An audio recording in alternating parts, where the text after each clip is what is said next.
Han Sen was not able to refuse them and summoned the sacred blood phantom ant armor. Yang Zikuan was dumbstruck. He asked directly, "Brother, could you sell me this armor? I will trade the other sacred blood beast soul in sapphire shelter for this one. 1 for 1. It is just sacred blood armor. Why do you want it so much?" Han Sen gazed at Yang Zikuan in surprise. Yang Zikuan said quickly, "This armor is so beautiful that few women could resist its temptation." Realizing what he had said, Yang Zikuan hastily changed the subject. "If you don't need it, you have to sell it to me." Han Sen quickly took back the sacred blood phantom ant armor and said with a wry smile, "I have already agreed to sell it to someone else if I were to sell this armor." Although Yang Zikuan was very interested in the armor, he did not insist after hearing Han Sen's words. After Han Sen returned, he organized his beast souls. The sacred blood beast souls he had were Black Beetle armor, Bloody Slayer, Purple Winged Dragon, Fairy Queen Hornbow Golden Rockworm King, Phantom Ant, Three-Eyed Cat, Color Shifter, Holy Angel, Beetle Knight, Flame Lieutenant and Devil Sword. Last but not least was the Super Beast Soul Aqua Reaper. Although Han Sen did not know how to use it at this point, Han Sen believed it must be an incredible beast soul. He wanted to take a part of these beast souls to Second God's sanctuary. After all, he did not have any strong background and must rely on himself after entering Second God's sanctuary. In the early stage, these beast souls could still provide some help. There were, of course, some beast souls that he did not need. For example, the Phantom Ant and Black Beetle function the same, so he could sell the Phantom Ant armor to Lin Beifeng. Although Three-Eyed Cat was a sacred blood pet, it probably would not be of too much use in Second God's sanctuary. And the Hornbow was the same. Han Sen could use those beast souls to trade for the beast souls of Second God's sanctuary, which could help him in the future. As for what to keep when he evolved, he would have to decide later. Since Han Sen had not found traces of super creatures near Steel Armor Shelter, he did not enter God's sanctuary again and return to improve himself. Han Sen had not yet reached the ultimate level of overload, which was his biggest concern. The best way to practice overload was to put himself under extreme pressure. Han Sen pondered and decided that the gravity trainer was a great option, which would put burden on his body all over as long as he adjusted the parameters. When he was about to go inside a gravity trainer on campus, Han Sen heard someone calling him. "Professor Yan?" Han Sen looked at the person in surprise. According to his impression, Professor Yan was someone meticulous and inflexible both in and out of the classroom. Han Sen thought something must be up for Professor Yan to talk to him. Professor Yan walked to Han Sen and asked Han Sen, "I need to collect some data for a study and hope that you can help me. You will get extra credits as a reward." Han Sen was interested. His credits would decide his rank in the military upon graduation. Because he had missed many classes, although he had enough credits, it might still be hard for him to become a major. Since Professor Yan was offering him credits, Han Sen was interested, but he was scared that he would be turned into a guinea pig. Clearing his throat, Han Sen asked, "Of course I would love to help you. I'm just wondering what kind of data are you looking for, and whether I would be capable to provide them." Professor Yan just sent a file to Han Sen and told him to come to the lab 8 a.m. the next day. Watching Professor Yan leave, Han Sen was slightly upset. However, he knew that the professor was someone who was more or less a social misfit, so he was not offended. After reviewing the files, Han Sen understood why Professor Yan would find him. The study Professor Yan was doing was titled Unevolved Genopoint Surge. Professor Yan was collecting the steepest surge among the unevolved, which was why he had come to Han Senator. However, Han Sen was having a headache about this. It was easy for him to increase his force in a short amount of time, but his strength was too strong for an unevolved person. If Professor Yan was able to record his authentic data, Han Sen might be cut into pieces for the research. However, if he did not use all he got and use Jade Skin to control his strength instead, the data would be useless to Professor Yan. Han Sen did not want to mislead a scholar, was very much committed to his own study. "Han Sen, I have perfected my archery skills. Let's do a showdown again. This time I will not lose to you." When Han Sen was having a headache, Jingjia walked toward him and challenged him again. "Jingjia, this is perfect timing." Seeing Jingjia, Han Sen was quite delighted. Jingjia was dazed and did not understand why Han Sen would say perfect timing. Nor did he know why Han Sen was smiling at him. Jingjia suddenly smelled something fishy. "Let's go to the shooting range for another match," said Jingjia, though feeling weird. "All right. However, if you lose again, you must do something for me," said Han Sen, grinning at Jingjia. "What is it?" Jingjia looked at Han Sen vigilantly. "Professor Yen asked me to take part in a trial for him. If you lose, you need to come with me and help with it," said Han Sr. "Okay," agreed Jingjia. In less than half an hour, Jingjia left the shooting range following Han Senator. He lost to Han Sun once again. "Remember what you have promised me. See you tomorrow in the martial arts lab at 8 a.m. Han Sen waved to Jingjia with a huge grin and returned to the gravity trainer. The next day, Han Sen would bring Jingjia along to the lab and hide his own ability, letting Jingjia's data speak for itself. By that time, Professor Yen would be more interested in Jingjia for sure.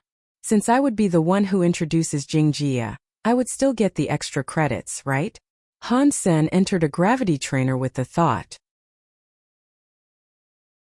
Chapter 343. Primal Innocence. Fang Guotao was a renowned martial arts specialist who had become popular because he invented a hyper-geno art named Primal Innocence. Among the unevolved, Primal Innocence was the fad of the moment. 4 to 5 young men out of 10 had read Fang's book elaborating on Primal Innocence. The reason why this hyper-geno art was popular was its concept: the innocent has no fear. Its core value was that humans had unlimited potentials, but due to negative emotions such as fear, humans had become their own prisoners, which made it hard for them to reach their potentials. In order to develop one's potentials and increase one's abilities, the key was to keep one's innocence and lose the fear. This way, one could continue to break free and increase one's abilities. Because of the popularity of Primal Innocence, Black Hawk had also invited Fang Guotao to give a speech.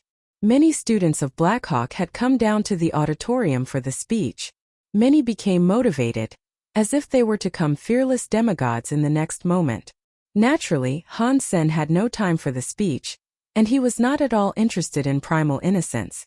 Primal Innocence was so popular that even Shizhikong bought the book to study. Han Sen scanned through the book and found most of its contents pointless. Few people could reach the state of being fearless unless they were brainwashed or hypnotized. Even if one could reach that state, it would be more harm than good. The ability of feeling fear was an important function of mankind. It was like the ability of sensing pain, which was a guideline telling you what to do and what not to do. Although this guideline could be off, it would be even worse without it.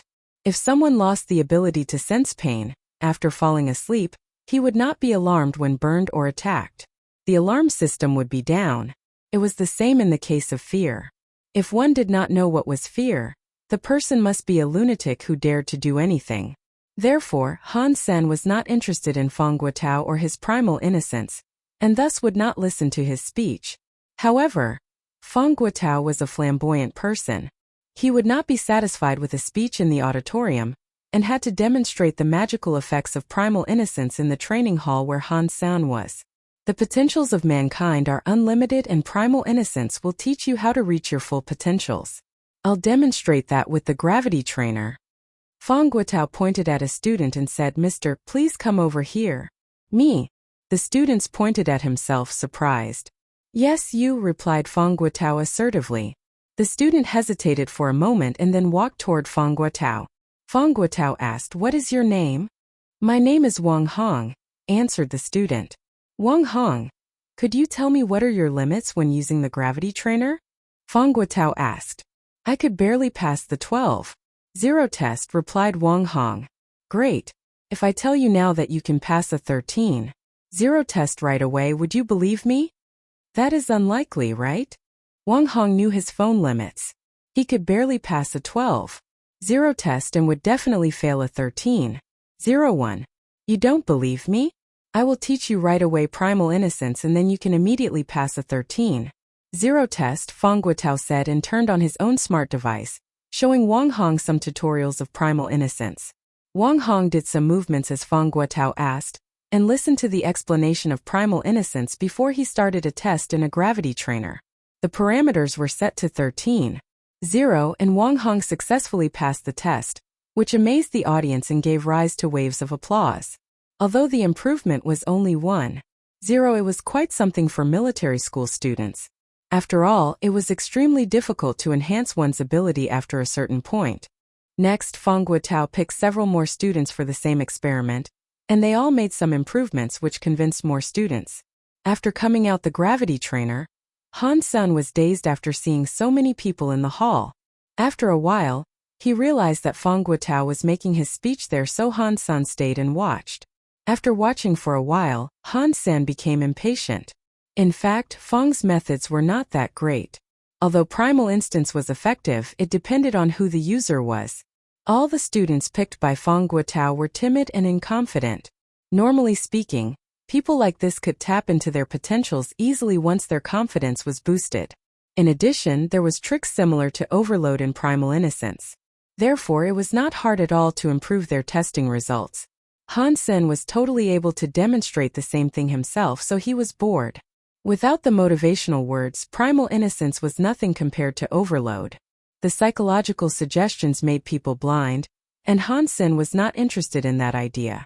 However, he had to admit that Primal Innocence might be useful for those who lacked confidence. Han Sen decided to go back to the gravity trainer instead of wasting his time listening to the speech. In Feng Guotao's eyes, Han Sen's move stood out. All the students were listening attentively except for one. "Mister, are you going to try Primal Innocence in the gravity trainer right away? Please wait a second. There are some techniques that you have to understand before you try Primal Innocence out. Come over here. I would love to instruct you on them."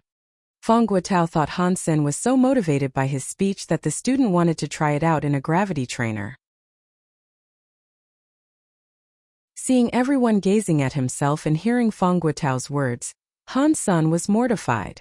Although he was not interested in Primal Innocence, Feng Guotao was invited by the school and never offended him, so he decided not to embarrass Feng. Reluctantly, Han Sen walked toward Feng Guotao. "What is your name?" Feng Guotao repeated the process and asked the questions. Han Sen answered everything and simply wanted to go back to his training as soon as possible. Feng Guotao asked what level Han Sen could pass in the gravity trainer, and Han Sen answered 13. 0. Feng Guotao said he was able to raise Han Sen's level to 14. 0. Han Sen did everything he said and indeed passed the 14. 0 test. Feng Guotao was expecting applause, but there was none. All the students cast an odd look to his side, but Feng Guotao did not know what had happened. He almost thought his fly was open, looked down and found nothing wrong. Feng Guotao was puzzled. As an evolver, he did not pay much attention to military schools, less the military school students. There was no way he would know how famous Han Sen was. When Han Sen said 13. 0, his schoolmates were already amused. When he passed the 14. 0 test, they were about to burst out laughing. They had only one thought on their mind: is the genius a plant?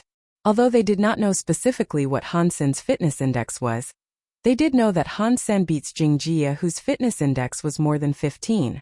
There was no way Han Sen would be weaker than 15. Han Sen was only trying to get it over with as fast as he could, while in others' eyes, he was obviously a plant.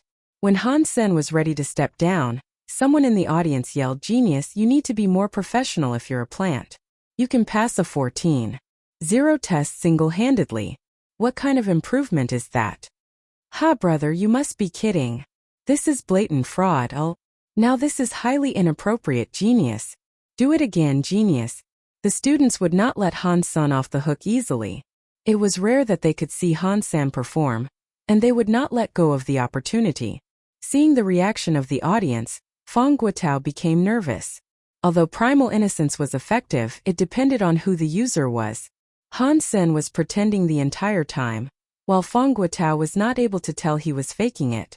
The fact that Han Sen was able to control his strength so well indicated that Han Sen had both strong confidence and abilities. On those who were confident, Primal Innocence was less effective.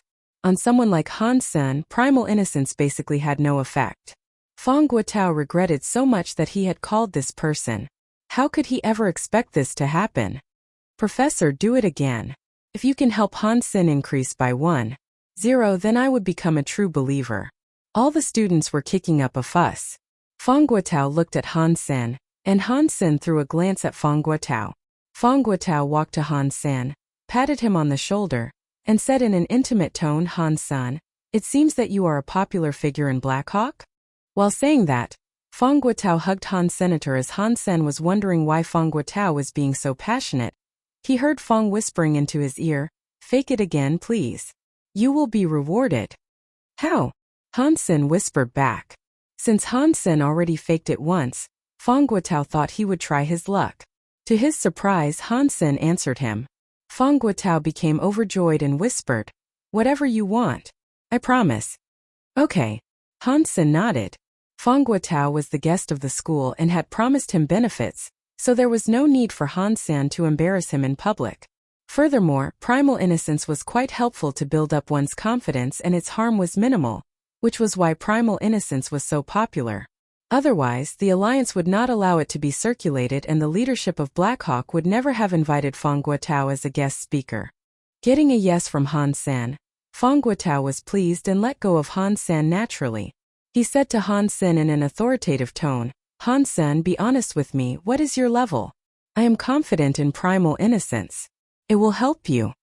Han Sen played along again and increased his performance level. He was not sure whether his schoolmates would buy it, but he had done his best. Fortunately, his schoolmates were satisfied with the 16-0 that Han Sen showed them. After finishing his speech, Fong Guotao talked to Han Sen over Comlink and asked him to meet in a private room in a cafeteria on campus. Han Sen did not want anything from Fong in the first place, so he did not even give Fong Guotao his number.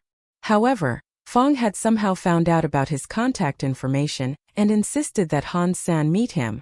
Han Sen had to go in the end. After arriving at the private room, Fong Guotao immediately took Han Sen's hand and ordered the most expensive food and drinks on campus. Thank you so much, Han Sen.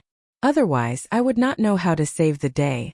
To Han Sen's dismay, Fong Guotao did not even look like the master he pretended to be. Han Sen even doubted whether Fong Guotao really invented primal innocence. The person who could invent primal innocence must be someone with a strong mind. This Fong Guotao, however, looked more like a con artist. Very soon, Han Sen was certain that Fong Guotao was not the author of primal innocence, but a con artist. Brother, your faith is strong. I have never seen a young man so sure of himself under the influence of primal innocence, Fong Guotao said to Han Sen, holding the student's hand. Brother Fong, you are the true inventor of primal innocence. Han Sen was wondering whether Fong Guotao had invented primal innocence, but he did not want to offend the guy. Fong Guotao did not mean to hide anything and chuckled. Brother, I will not lie to you. I am not the one to invent such a great thing. This is written in a book passed down from my previous generations named Innocence Mantra. Unfortunately, the mantra was incomplete, and I based my invention on the remaining chapters. I need to thank my ancestors for my good life. Han Sen did not understand why Fong Guotao would tell him everything since they had just met. What Fong Guotao said next appalled him even more. Brother, I think your fitness level should be more than 16, right? Fong Guotao asked Han Sen with his eyes lit up. More or less that. Han Sen thought, here we go. Fong Guotao looked Han Sen up and down and said, I am not good at other things but an eye for talent. I think you are a well-rounded fighter and should have high scores in every aspect. Han Sen did not say anything but grinned at Fong Guotao. Fong Guotao said hastily, don't get the wrong idea, brother. I am not trying to be a snoop. All I want to say is that, on average, an unevolved person could reach 15 maximum, even with the sacred geno points maxed out. You are a rare talent and have a higher fitness level than that. If you work together with me, we could make big money. Han Sen almost vomited blood. He eventually understood why Fong Guotao was being so truthful with him. The guy was asking him to be a real plant. If it was before, Han Sen would have agreed without thinking twice. However, he did not need the money now, so there was no need for him to do something like this. Brother, I am still in the military school. Even after I graduate, I will have to serve in the military. I'm afraid there is no chance we could work together, said Han Sr. Fong Guotao became upset. He thumped his chest and said, Brother, you think too little of me. I want to work with you exactly because you are about to enter the military. Why? Han Sen looked at Fong Guotao surprised. He wondered how this con artist could wiggle his way into the military. Fong Guotao chuckled and said, because of the family legacy and my own work, I am considered a martial art master not only in academia, but also the military. Primal innocence is almost made a mandatory subject in the military, so I would have a lot more opportunities to give speeches there. Han Sen thought it was reasonable. Feng Guotao and primal innocence was indeed extremely popular currently. It was something effective on potential developments. Although it was not too strong, it almost suited everybody. Once it's official, I would be made a general. Although I would not have too much actual power, I could always ask for you to be my guard. Once you start to serve, Feng Guotao continued. Brother, let's forget about it. I have not even graduated, he stopped him quickly. He was not at all interested in being Feng Guotao's guard. As a con man, Feng Guotao immediately understood what Han Sen was thinking, and did not bring it up again. However, he was still implying the benefits Han Sen could gain. Brother, at your level you don't need me at all. Your guard has to be at least an evolver. I am merely an unevolved person and it would not serve you well, said Han Sen with a smile. Let's forget about this then.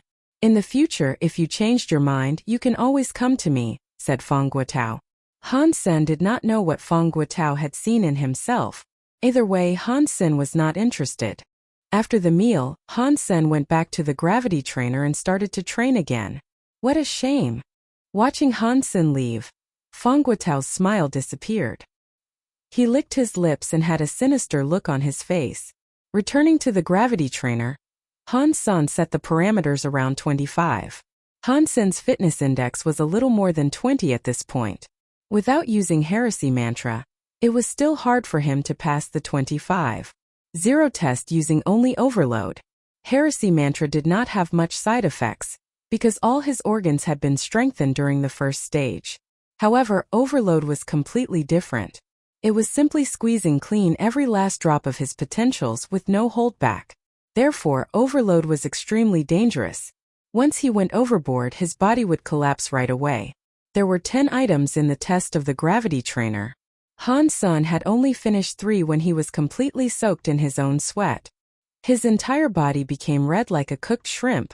The scarier thing was that his body temperature was much higher than someone with a fever, which was already under the effect of jade skin. It felt like all his body cells were moaning. Han Sen gave up on continuing his training. The gravity within the device gradually fell back to normal.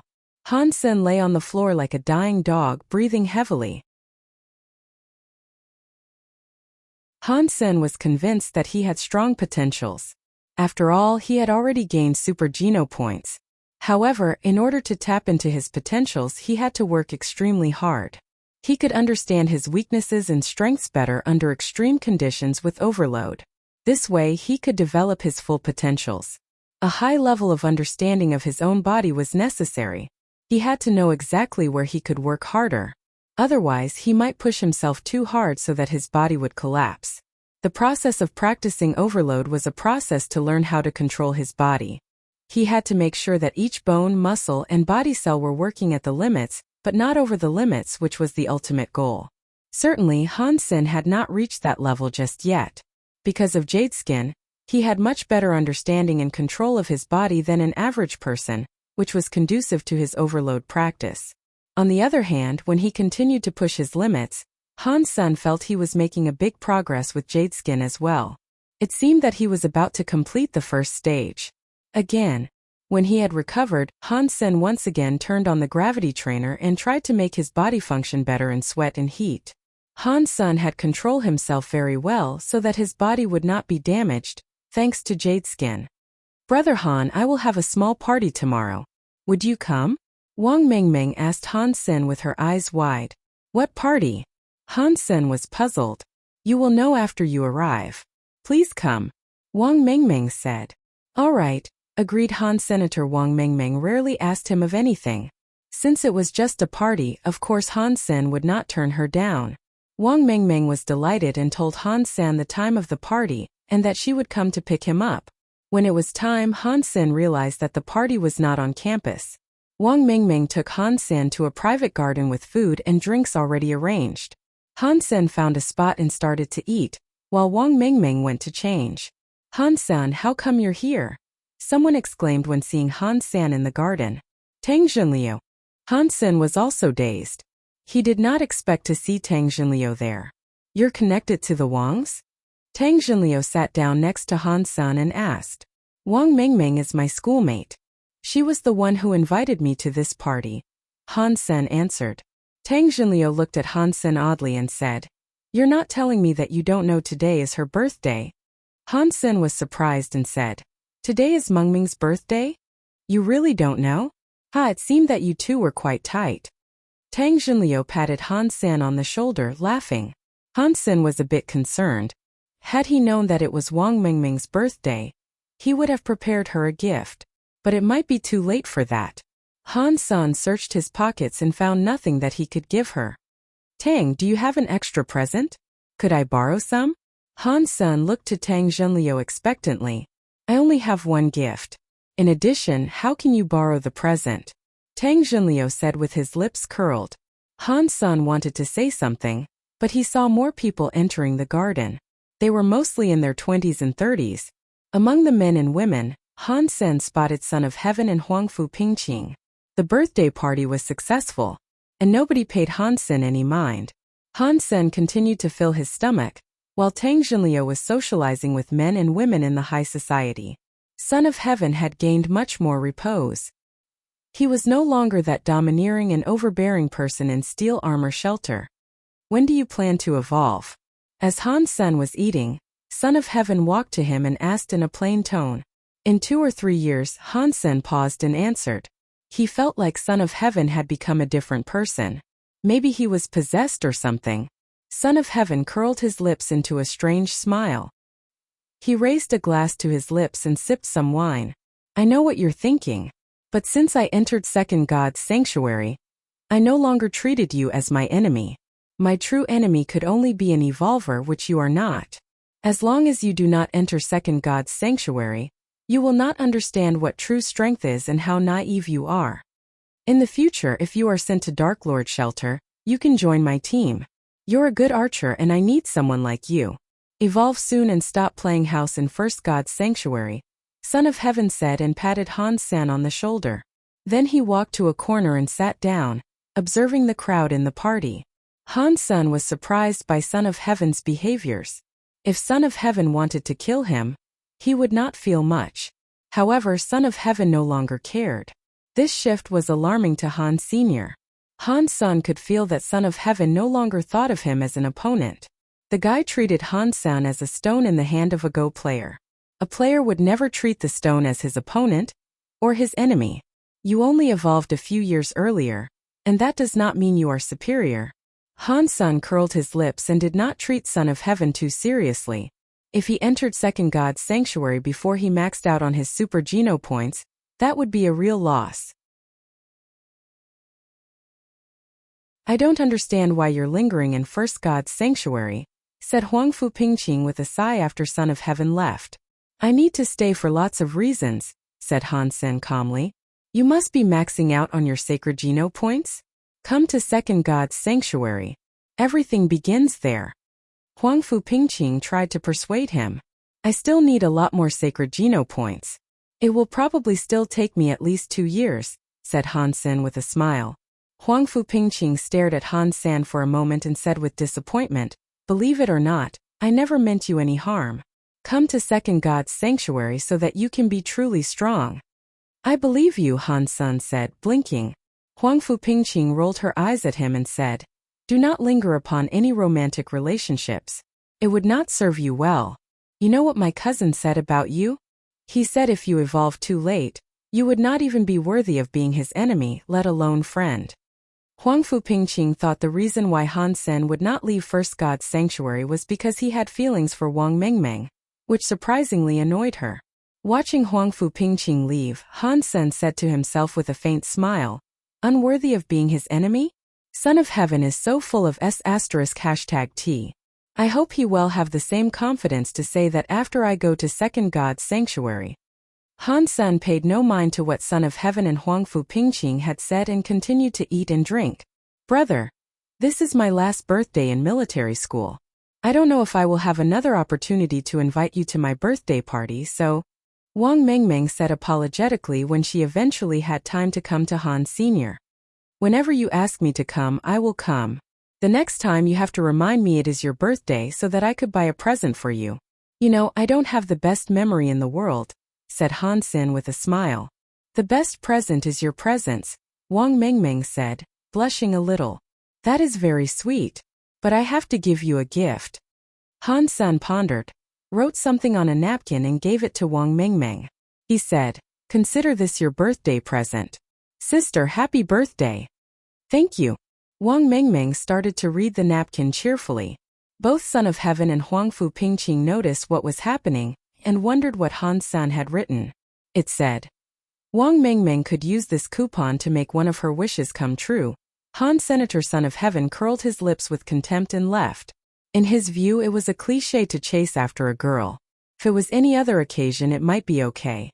However, in Wang Mengmeng's birthday party, the fact that this was all Han San had to offer showed how incompetent Han San was. Wang Mengmeng was the princess of the Wangs. She could basically have anything in the world. And how could an unevolved person ever fulfill her wish? Han San was simply unable to give Wang Mengmeng a satisfactory gift. Brother, can I ask for anything? Wang Mengmeng asked expectantly. Anything I can do, Han San smiled and said. Thank you, brother. This is the best present I have received today. Wang Mengmeng put away the coupon carefully. It seemed she did not plan to use it right away. After returning to Black Hawk, Han San did not go back to the gravity trainer since it was too late. He lay on his bed and browsed the Skynets using his comlink. Although he did not care what others said, Han Sen wanted to max out his super geno points and evolve as soon as possible. There was a lot of information on God's Sanctuary on the Skynet. Han Sen's main focus was the creature activities near Steel Armor Shelter and its neighboring shelters. It was not easy to fish out useful information on the Skynet. Han Sen had been paying attention to news every day, but did not have much luck. Suddenly, a post caught Han Sen's attention. It was posted by someone in Steel Armor Shelter, saying that he had spotted a phoenix in Devil Desert. Since images could not be recorded in God's Sanctuary, the poster with the ID Rainbow Man simply described what the phoenix looked like. According to his description, the creature was somewhat like the legendary creature. However, all the creatures looking like phoenix were discovered in higher phases. Han Sen had never heard of a phoenix-like creature in First God's Sanctuary. Many people replied to mock Rainbow Man, but Rainbow Man insisted that he had seen that creature and described it with more details. According to Rainbow Man, the creature he saw looked like a peacock with golden flames as its flesh and feather. In addition, Rainbow Man said when he spotted the phoenix-like creature, it was resting on a huge tree. When the creature left, Rainbow Man went to check the tree and found it was turned into charcoal. There was never any fire and the tree was still intact. However, the entire tree was carbonized. Han Sen did not know whether Rainbow Man was telling the truth. However, it was a lead and gave him some hope. He replied and asked where Rainbow Man had spotted the creature. Shortly, Rainbow Man answered Han Sen and said he was not sure how to describe the location. Indeed, the desert did not have much reference for a clear description. However, Rainbow Man said he knew how to find the burnt tree. Han Sen hesitated and sent Rainbow Man a private message, saying he wanted to pay the guy to take him to the tree. However, Rainbow Man did not reply until Han Sen went to bed. The next morning, Han Sen got up and went to Professor Yen. Last time he brought Jingjia with him, whose testing scores interested Professor Yen as Han Sen expected. However, Han Sen was not off the hook and had to check in with Professor Yen once every few days. Although Han Sen did not want to fake the data, he had to. If his fitness level was published, there must be a ton of troubles, which was the least thing Han Sen needed. All he wanted at this point was to max out on his super geno points. Han Sen arrived at Professor Yan's lab and completed the test. Afterwards, he watched Jingjia's test. The test Jingjia was doing was completely different from the one Han San did. Jingjia was using very special devices, and it should have been Han San in his place. Han Sen watched for a while and felt interested. He asked a researcher he had become familiar with, "Brother, what is the device that Jingjia is using? It looks quite impressive." Qin Jiming smiled and said, "It is called Cell Activator, something we have developed specifically for this study. It vitalizes the body cells and keeps it active, so that all functions of the body could be enhanced." This way we could determine one's maximum fitness. Watching Jingjia shaking naked all over in the liquid tank, Han Sun thought to himself, I wonder if the device is conducive to my progress in overload. But if I were to do a test like this, all my secrets would be exposed. Throwing a look at Jingjia who was twitching, Han Sun thought, sorry brother. I promise I'll teach you something more. When Han Sun was about to leave, Qin Jiming suddenly smiled at Han San and said, would you like to give it a shot? Not really. Han Sen shook his head. Qin Jiming gave Han Sen a bottle of solution and a small gadget that looks like a watch. This is the testing solution. It would not affect your body and is only used to test your body cells. Drink this before you go to sleep and do the test when you get up. Then you will find out how much potential your body cells have. After getting that data, we could determine to what extent your body cells could be activated. How do I use this? Han Sen asked Qin Jiming, pointing to the gadget. Although he did not want to be the subject of the trial, he was curious about his potentials. Qin Jiming told Han Sen how to use the gadget and Han Sun took the solution and gadget to the holographic training hall. He had not logged in Gladiator for a while. Checking his friend list, Han Sen found that both Queen and QHZ were offline, and Desperado, whom he added long time ago, he was online. Since adding him, Desperado had never sent him a message or invite. Han Sen did not understand why Desperado would add him in the first place. He was very impressed by Desperado, who had very high fitness level. Han Sun was matched with him randomly by the system several times and lost within a few movements every time. Sparring with such a master, Han Sun could barely learn anything because he lost too fast. Closing the friend list, Han Sun suddenly received an invite from Desperado when he was about to be matched randomly. Han Sun hesitated and clicked yes. He did not care if Desperado simply wanted to kick his ass because hardship was what made one improve. Han Sun accepted the invite and entered Gladiator. Seeing Desperado was still empty-handed, Han Sun chose not to use any weapon as well. Friend, which branch in Ares Martial Hall are you from? After the countdown ended, Desperado did not attack but sent Han Sun a message. Han Sun was dazed and answered, I am not in Ares Martial Hall. Desperado was surprised. There were plenty of students from Ares Martial Hall in Gladiator. Since Han Sun was able to mimic 13 slashes and diversion, Desperado thought he might be someone from Ares Martial Hall, which turned out not to be the case. Are you interested in joining us? Desperado asked. He was interested in this person who could keep QHZ interested in fighting him. I'm sorry, but I am still in military school, replied Han Sun casually. Desperado was dazed. If he was in military school, he could only be a researcher or teacher because of the military school students should be unevolved. Which school? Asked Desperado. I cannot say, said Han Sun, unwilling to leak any personal information. Desperado did not ask and gestured the Han Sun to start. Han Sun threw a punch, and Desperado copied his move. Han Sun was surprised and then understood what Desperado was trying to do. Desperado was mimicking Han Sun's techniques and limiting his own fitness level to around 30. Han Sun felt amused. He was a copycat himself, while a master like Desperado would choose to copy him. He wondered what Desperado was up to. Maybe a master always has some quirks. Han Sun did not care, since he had learned these techniques from others anyways. Han Sun continued to attack, practicing what he had learned. The various techniques that Han Sun had learned were mostly from QHZ, who had strong abilities in all aspects. Many techniques of QHZ seemed to be the advanced version of Panorama. Han Sun had fought QHZ frequently and had learned a lot from him. Of course, Desperado did not copy Han Sun to learn anything. What he was trying to do was to push Han Sun to use his strongest skills. I will crush all the lesser techniques you use and push you to use what you truly got. Therefore, I could determine how strong you actually are. Desperado was confident in doing that. Although he did not have a distinct personal characteristic like Queen did, he had an eclectic style, and was famous for that in Ares Martial Hall. Very soon, Desperado started to feel confused.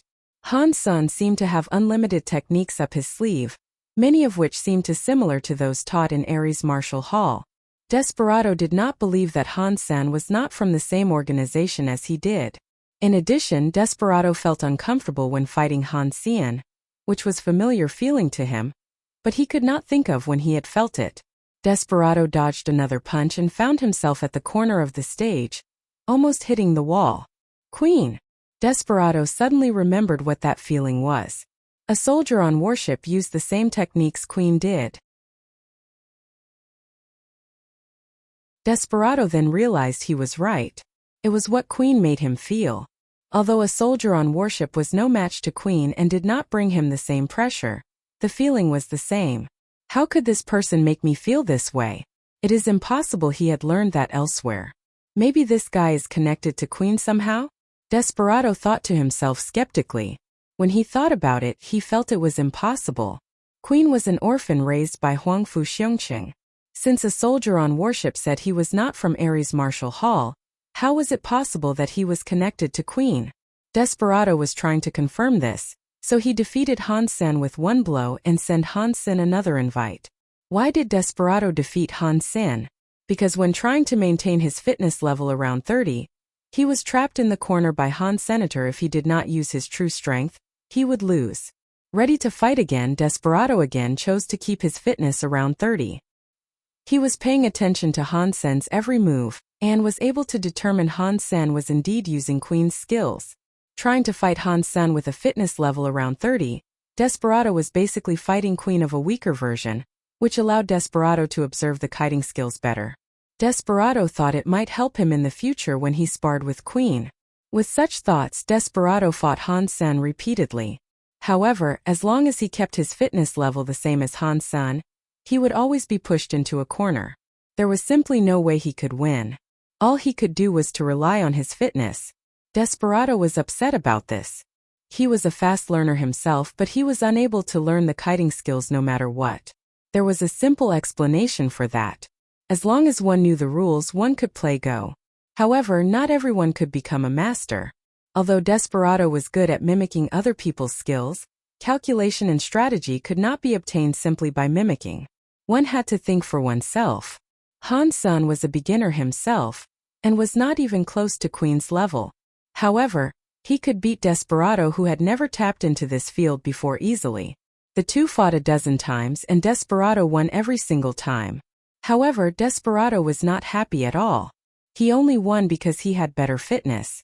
In terms of technique, he had lost completely. I should go. See you next time. Han Sen left Gladiator at mealtime.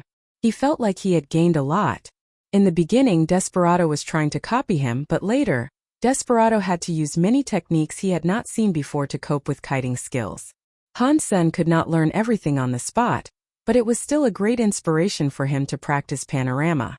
If it was not because he wanted to use Gravity Trainer after lunch, Han Sen would have fought Desperado some more. Although Han Sen was still losing on Gladiator, he was committed to practicing on Gladiator. It did not matter whether he could win as long as he was making progress. After lunch, Han Sen walked to a Gravity Trainer. Suddenly, he got a message on his comlink which turned out to be from Rainbow Man.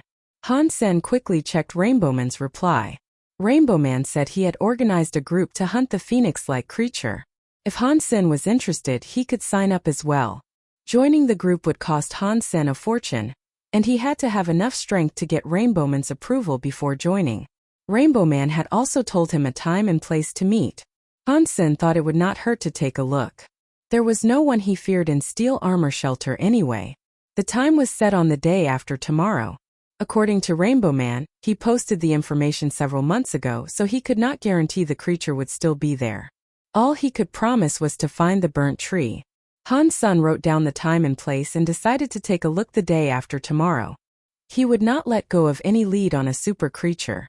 Entering the Gravity Trainer again, Han Sen still set the parameters around 25. This time he made it to the 5th testing item. I have passed 5 and there are only 5 more to go, thought Han Senator. If he could reach 25 using just overload, his fitness could pass 30 with Heresy Mantra added. With the Flame Lieutenant and Devil's Sword, he would then be a threat to super creatures. Of course, the was that he could hit a super creature in its weak part. In addition, I will need a Sacred Blood Sword. Otherwise the Devil's Sword would be useless. However, Han Sen could not think of anyone who had a Sacred Blood Sword. Son of Heaven used to have a Sacred Blood Sword, which he took to Second God's Sanctuary. Even if he did not, It was unlikely that Son of Heaven would sell the sword to him. Han Sen pondered and did not think anyone else in steel armor shelter who had a sacred blood sword.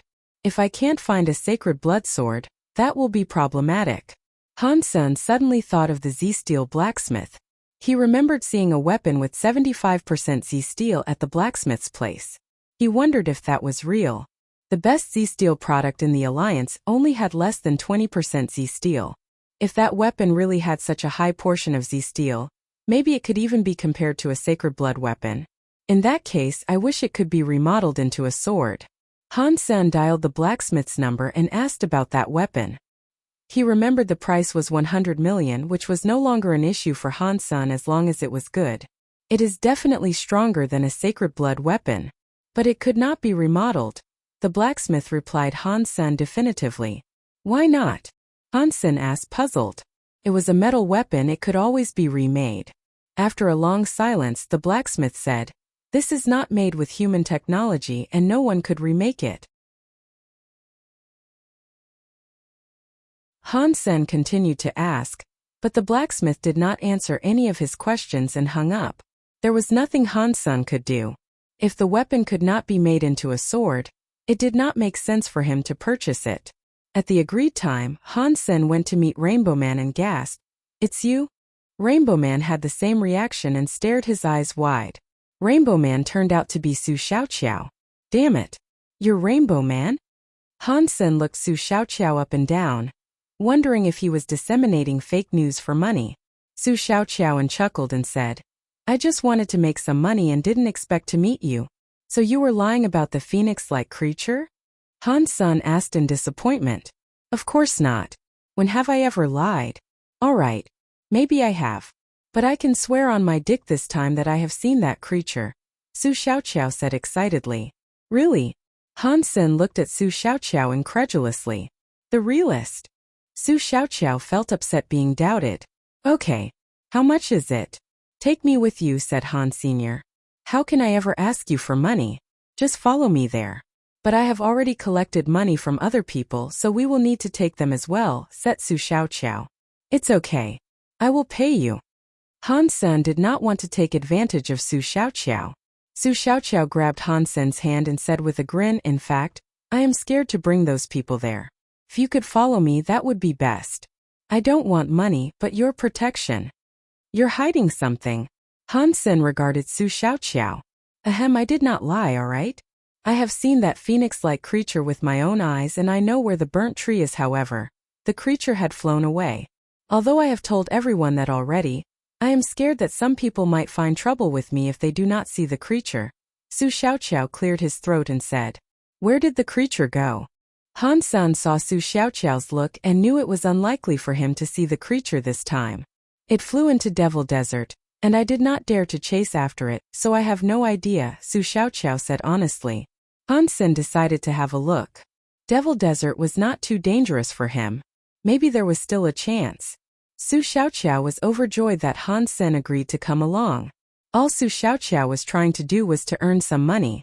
With Han Sen with him, he would not need to worry those who paid him would harm him. Su Xiaoqiao had met the rest of those people, and Han Sen was the last. Initially Su Xiaoqiao planned to collect the fees and take them all to see the burnt tree, so he and Han Sen went to the agreed place. After everybody had arrived, Han Sen couldn't help frowning. Most of the people that Su Xiaoqiao had appointment with were not from Steel Armor Shelter. The few from Steel Armor Shelter all knew Han Sen and said hi. Other guys did not say hi to Han Sen and obviously did not know him. In addition, anyone could tell that the other guys were there together, and their leader was someone in golden armor. After checking out those people out, Su Xiaoqiao also felt lucky that he had run into Han Senator. These people might very well be dangerous guys. Since everyone had arrived, Su Xiaoqiao took them into Devil Desert. Han Sen, I heard that your archery skills are excellent. Could you show us? When they were having a rest, the guys from Steel Armor Shelter asked Han Sen to perform archery skills. Han Sen did not say anything, but Su Xiaoqiao grinned and said, I'm not bragging for Senator in terms of archery. In First God's Sanctuary, no one is Sen's match. That is a daring claim, said the guy in golden armor coldly. His followers were all showing contempt as well. Su Xiaoqiao tried to argue, but was stopped by Han. Senator Han Sun said quietly to the guy in golden armor, "We are all just chatting. Don't take it too seriously." The guy in golden armor did not want to let go of it and said arrogantly, "I only know 2 people in steel armor shelter. One is Dollar, who beat Yi Dongmu with 1 strike, and the other is the former head of steel armor gang, Qin Xian. Everyone else in the shelter is a nobody." Han Sun smiled indifferently and did not pay him mind. Although the guy in golden armor thought highly of himself in Han Sen's eyes, the guy was not even worth his anger. The guy looked like he had great fitness, but judging from his behaviors, he was not someone serious about practicing martial arts. Therefore, a strong physique meant nothing. Seeing that Han Sen was not bothered, the guy in golden armor frowned and sneered, "If you don't agree with me, show me your best martial arts skills and I can give you some instructions for free. I promise that you will thank me later." "You're the one who's bragging. Instruct Han San? Do you even know who he is?" Su Xiaoqiao said madly, despite that Han Sen did not want to talk to the guy. The guy heard Su Xiaoqiao's comment and laughed. And one of his follower, a hunk, laughed and said, "We don't know who Han San is, but Mr. Yu is the strongest person in First God's Sanctuary. Quite a talker. Unfortunately, none of us is blind. Last year we had heard no Mr. Yu among the chosen," said Su Xiaoqiao with his lips curled. The hunk sneered. "Mr. Yu is an evolver with all his geno points maxed out. Now do you still disagree with me?" Those who were from steel armor shelter looked to the guy in golden armor, shocked. They did not expect him to be an evolver with all his geno points maxed out. Normally speaking, one could choose to stay in First God's Sanctuary for a while after becoming an evolver. When one teleported out of God's Sanctuary and entered again, one would then be sent to Second God's Sanctuary. However, as long as one did not leave the shelter, one could stay in First God's Sanctuary as an evolver. Not many people would do that because nothing in First God's Sanctuary was not meaningful to an evolver. In addition, if one chose to stay in First God's Sanctuary longer than a certain period of time after evolving, one's body would be punished by the rules of God's Sanctuary and suffer a great deal. Most evolvers would choose to go to Second God's Sanctuary directly. Those who had evolved with sacred geno points maxed out almost had no need in First God's Sanctuary. And once punished by the God's Sanctuary rules, they would suffer incredible damage. So, most people would simply enter Second God's Sanctuary. Even if they chose to stay in First God's Sanctuary, they would never be allowed to participate in the chosen contest in First God's Sanctuary. The most they could do was to kill some sacred blood creatures, which would not matter that much to them. As for super creatures, even a newbie evolver with all geno points maxed out would still be too weak to kill one. Before practicing super geno arts designed for evolvers, newbie evolvers did not have too much advantage other than a strong physique. At this point, if Han Sen used all he got, his fitness would be comparable to an evolver with everything maxed out. However, Han Sen still did not dare to fight a super creature head-on. Since Mr. Yu had already evolved with all the geno points maxed out, Han Sen did not know why he was still in First God's Sanctuary. Han Sen was not quite surprised. In fact, he had an idea when he found the fitness level of the guy in golden armor too high. Even so, Han Sen did not think Mr. Yu deserved his attention. Since the guy's techniques were lacking, his fitness would not matter. It was like a small child playing with a big hammer. It was nothing to be bragged about. Other people from steel armor shelter turned pale. Going with a group like this to somewhere like Devil Desert, anyone would feel uneasy. Some people even wanted to go back. "Han Sen, what should I do?" Su Xiaoqiao whispered to Han Sr. Su Xiaoqiao also felt scared. They had more people to begin with, and Mr. Yu was an evolver. Now they already had a conflict, and it would be more difficult after entering Devil Desert. "Since you have taken the money, we must go." "Go on," said Han Sr. Su Xiaoqiao also knew that it was impossible for him to quit the trip now. Luckily, Han Sen was with him, which gave him some courage. Su Xiaoqiao led the way in Devil Desert. After traveling for 6 days, all they could see was dunes. Everyone in Mr. Yu's group was arrogant. Although the people from steel armor shelter were pissed, they chose to be silent since Mr. Yu was an evolver. "There," Su Xiaoqiao said, pointing at a dune far away. Everyone looked to their direction and saw a huge tree standing on top of the dune. There really is a huge tree in the desert. Mr. Yu's eyes lit up.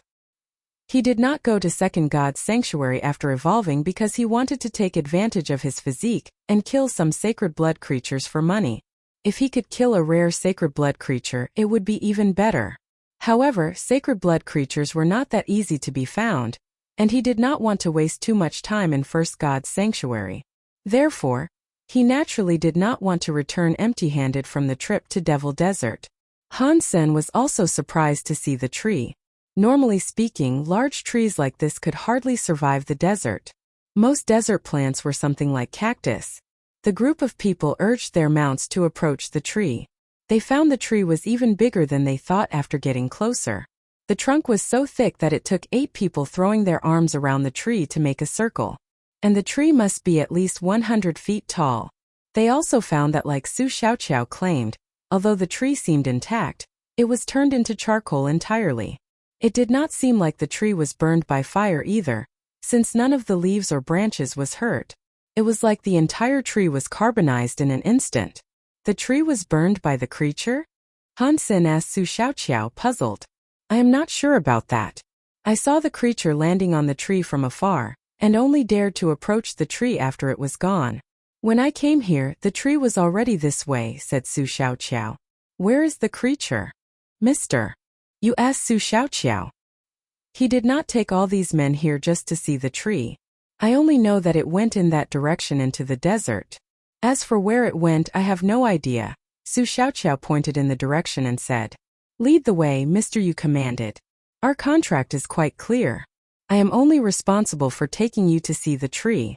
You will have to find the creature yourself. Su Xiaoqiao frowned and said, Cut the crap. Lead the way as we have asked. A follower of Mr. Yu exclaimed. Su Xiaoqiao looked to Han Sen, and Han Sen said to Mr. Yu, since you have signed a contract and my friend has fulfilled his duty, please go there yourselves. Are you talking to me? Mr. Yu looked at Han Sen with obvious contempt. I don't think there is a second Mr. Yu, said Han Sen casually. Since you know there is no other Mr. Yu here, you should know who the boss is, said Mr. Yu coldly. Now that I do not know, said Han Sen, squinting his eyes. If you don't know who the boss is, at least you should know who the strongest person is, a follower of Mr. Yu said coldly. That I do know. Han Sen nodded. Good. Only the strongest person could make the decision. All you need to do is to shut your mouth and lead the way. The follower gave Han Sen and Su Xiaoqiao a fierce stare. Han Sen did not mean to move. He smiled and said, I think you must have misunderstood something. Misunderstood? I know who the strongest person is, but that person is not Mr. Yu, said Han Sen casually. Not Mr. Yu? You don't mean yourself? Other followers laughed. Yes, that's what I meant. Han Sen nodded seriously. You must be out of your mind. You think you can be compared to an evolver who has maxed out on his sacred geno points? They looked at Han Sen as if they were looking at an idiot. Not all evolvers are good, said Han Sen casually. Then he turned to Su Xiaoqiao and said, Since the contract is fulfilled, we should leave now. Let me show you whether an evolver is good or not. Mr. Yu urged his mount to charge Han Sr. Han Sen. Su Xiaoqiao suddenly became pale. If Mr. Yu were to attack Han Sen, there was no way Han Sen could beat an evolver. Han Sen sat still on the three-eyed beast. He had already sold the tornado wolf, and Meowth was not the best ride, which was why Han Sen had been riding three-eyed beast on this trip. Mr. Yu's was holding a beast soul sword, which looked like a sacred blood beast soul. Han Sen squinted his eyes at Mr. Yu's sword, which was exactly what he needed at this point. Mr. Yu rushed to Han Sen, cutting his silver sword at Han Sen's neck like a lightning bolt. Those with Mr. Yu did not move. It seemed they were enjoying the show. Mr. Yu was an evolver, so there was no one who could threaten him in First God's sanctuary. Shortly, everyone opened their eyes wide. As the sword was about to cut Han Sen's neck, Han Sen suddenly reached out a hand and clipped the sword with 2 fingers. Everyone thought Han Sen was crazy. No one should be able to clip an incoming sword with 2 fingers, especially when it was an evolver who was holding the sword. Mr. Yu uses more force than usual, trying to kill Han Sen directly. The moment the sword touched Han Sen's fingers, it seemed that Han Sen's entire body became weightless. He attached himself to the sword and moved along with the sword wherever it went as if he was a fallen leaf. Feeling shocked, Mr. Yu took the sword back and threw a punch at Han Sen, who had approached him with the sword. Han Sen hit Mr. Yu's fist, jumped up and landed behind Mr. Yu, his skeleton's dagger on Mr. Yu's neck.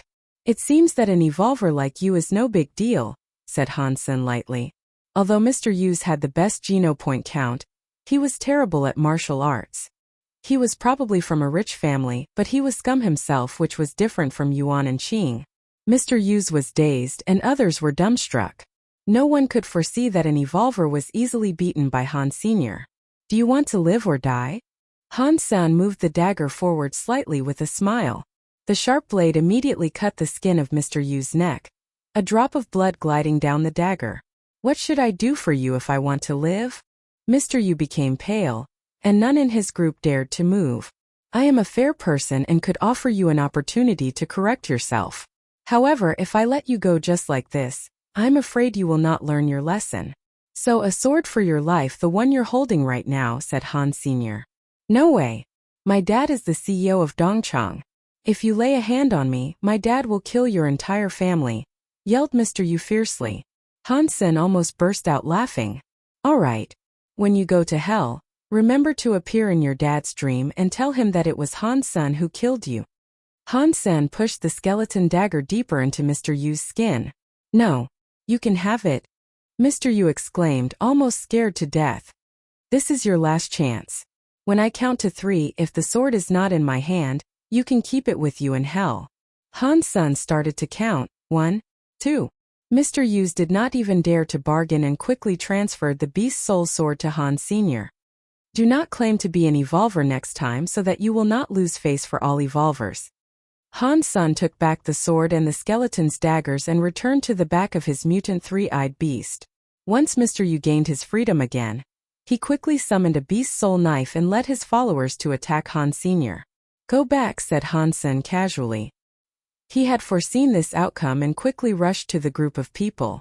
Mr. Yu did not want to recognize the fact that he was weaker than Han Senator. "I should not have lost," thought Mr. Yu. In addition, Mr. Yu's had a lot of good men on his team, so he believed he must be able to kill Han Sen this time and avenge himself. However, when Han Sen was in the middle of them, Mr. Yu started to regret, because he found that the group were not a help but a burden. Han Sen walked casually among them, and for some reason, they could more easily hurt their teammates than Han Senator. Every time Han Sen brandished the skeleton's daggers, an injury would be made. Momentarily, 6 persons were hurt in the group. Su Xiaoqiao was dumbfounded. The way Han Sen was doing it made him wonder who the evolver was.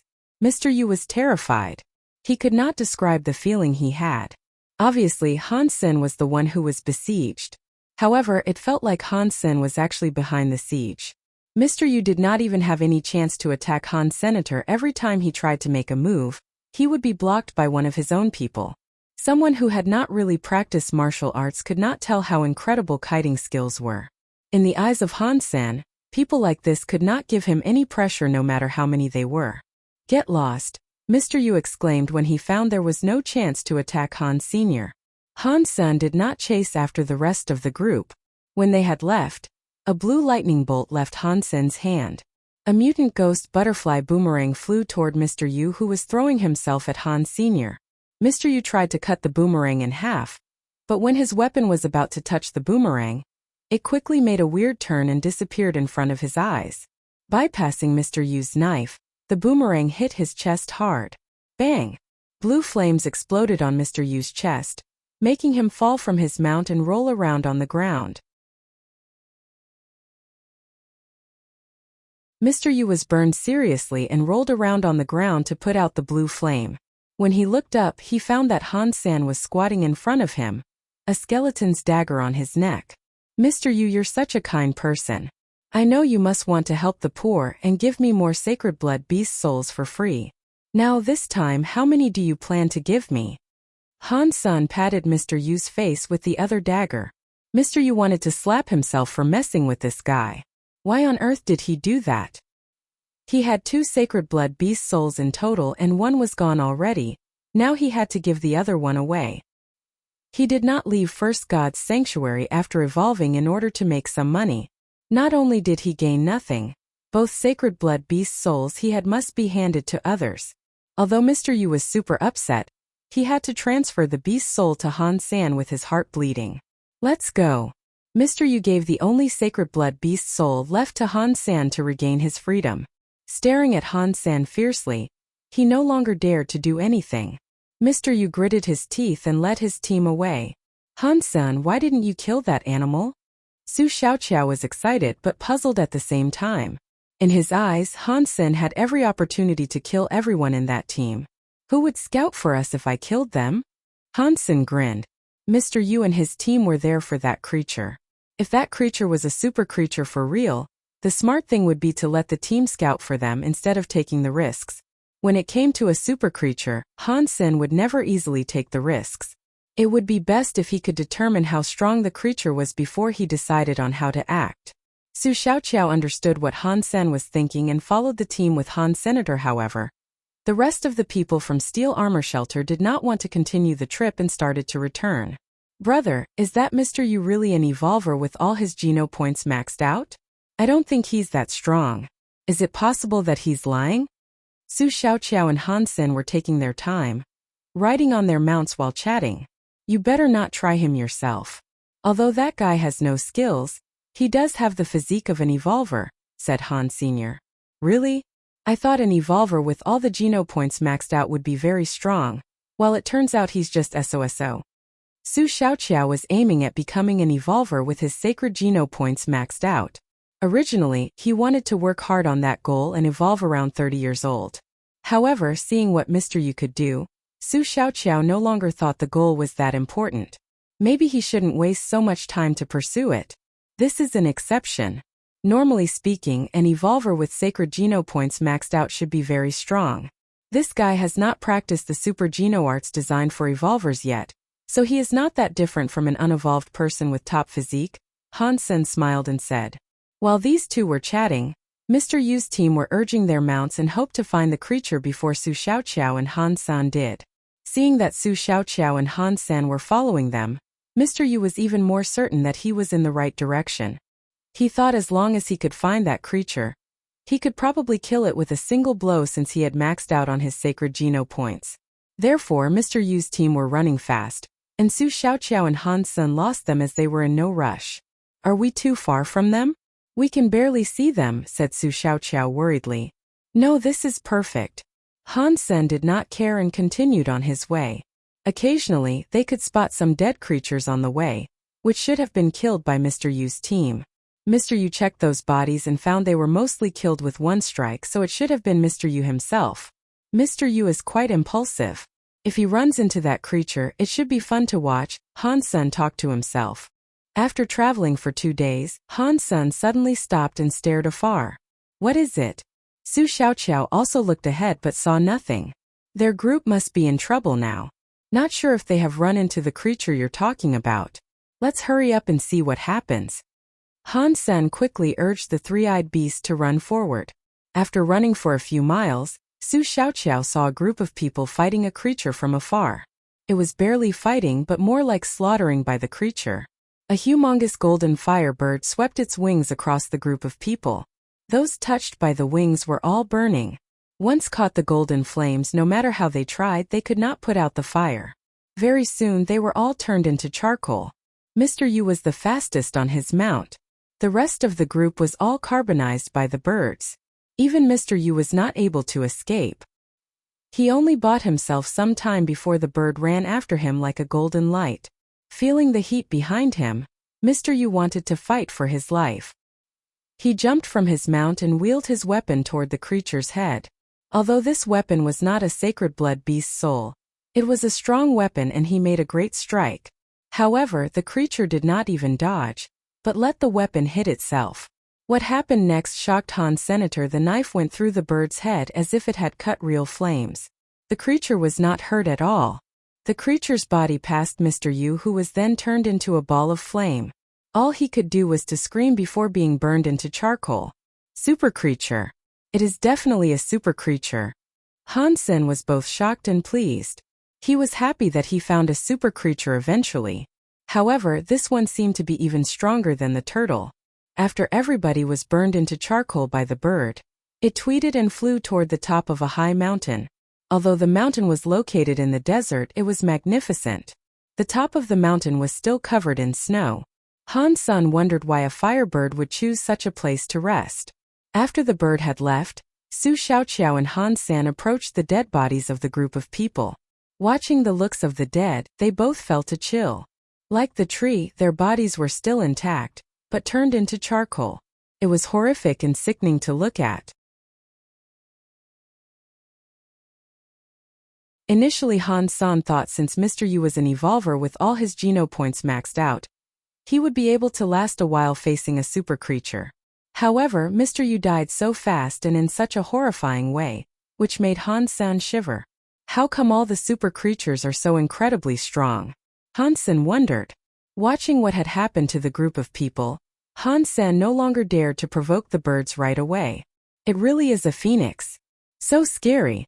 Su Xiaoqiao said with his hair standing on end. Phoenix should definitely be stronger than this.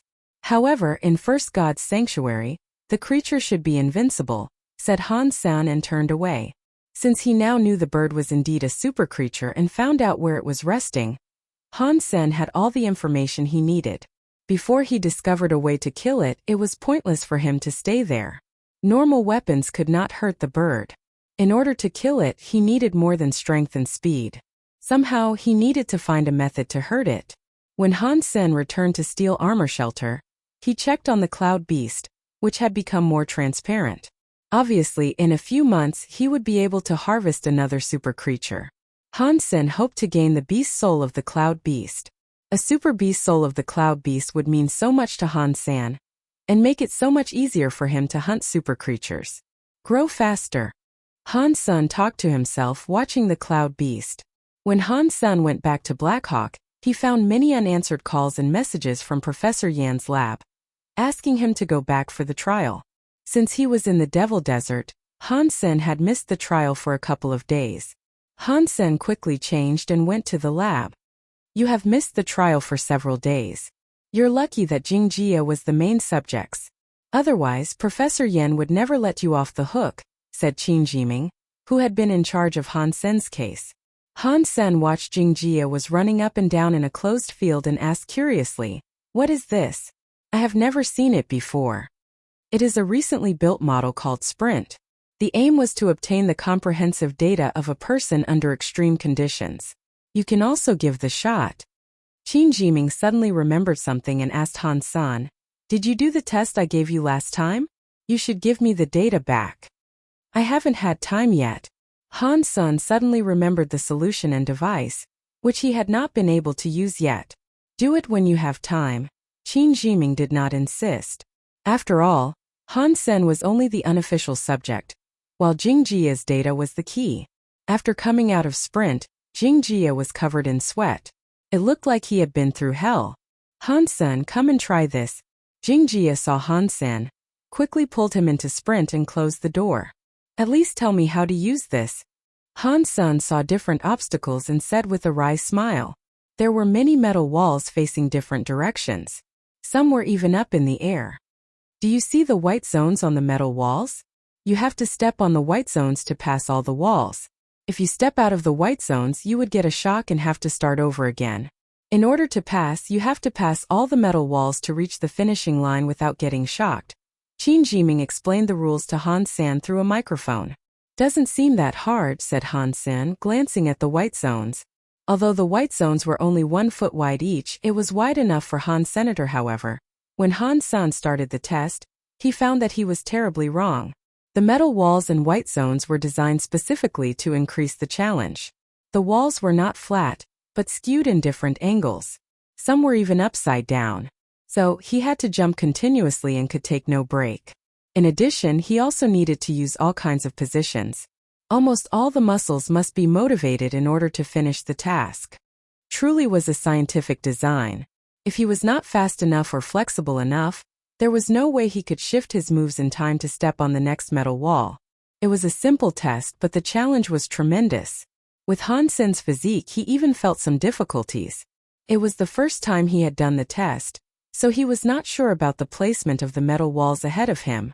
Han Sen had to rely on his reflex to march forward. If he had practiced a few times and got familiar with the channel, it would not be as hard for him. However, a test of this level could not make Han Sen cringe. Although it looked laborious, Han Sen still managed to go through the entire sprint. Watching Han Sen during the test, Jing Jia's look became grim, and Qin Jiming was also shocked. Other researchers on different tasks also gathered, looking surprised. Sprint was not an extreme challenge, and Jing Jia could easily pass it now. However, Jing Jia had learned by heart the placement of all the metal walls. The first time Jing Jia did the test, he was shocked 8 times before he passed. That meant, without learning the test, there were 8 occasions where Jing Jia could not react fast enough, which were also the key points in the design. Of course, there were more than 30 tricks in total. Jing Jia managed to tackle everything else but those 8. After missing once, Jing Jia never failed again at the same tricks. However, for the first time Han Sen did the test, he did not even miss a single point. If he did not know for sure that Han Sen had never taken the test, Qin Jiming could not believe that Han Sen was actually doing it for the first time. It is pretty hard. I must be kinda slow? Han Sen came out of sprint and sweated a little, which was quite rare for him who had practiced jade skin. You did really well. Great physique and reflex. Qin Jiming's eyes lit up. Other researchers were thinking, it seems that the difficulty of sprint should be increased. If Han Sen knew they would think this way, he would feel terrible for Jing Jia. Han Sen had only passed the easiest mode of sprint. By adjusting and adding the metal walls, the difficulty could be further improved. In addition, gravity inside the device could also be increased. From level I to level X, Han Sen had only passed level I, which was the easiest among them all. Sprint is much better than an ordinary gravity trainer. It must be great for me to practice overload. Since Han Sen discovered this interesting device, he had come to the lab more and more often. He mainly came to the lab to use sprint and was not interested in other tests. He always waited for the researchers to leave the lab before he started to use sprint to train himself. As Han Sen had expected, sprint was not only harder than a gravity trainer, it was also more effective and comprehensive when it came to training his entire body. If I could pass level X of sprint when the gravity level was adjusted to 25.0, then it would mean my real fitness index had reached 25. When Han Sen passed all 10 levels, he became more and more obsessed with sprint. The reason he was able to pass was that he had learned the placement of all the metal walls. When he tried the first time, he got his first shock when he got to level 3. In the harder levels, he had to learn the arrangement of the channel before he could pass. However, he was still passing under low gravity. If the gravity was turned up to 25.0, Han Sen would not even finish level I. That was okay though. What Han Sen needed was to squeeze every ounce of energy in his body, so that he could learn more about his body under the condition of overload. Although he got shocked repeatedly, Han Sen was still enjoying his training. Watching Han Sen abusing himself, Jing Jia also worked harder on his own training. Han Sen did not care what Jing Jia did, but only focused on his own goal. In addition to training, Han Sen also needed to go to lectures. Originally, he thought his performance would allow him to become a major in the military upon graduation, but because he had missed school for a long time, he did not get good grades in many courses and had to double his effort so that he could still become a major.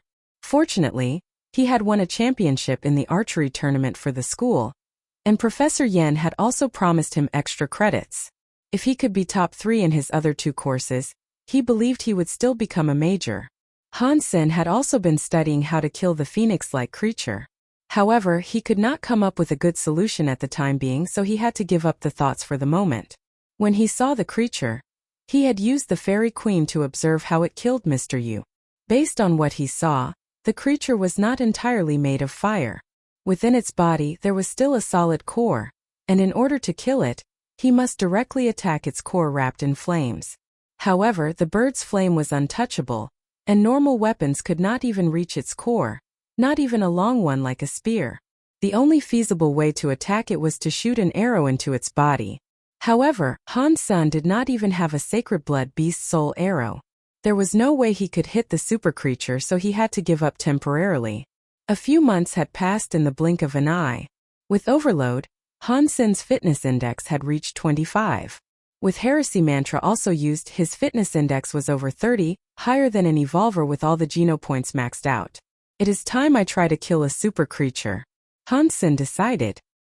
His fitness index had reached 30 at this point, which was about the limit of First God's Sanctuary. It would be hard for him to improve any further. In addition, he had the Sacred Blood Sword from Mr. Yu. He almost had everything ready at this point. All he needed was a super creature as his target. As for the Firebird, Hansen would not even consider it without a proper arrow. Before Hansen went to hunt, he took the semi-annual assessment. Thanks to his efforts, he had got the highest score on campus, earning him a lot of credits. To Hansen's joy, the cloud beast that he had been feeding for a year had become a super creature as he had estimated. Looking at the cloud beast, Hansen clenched the skeleton's dagger in his hand and whispered, "Heaven Buddha, God of Fortune, Lady Luck, please give me a super beast soul." Crack! Hansen killed the super cloud beast and heard the voice in his head. Super creature cloud beast killed. No beast soul gained. Life essence available. Meat inedible. The voice, the body of the cloud beast dissolved, and a piece of life essence fell on the floor exactly like last time. Damn it, cursed Hansen with his teeth gritted. Again he did not get the beast soul. It would take him a year to have another chance. The cloud beast must not be my lucky charm. I have never gained a beast soul from it. Hansen felt depressed. He had fed quite a few cloud beasts, but had not gained a single beast soul. No matter how much he liked that beast soul, he had to consider feeding another type of creature. In the end, Hansen bought a living archer crow. The beast soul of the archer crow was a beast soul arrow. If he could gain that, he could consider killing the phoenix-like creature. In addition, with a super beast soul arrow, it would be much easier for him to kill another super creature. At least he would be able to injure it. The silver lining was that this cloud beast gave Hansen another 9 super Geno points, which further enhanced his physique.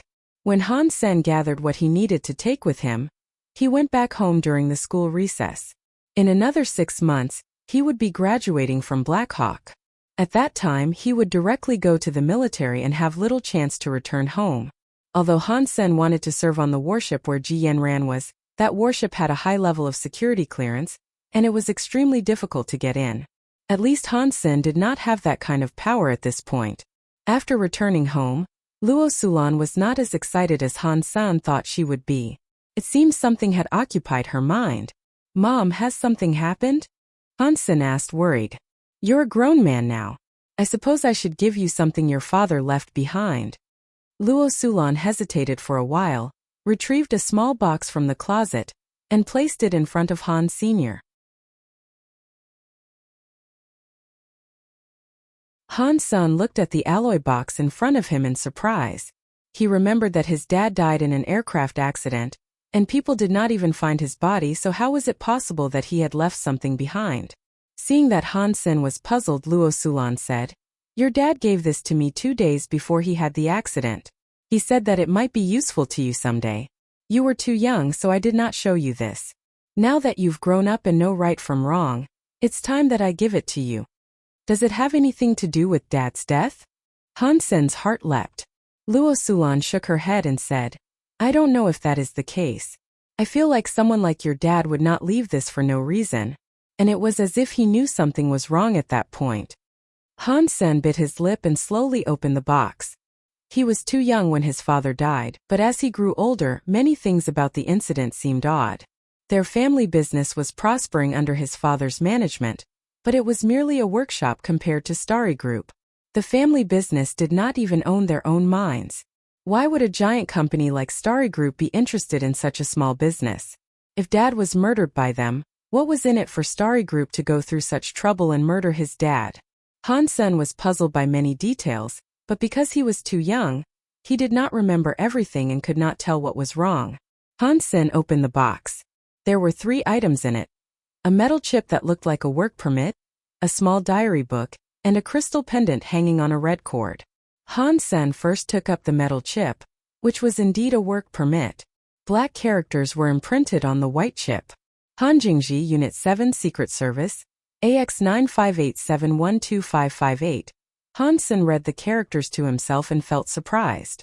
The name Han Jingji was familiar to Han Senator. It was the name of Han Sen's great-grandpa. About his great-grandpa, all Han Sen knew was his name. Apart from this name, Han Sen knew nothing about the man. Seeing the work permit, Han Sen learned that his great-grandpa used to work for a governmental organization in the Alliance, but it looks like he was just an ordinary staff member. Han Sen looked at the back of the work permit and there was a logo. Han Sen did not find anything else special about the permit. Putting down the work permit, Han Sen took up the crystal pendant. It was quite small and made of red crystal. It looks like a cat or fox with its head and tail connected. Its tail was too big for a cat, but its face was a cat's face. Felt like a piece of jade.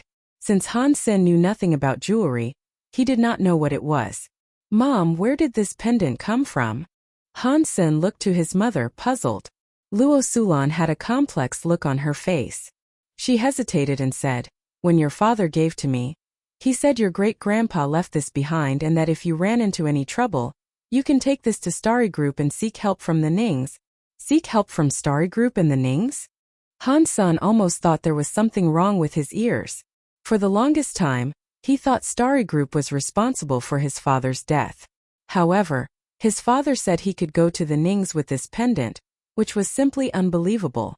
"I also felt it was fishy, so no matter how hard it was, I did not go to Starry Group," said Luo Sulan with a wry smile. Han Sen nodded. If it were him, he would have chosen to do the same. No matter what, Starry Group was an important suspect in killing his father. There was no way he would ask for their help. The whole thing was so odd that Han Sen was confused. He did not know what was the relationship between his father and Starry Group, or why his father had said that. However, everything told Han Sen that his father's death was not as simple as he thought it was. Putting the pendant down, Han Sen took the diary from the box. Although the style of the diary book was old, it did not look like it was used often. Han Sen opened the book and saw two words which made his pupils contract. Super Gene. Han Sen's heart was racing. He thought no one knew about the existence of Super Gene. He had searched on the Skynet and the platform of the Special Squad, but he had found absolutely nothing on super creatures or Super Gene. Seeing these two words on the diary book, Han Sen had a million thoughts at once. The book and the writing seemed to be quite old. Are they also left by my great-grandpa? How come he wrote something like this? Does he mean the same thing that I know of? Han Sen quickly scanned the pages of the diary. However, except for the first page, there was no other words on the diary. All the other pages were blank. Someone else also circled the two words in red ink and wrote a question mark. Han Sen was so shocked that he only noticed it a while later. What does this mean? Is someone questioning whether Super Gene exists? Han Sen frowned and looked to Luo Sulan, wishing his mother had an answer. However, Luo Sulan sighed and said, "Your father did not say anything but that these were left by your great-grandpa Han Jingji. Keep them with you, maybe they will become handy later." Han Sen nodded and put away the three items. They might explain his father's death, and he was the only one who could find out about the truth. Han Sen felt more puzzled since his mother showed him everything. Originally, he only wanted to find out whether Starry Group was behind his father's accident. However, everything seemed to be more complicated than he had thought. Han Sen thought Starry Group must have something to do with his father's death. But his father asked his mother to go to the Nings, owners of Starry Group, before he died. It was so self-contradicting that Han Sen still could not understand what had happened. Han Sen knew it was pointless for him to worry. He had to gain more and more power in order to find out. With his current background, if he became obsessed, it was more likely he would get killed than find out about the truth. After staying at home for a few days, Han Sen returned to Blackhawk and started to prepare for hunting a super creature. Han Sen still had not completed the third phase of Heresy Mantra. It looked like he could not make a breakthrough in a short amount of time. All that was left to do was to fill his sacred Geno points up. Han Sen planned to gain more sacred Geno points while looking for a super creature. Since Han Sen has no method to kill the phoenix-like super creature, he planned to leave it alone for the time being. Initially, Han Sen wanted to go to the Jade Dragon Mountains alone, hunting sacred blood creatures while looking for super creatures. Maybe he would run into something like the Golden Growler. However, before Han Sen left, He saw the sign he told with Lu Weinan on the crooked tree outside the steel armor shelter. Last time Lu Weinan took him to find the Beetle Knight. Han Sen had agreed to give Lu Weinan a 20% cut, but he never saw Lu Weinan again. Unexpectedly, Han Sen found the sign at this point. Han Sen arrived as dollar at the time and place indicated by Lu Weinan on a note, and saw Lu Weinan next to a creek in a mountain nearby. Last time I did not find you. I finished eating the sacred blood meat, so I could only offer you money or finish a task for you. I will try my best, said Han Sr. Lu Weinan looked at Han Sen in surprise and said, Brother, you really killed those 2 sacred blood creatures? I went there again and saw nothing. I thought those 2 creatures had left. I killed them, Han Sen said calmly. Brother, I don't want your money. I happen to have something that I want to ask you and wonder if you could do me a favor. Lu Weinan hesitated and said, Tell me. I'm not sure if I could help though. Han Sen frowned secretly. He preferred to give money, which would be less troublesome. So, I have a few friends who want to go to Jade Dragon Mountains. However, the place is obviously too dangerous for me. If you have time, could you take them into the mountains? You could take my 20% cut as the reward. Or I can pay you more, said Lu Weinan helplessly. Who are going to Jade Dragon Mountains? Han Sen was surprised because not a lot of people dared to go there. Some family friends. They have strong physique and almost all of them are already evolvers. When they finish this trip, they will go to Second God's Sanctuary, explained Lu Weinan.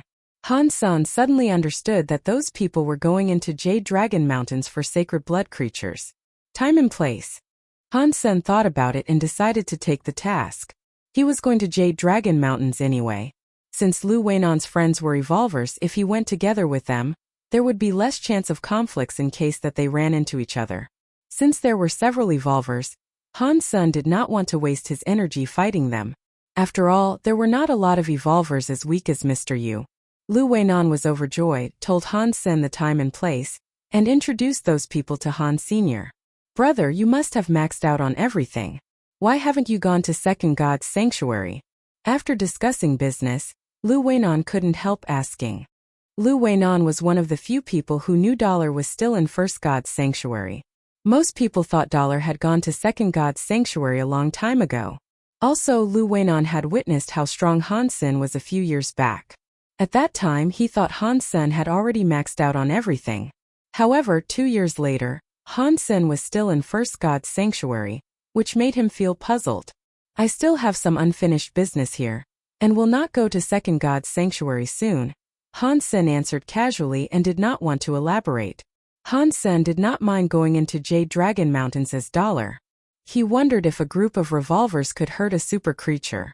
Han Sen estimated that an evolver with all the Geno points maxed out should have a fitness index around 30, while a super creature should have an index of at least 40.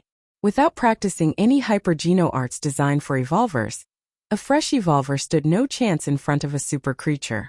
Han Sen packed and went to the agreed place to meet the group of people. Lu said he could hire Dollar to guide our way. We thought he was bragging and it turns out to be you for real.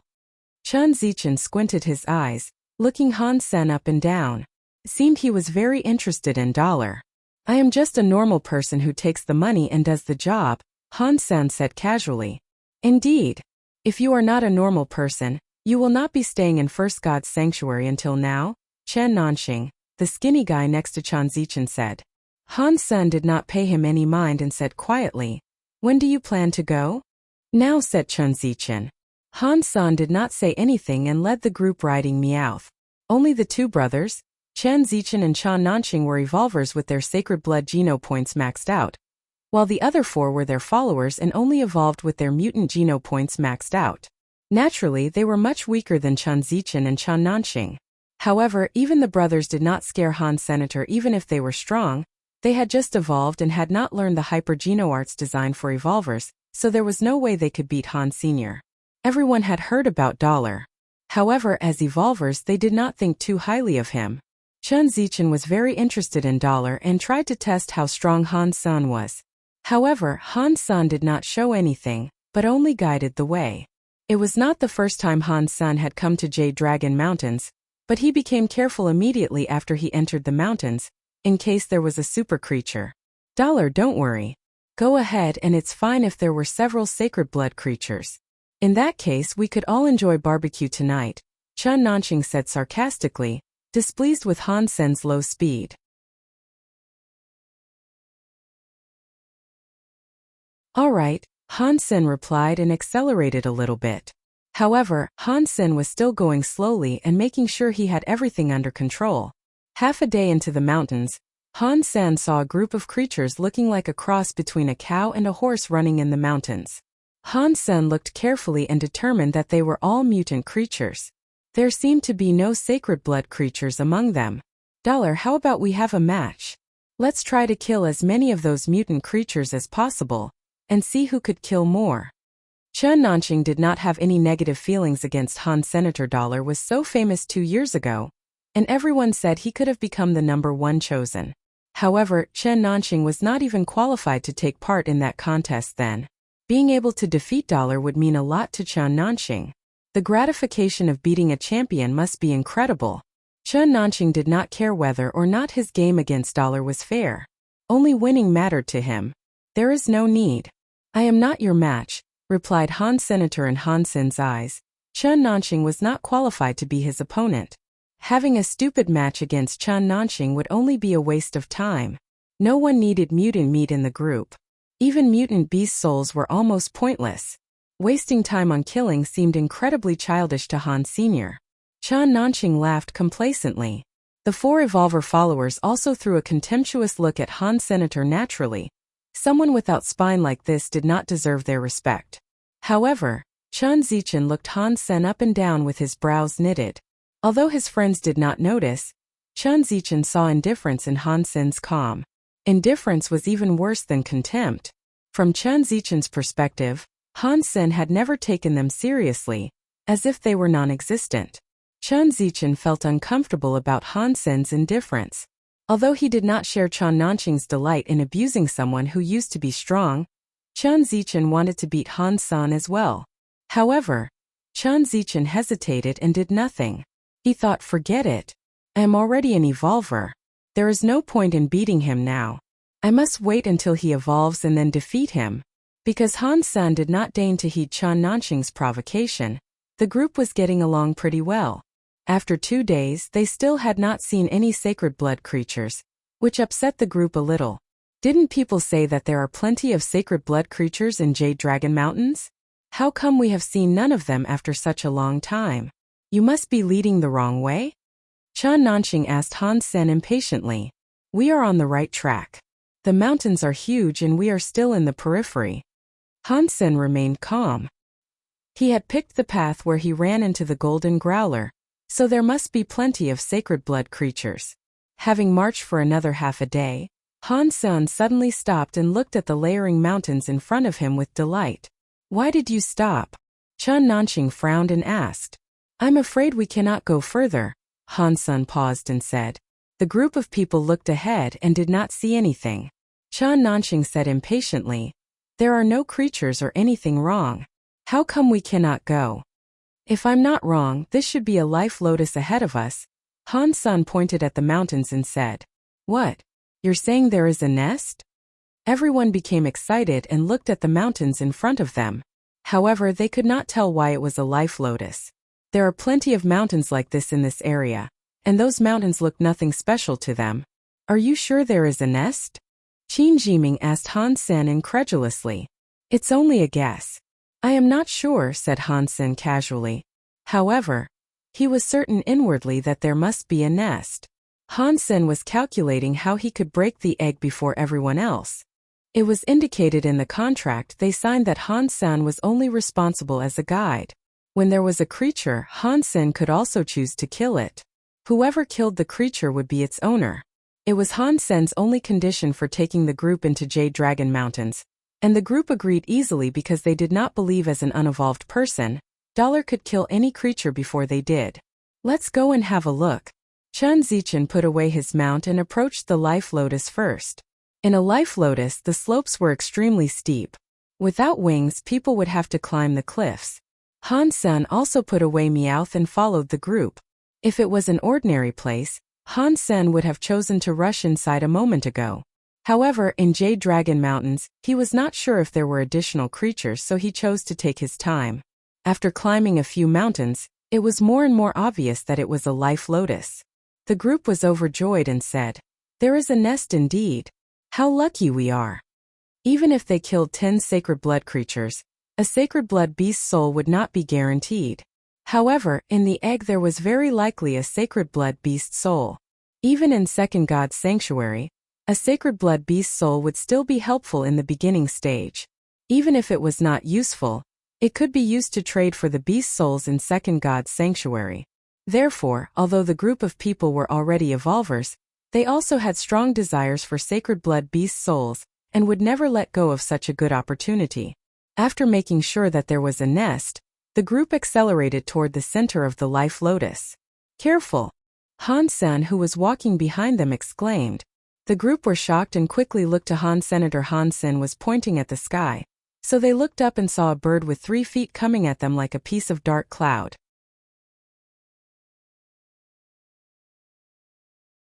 "Clear!" Chan Zichen shouted and summoned a spear more than 6 feet long. He stepped on the cliff and stabbed the spear at the bird. The rest of the group quickly dodged. They dug their fingers into the rocks and quickly climbed up. Han-sen was surprised. Although they had high fitness levels, they must have practiced special martial arts in order to achieve this. It was not hard to drive one's fingers through the rock, but it was difficult to do that repeatedly even for evolvers. Chan Zichen made his first strike with the spear, but the bird had already risen higher. When Chan Zichen started to fall, the birds then clawed at him. Initially, Han-sen thought Chan Zichen must have sacred blood wings to make such a daring move. However, Chan Zichen did not have wings. As the bird was about to get him, he suddenly turned his body around in the air and moved 3 feet away from the bird's claws without touching anything. Then Chan Zichen raised his spear and stabbed at the bird's wing again. The bird was cunning enough to dodge the spear one more time. Watching Chan Zichen fighting the bird in the air and stepping on the air repeatedly, Han-sen felt he was looking at 2 birds. When Chan Zichen stepped on the air the 3rd time, he started to fall. However, he only landed briefly before he threw himself into the air again. Han-sen was more than surprised. The footwork that allowed Chan Zichen to step on the air 3 times was incredible. Without wings, Han-sen could not achieve that. The footwork was not even recorded in Panorama. Han-sen wondered who Chan Zichen was to be a master of such footwork. Suddenly, the bird screeched and landed on the top of the mountain. Next to the bird stood a person. 7 twists of the chens is impressive indeed, the person said, watching Chan Zichen, who had landed on the ground. The entire group were shocked.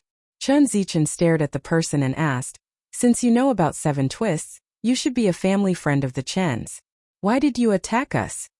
It was obvious now that the bird was not a wild creature, but the man's pet. It was not really an attack. "I was just wondering about 7 twists," said the person, stepping on the bird's back. The birds landed shortly and hovered next to the cliff where the group was standing. Han-sen then saw what the person was wearing. He was in black armor which covered his face as well. "Who are you? Tell me who you are, otherwise I will not be polite," Chan Nanxing exclaimed at the guy. "My name is Yi Yufeng. I don't think you have heard my name. I am a student at the headquarters of Ares Martial Hall, and I know your family well," said the guy in black armor. "So you are from the Ares Martial Hall. No wonder you dared to attack us. I need to question Huangfu Xiongqing when I get back," Chan Nanxing said, annoyed. Yi Yufeng said calmly, "Ares Martial Hall is the Chen's friend. I did not mean to attack you, but to appreciate 7 twists and to save you." "Save us?" Chan Zichen asked. "You must be going to the nest. To be honest with you, I have already been there. Unfortunately, the creature inside was too strong. I almost lost my life and gained nothing, which is why I am giving you a reminder," said Yi Yufeng. "We appreciate it, but this is our business, and has nothing to do with Ares Martial Hall." Chan Nanxing snorted and walked toward the entrance of the nest. Chan Zichen glanced at Yi Yufeng and followed Chan Nanxing. They did not know if Yi Yufeng was really a student at Ares Martial Hall, but there was no way they would give up on a nest. In addition, they were 6 evolvers after all, so they believed they could cope with any creature inside the nest. "What kind of creature is it?" Han Sen did not follow the group but asked Yi Yufeng standing on the bird's back. I did not realize the famous dollar belongs to the Chens. Yi Yufeng checked Han Sen out. Their faces were both covered in armor, so neither of them could see the other. If that is the case, you better not enter the nest.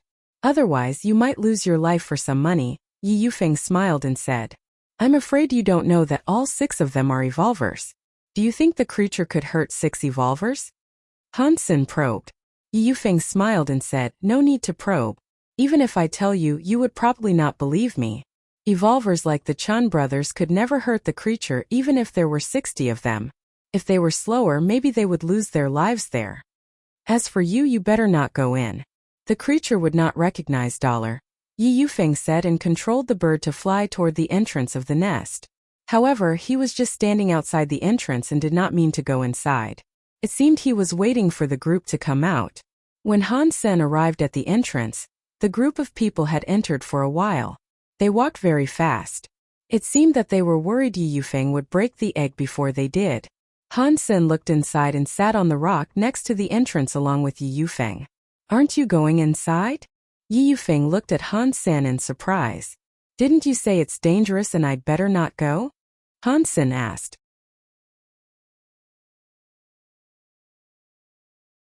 Yi Yufeng was dazed for a while before he smiled and said, I heard a lot about dollar, but just found out how interesting you are. When Han Sen was about to reply, he suddenly heard messy footsteps from the nest. Han Sen quickly looked down. Shortly, people started to climb out of the entrance. The first who came out was Chan Nanxing, who was as pale as a piece of paper. His armor was slashed open either by a weapon or a claw. Blood was oozing. Behind Chan Nanxing, Chan Zichen also climbed up. He looked slightly better than Chan Nanxing. His armor was also broken, but it was not as severe as Chan Nanxing's injury. His face was also grim. After Chan Zichen, no one came out. Han Sen looked down and saw nothing. You guys are more impressive than I thought. You both lasted quite long in the nest, said Yi Yufeng. Is that a sarcasm? Chan Nanxing was in a terrible mood. Hearing Yi Yufeng's words, he bristled and wanted to hit him, but was stopped by Chan Zichen. I truly admire you and did not mean to be sarcastic.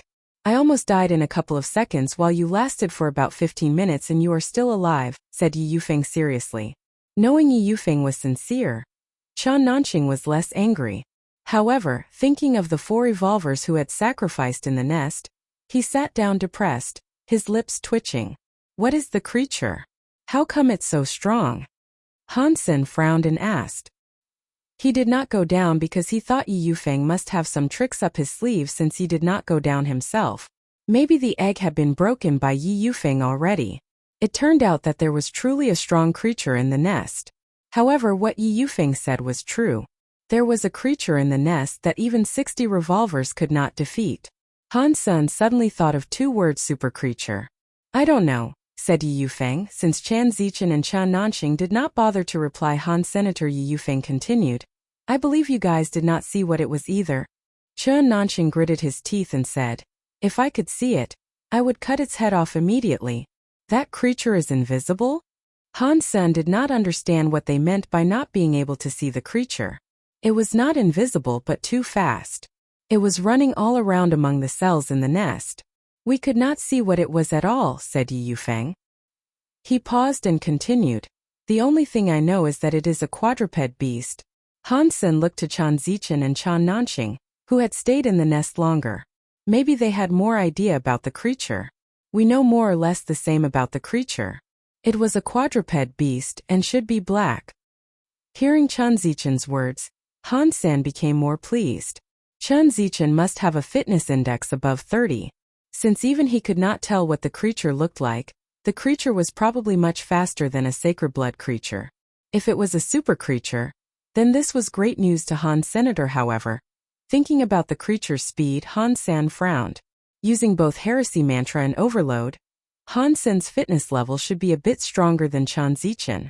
However, if Chan Zichen could not keep up with the creature, Han Sen probably couldn't either. I wonder if you are interested in hunting the creature with me? Yi Yufeng suddenly said, attracting the attention of Chan Zichen, Chan Nanxing and Han Sr. You know how to kill it? Chen Nanqing stared at Yi Yufeng and asked, I have a method, but I can't do it alone. Otherwise, there is no need for me to ask for your help. Yi Yufeng then looked to Han San and asked, I wonder if you have evolved, dollar? Not yet. Han San told the truth. That is unfortunate. If you have not evolved, you would not be fit enough to even see the creature. Even if you have evolved without your sacred blood geno points maxed out, you will still be killed like those 4 guys. Although Yi Yufeng did not say it directly, he implied that Han Sen was not strong enough to collaborate with them. What if I choose to go down? Han Sen asked Yi Yufeng calmly. I meant well, but if you want to commit suicide, I will not stop you. In fact, if you choose to go inside, you could buy us more time, which would do us more good than harm. Yi Yufeng smiled and said, What's your method? Chen Nanqing asked Yi Yufeng hastily. It looked like he wanted to eat the creature alive. It is pretty simple. The creature is only too fast for us to even hit it. In fact, if we could hit it, it would be easy for us to kill it, said Yi Yufeng. Cut the crap. We all know that, Chen Nanqing sneered. You have a way for us to hit it? Chen Zichen stared at Yi Yufeng and asked. Yi Yufeng said quietly, of course. But before I tell you, we must determine how to divide our gains, so that Ares Marshall Hall and the Chens could still be friends. How do you propose we divide the gains? Chen Zichen asked Yi Yufeng. The beast soul of the sacred blood creature would belong to whoever killed it. We will divide the meat equally and I get to break the egg. Yi Yufeng said his plan. Obviously, the plan did not include Han Senator. Neither Yi Yufeng nor the Chen brothers think of Han Sen as either opponent or partner. They all thought all Han Sen could do was to distract the sacred blood beast and buy them some time before he was killed.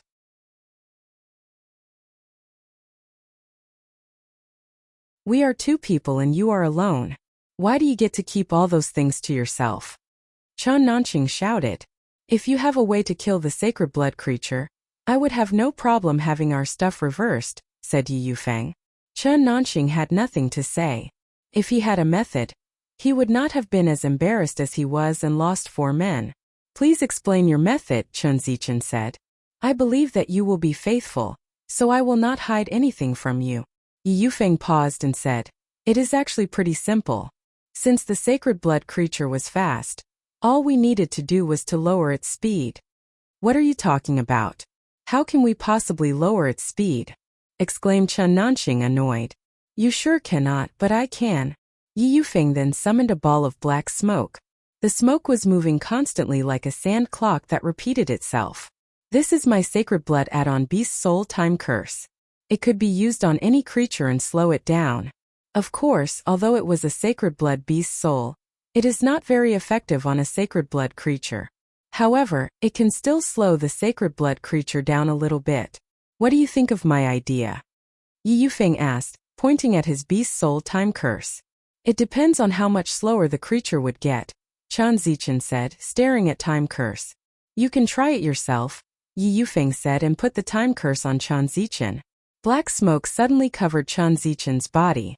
Chen Zichen walked a few steps and was obviously slower than he was. Chen Zichen nodded and said, The effect is quite good. Although it did not surprise me, it should allow us to hit the sacred blood creature. Let's give it a shot. Great.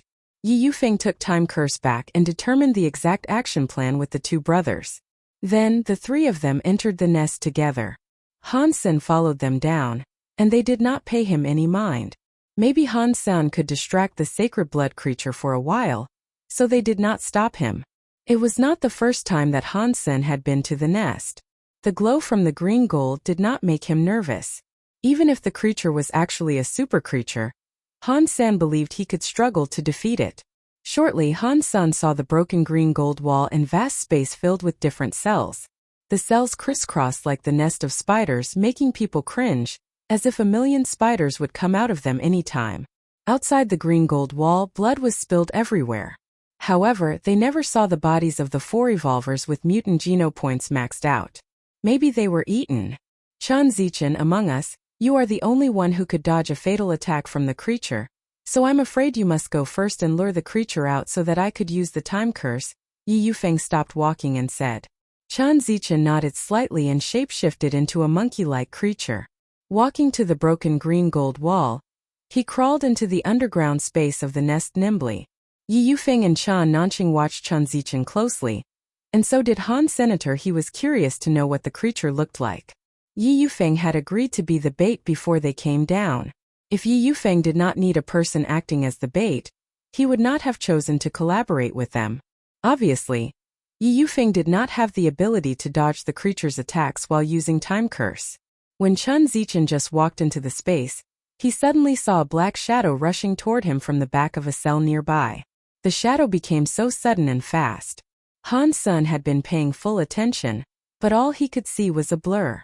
He felt like it was something between a wolf and a fox. Chen Zichen was indeed very strong. Under such critical conditions, he quickly turned around in an impossible angle and protected all the vital parts of his body. The shadow only scraped his arm, but even so, it still managed to make him bleed.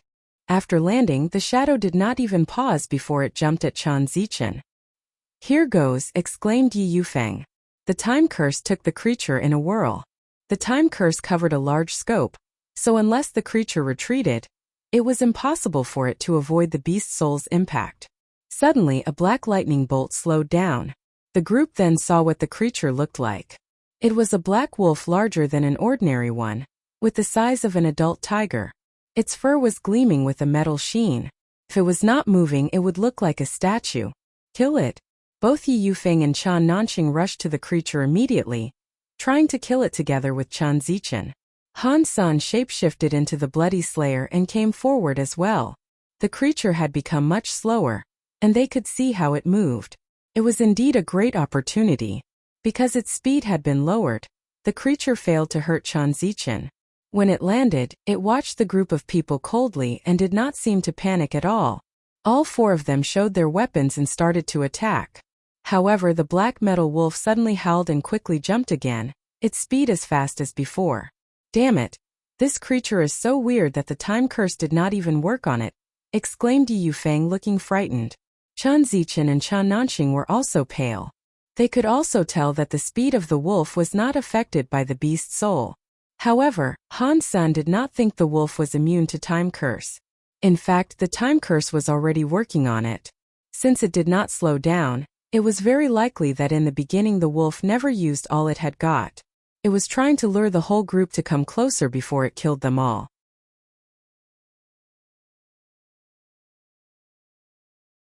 The black metal wolf quickly flashed in front of Chen Nanqing, who was fast enough to summon a large copper shield more than 3 feet tall to block its claws. Crack! The 5-inch thick shield, which seemed extremely sturdy, was suddenly ripped open by the wolf claw like a piece of paper. It almost broke in half. "My sacred blood shield!" Chen Nanqing cried in anger. Chen Zichen and Yi Yufeng each cut at the wolf that just landed with a sword. As the sword flashed, the metal wolf had already thrown itself at Han's senator, although Han's son was holding the spinning spear. Seeing what had happened with the sacred blood shield, he did not dare to block the wolf with the spear. His heart started to race, and incredible power filled his body.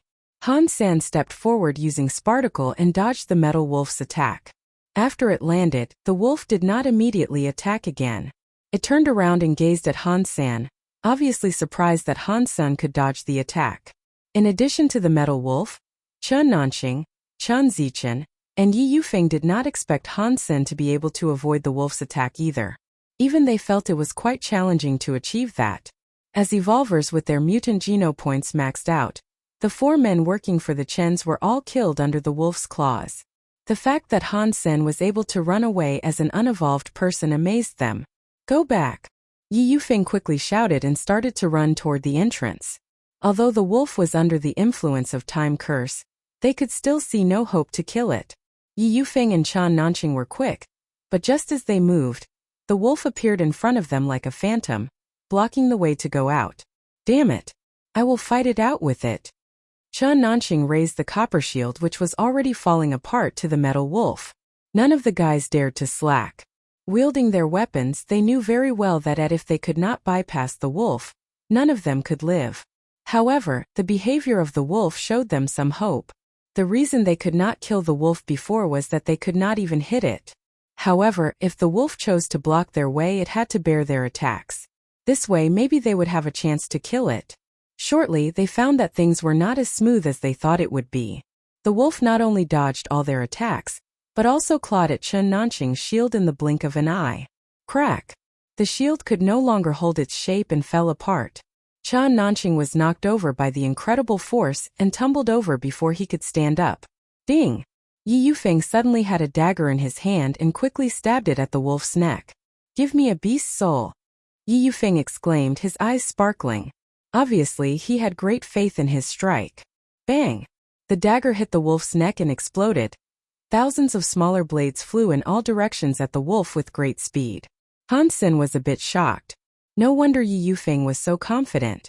The dagger turned out to be a one-use beast soul like the ghost butterfly boomerang. It seemed it was also a sacred blood weapon. Otherwise, Yi Yufeng would not be so sure of himself. What happened next made Yi Yufeng turn pale. Thousands of small blades hit the wolf's body and clanked. With the weapon's sharpness and speed, it did not even cut the hair of the wolf, but fell on the floor like broken glass. How is that possible? Yi Yufeng almost stared his eyes out. Chen Nanqing and Chen Zichen were also dumbstruck. Obviously, they could also tell how good the dagger was. However, the wolf's performance made them feel desperate. Only Han Sen, who had determined the wolf to be a super creature, had guessed the result, and did not look surprised at all. After being attacked, the metal wolf was agitated. It howled again and came at Yi Yufeng. Blood suddenly spilled. Yi Yufeng used all his force to run. Although he managed to avoid being hit in the vital parts, his leg was clawed and blood started to well. Chen Zichen and Chen Nanqing had taken the opportunity to go out of the opening in the green gold wall, and quickly ran out. Because he was injured in the leg, Yi Yufeng could not run fast. Being the last one, Yi could no longer dodge the second attack from the wolf. Feeling desperate, Yi Yufeng raised his sword and wanted to cut the wolf before he died. Although it was pointless, he did not want to go down doing nothing. The sacred blood sword was useless against the wolf and immediately bounced back, almost cutting Yi Yufeng himself. Seeing the claws almost at his chest, although Yi Yufeng was wearing sacred blood armor, he did not think it could protect himself. This is the end of me, he thought. All of a sudden, Yi Yufeng felt someone pulled him in the back away from the claws. Bang! Yi Yufeng was thrown out toward the exit. Getting up, he saw Han Sen standing opposite the wolf. Dollar! Yi Yufeng was dazed. He did not believe Dollar would have saved him. Go! Why are you standing there? Han Sen exclaimed with his eyes fixed on the wolf. The reason he saved Yi Yufeng was not because he liked the man, but because he had thought of a method to kill the super creature, and Yi Yufeng and his time curse would be a great help in Han Sen's plan.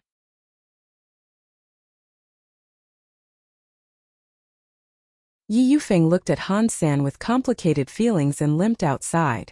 As he ran, he kept looking back and saw the black metal wolf had thrown itself at Han Sen at the same high speed. Yi Yufeng did not have the heart to watch. Although he felt terrible, Han Sen was already doomed. If he did not leave fast enough, his life saved by Han Sen would also end there.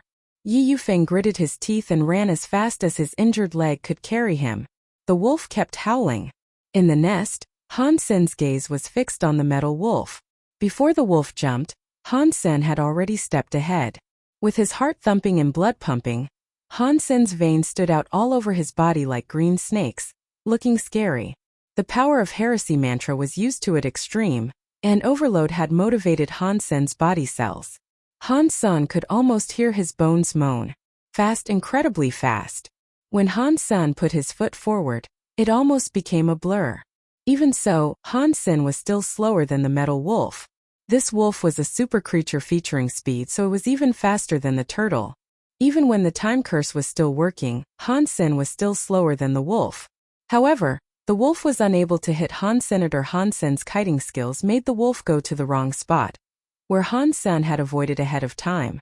Of course, Han Sen could not predict the future. The reason it happened was that Han Sen could determine where the wolf was going next, as he understood its pattern. Han Sen was leading the wolf attack himself to some extent. The kiting skills that he learned from Queen allowed him to protect himself against the wolf. However, it was almost impossible for him to kill the wolf. Even the one-use sacred blood beast soul could not hurt it. Han Sen had basically no chance to kill it.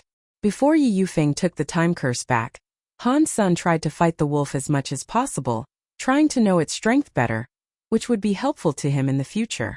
Although Han Sen could predict the wolf's action, it was too fast and strong for Han Sen to fight back. Seeing Yi Yufeng had run out as well, Chen Zichen and Chen Nanqing were dazed. Yi Yufeng was injured in the leg, and they thought it was unlikely that he could survive. Yi Yufeng did not bother to talk to the brothers and looked to the entrance. However, he did not see Han Sen come out. No need to look. That guy cannot make it, said Chen Nanqing. Shut up. Although Yi Yufeng was thinking the same, he did not want to hear Chen Nanqing say it out loud. Yi Yufeng could not understand why Dollar had chosen to save Yi at the risk of his own life in the end. When Chen Nanqing was about to lose his temper, he suddenly heard footsteps from the nest. Is the wolf coming out? Chen Nanqing suddenly panicked and quickly ran back, forgetting about Yi Yufeng's offense. Yi Yufeng looked down and was surprised by a golden figure. It was none other than Dollar.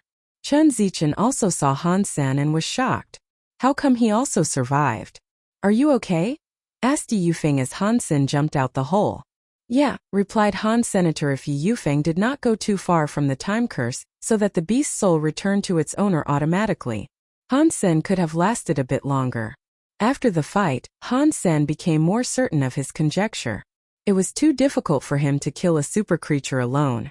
Previously, Han Sen did not solicit other people's assistance, because he was afraid that others might be more a burden than help. However, after encountering the evolvers, Han Sen had new thoughts formulated. Normally speaking, people from First God's Sanctuary would be no match of a super creature, even if they had maxed out on their super geno points. Evolvers like Yi Yufeng, Chen Nanqing and Chen Zichen could last while facing a super creature. Yi Yufeng was especially helpful because he had the special beast soul time curse. Although time curse did not slow down the metal wolf enough for them to beat it, it was not a problem. Han Sen still had Flame Lieutenant, which could enhance the power of time curse and further reduce the wolf's speed. If Han Sen could find some beast soul with similar function, maybe he could further limit a super creature's abilities. There remained to be one key issue, which was how to kill the super creature. Since even a one-use sacred blood beast soul could not injure the metal wolf, it would be even harder to kill it. Han Sen had the sacred blood beast soul sword from Mr. Yu. With the enhancement from the devil sword and flame lieutenant, maybe it was possible to kill the wolf.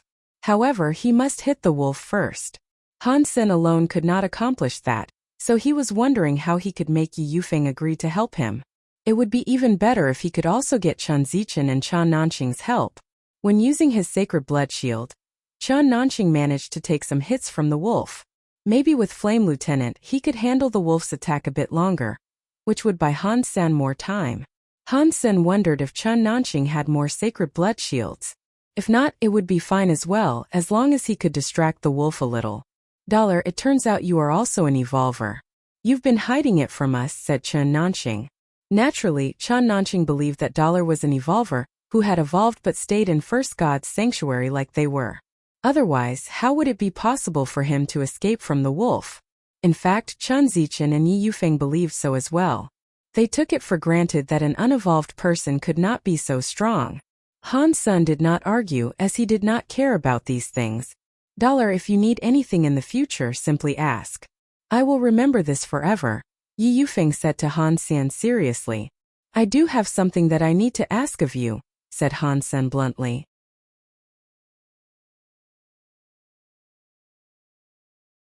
Name it, said Yi Yufeng. Come down with me again and kill the wolf, said Han Sen calmly. Hearing Han Sen's words, Yi Yufeng, Chen Nanqing and Chen Zichen all looked puzzled, unable to believe what Han Sen just said. A normal person should know clearly by now that it was impossible for them to kill the wolf. Even they were all evolvers at this point, they had just evolved and had never practiced hyper-genoarts designed for evolvers. Compared to an average evolver, they were much weaker. Okay. You have saved my life, so it is fair that I give my life back to you. Although Yi Yufeng also believed that going down equaled death, he agreed to do it anyway. Han Sen smiled and said, I am asking you to come because I know there is a way for us to fight the wolf. If I am asking you to die for me, I wouldn't have saved you just now. Before Yi Yufeng spoke, Chen Zichen asked, Dollar, you really think we could kill the wolf? If it is just Yi Yufeng and me, I think we have a 50% chance. If you and your brother join us, then we should have a 70% chance, said Han Sen, sure of himself. 70%? Chen Nanxing looked at Han Sen incredulously and said, "It was the four of us just now, and we even lost some sacred blood beast souls. Why would anything change when we try a second time?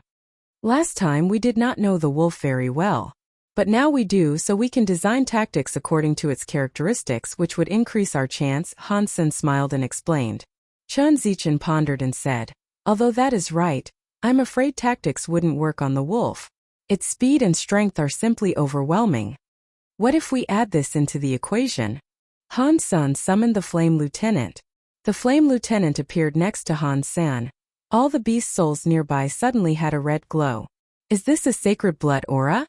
The three guys were surprised to see Flame Lieutenant and feel the abilities of their beast souls enhanced.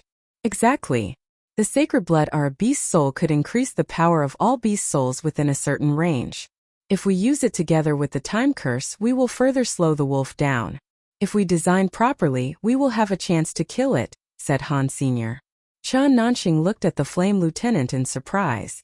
A sacred blood aura was as rare as a three-legged person. All the gangs would die for even a mutant aura. The effect of a mutant beast soul aura was already incredible for a gang, let alone a sacred blood one. Among all the gangs in First God's Sanctuary, not many had a sacred blood aura. The fact that Han Sen had one to himself seemed to be a huge waste from Chen Nanxing's perspective. Dollar was a lone wolf, while the aura was meant for a group. The more people there were, the more power the aura had.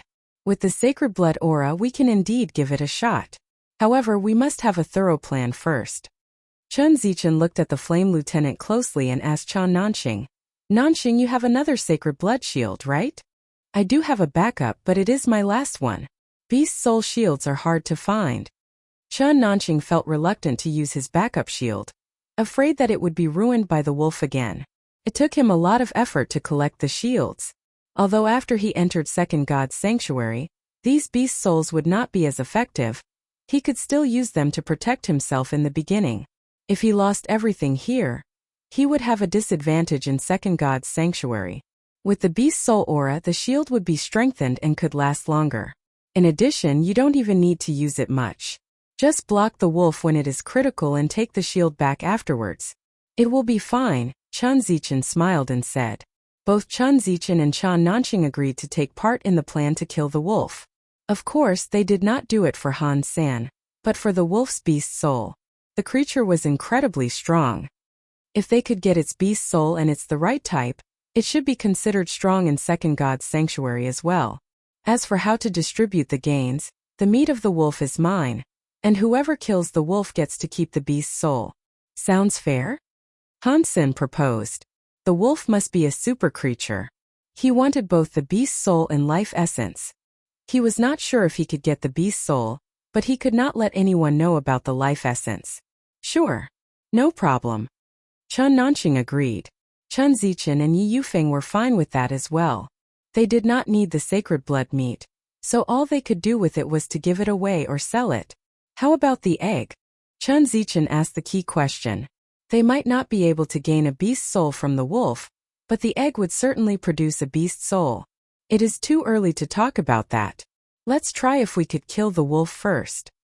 Han Sen did not compromise. It was very likely that there would be a super beast soul in the egg as well, and Han Sen did not want to give that up. The Chen brothers must be eyeing the egg as well. If they started the argument now, they might not even be able to go as a team. Fine. Chen Zichen nodded and let it go. He believed that if they could really kill the wolf, the two brothers would have a bigger chance at the egg since they would work together. The four of them explained all the beast souls they owned each, and designed a plan to fight the wolf according to its characteristics. It took them a long while to finalize the plan. Remember, if we don't hit the wolf, go back immediately. Do not try to take risks. We can always go back as long as the wolf remained in the nest. No need to hurry. Chen Zichen repeated the plan before they went down. He was afraid that Han Sen and Yi Yufeng would disturb the plan to snatch the beast soul. "We'll do everything as we planned," Han Sen agreed, because he did not believe any of the others had what it takes to kill a super creature.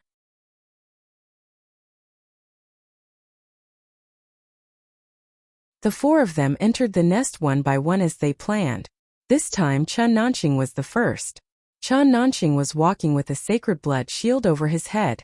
His task was to block the first attack from the metal wolf, so that Yi Yufeng had the time to use time curse on the wolf.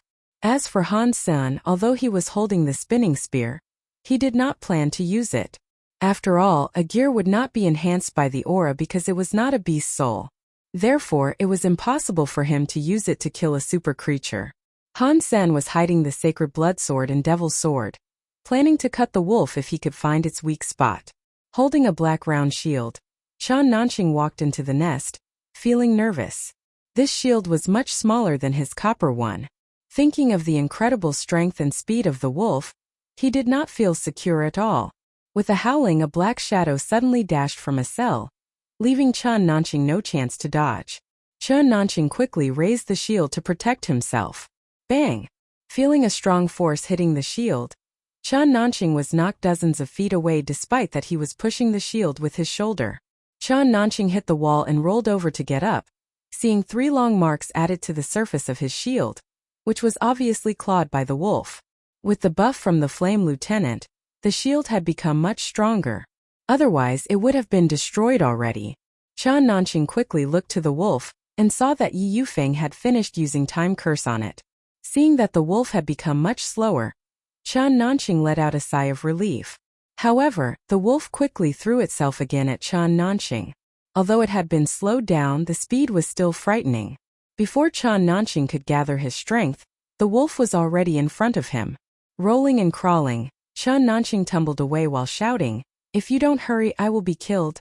Yi Yufeng pulled Chen Nanqing away from the wolf. Holding their weapons, Han Sen and Yi Yufeng rapidly launched attacks at the wolf. Under the buff of Flame Lieutenant, the time curse had slowed the wolf down significantly. However, the super creature could still manage to dodge all the attacks of the four and fight back at times. Although it was 1 against 4, the wolf still had the advantage. The four of them had to collaborate with one another to cope with the creature. Fortunately, they had planned ahead of time and did not panic. Damn it! Why is the wolf so fierce? Chen Nanqing was clawed again at his shoulder.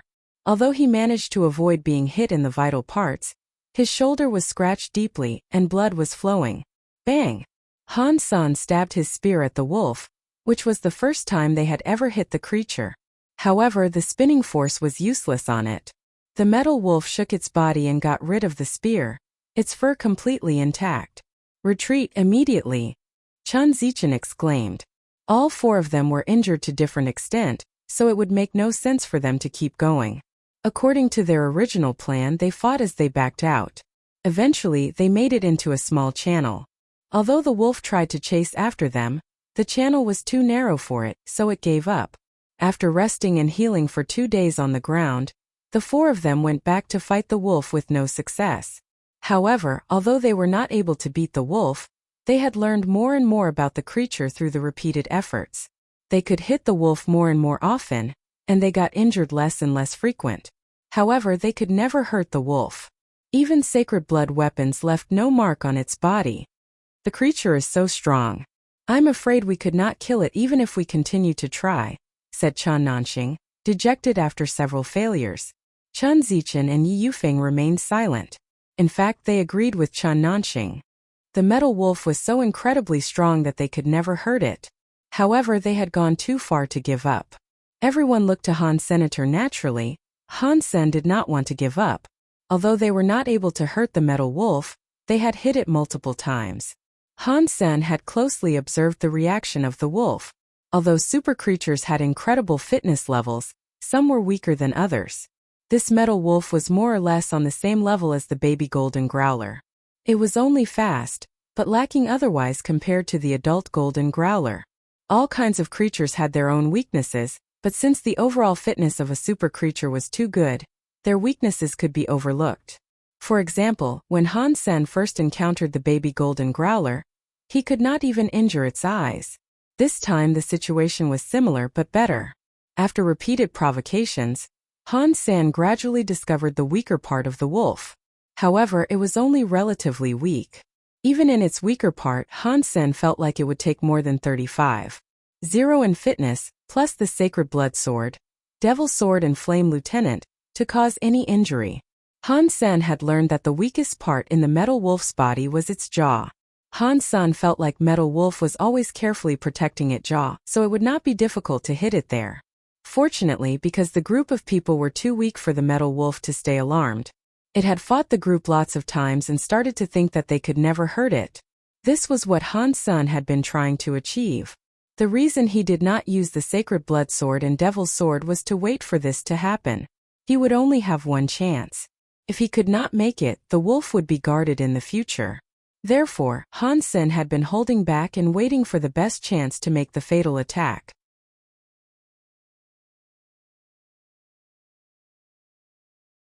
Han Sen could tell that the Chun brothers were having second thoughts and did not feel hopeful anymore. If it was not for the fact that Han Sen had saved his life, Yi Yufeng would probably give up as well. How about we just let it go? Chun Nanxing said after hesitating for a long while. After all, they could not stay in First God's sanctuary for too long. Otherwise their body would suffer irreversible damage. They could not waste all their time there. Chun Zichen also said, You see that the Metal Wolf has really tough skin. Even if we have the chance, we can never injure it. We have tried almost stabbing it everywhere, but it simply did not work. It would be a waste of time if we continue to try. Han Sen pondered and said, You can choose to stay or leave as you wish. Then Han Sen looked to Yi Yufeng and asked, What's your plan? At this point, Han Sen had known the wolf very well. Even without the two brothers, he could beat the wolf. However, without the time curse, Han Sen was not so sure. After all, the wolf was too fast for Han Sen to hit it in the jaw. Yi Yufeng said quietly, You have saved my life, so it is only natural that I do whatever you say. If you need me, I'll be here. In that case, help me and let's try again. Han Sen was glad that Yi Yufeng said that. Without the time curse, Han Sen was not sure how likely he was to succeed. Yi Yufeng nodded and did not speak. Chun Zichen and Chun Nanxing felt awkward and got up. We'll leave now. Wish you success. Although they said that, they did not believe that the two of them could kill the Metal Wolf. Chun Nanxing even believed that without the two brothers, and Yi Yufeng might be in danger. After all, neither of them had a sacred blood shield, so there was no way they could defend themselves. Before leaving, Chun Zichen gazed at Han Sen and Yi Yufeng, hesitated and said, We have spent more than a month together. No matter what you think, I have a lot of respect for the two of you. Here is a word that I would like to share if you don't mind. Please, said Han Sr. We don't belong in the First God's sanctuary and should not waste too much time here. Chun Zichen said and got up to fare Han Sen and Yi Yufeng well. Chun Zichen's words reminded Han Senator since he had not evolved, he would not suffer from the punishment of God's sanctuary. However, Han Sen did not know how long ago Yi Yufeng evolved. If Yi Yufeng kept staying, he might suffer irreversible damage in his body. Han Sen told Yi Yufeng, If you don't feel well, leave with them. I should be able to last a few days more, said Yi Yufeng. Then let's rest for 2 hours and try again. If we don't succeed this time, you can go back. Han Sen planned to try one last time. If he failed to kill the wolf, he would rely on himself. After all, Yi Yufeng had been faithful, so Han Sen could not let Yi sacrifice himself. After resting for a while, Han Sen and Yi Yufeng again entered the nest. In the broken wall, Han Sen told Yi Yufeng, I will lure the wolf out, and all you need to do is to summon the time curse. You don't have to fight the wolf this time. Okay, replied Yi Yufeng and did not say anything more. Han Sen took a deep breath and entered the opening. He was walking in an odd way. He was not following a straight line but swinging left and right. It looked like he was a cripple. Han Sen had integrated kiting skills and the skeleton's disordered movements into his walking, making his opponent unable to tell where he was really going. Even if the metal wolf rushed out, Han Sen was sure that he could dodge its attack. Suddenly, the wolf threw itself at Han Sen like a ghost. However, the direction it went was off because of the skills Han Sen used, so Han Sen was able to avoid its attack. Yi Yufeng was fast enough to attach Time Curse to the wolf. With the help of Flame Lieutenant, the wolf had become much slower, and Han Sen could see where it was moving.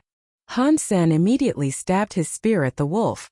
Because they had fought multiple times, the wolf knew that the spear could not injure. It simply slightly moved aside before throwing itself at Han San again.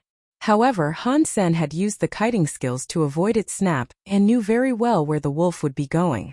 After releasing the time curse, Yi Yufeng initially wanted to help Han San fight. However, after watching for a while, Yi Yufeng stopped in surprise. After spending more than a month with Han San, Yi Yufeng thought Han Sen should be a strong evolver with his sacred geno points maxed out. However, Han Sen would not be much stronger than the two brothers and himself. Originally, Yi Yufeng did not think they could do well in this last shot. After all, they were missing two people, and it would be an issue how to distract the wolf. However, Han Sen was distracting the wolf himself, which showed Yi Yufeng something he had never seen before. Since the four of them were working together previously, Yi Yufeng had not been able to tell Han Sen's strength. With Han Sen facing the wolf alone, Yi Yufeng felt shocked. Even with the Flame Lieutenant and Time Curse used, Han Sen, who had shapeshifted, was still much slower than the wolf. Normally speaking, Han Sen would not be able to dodge all the attacks from the wolf. However, Han Sen managed to avoid all the wolf's attacks easily without sweating. Yi Yufeng couldn't believe his eyes. Han Sen was much slower than the wolf, so how could he easily avoid its attacks? Yi Yufeng felt more and more puzzled. Han Sen's footwork did not seem to be too strong. Even at his best, he was still slower than the wolf. However, Yi Yufeng felt like no matter how fast the wolf was, it was impossible for it to hit Han Sr.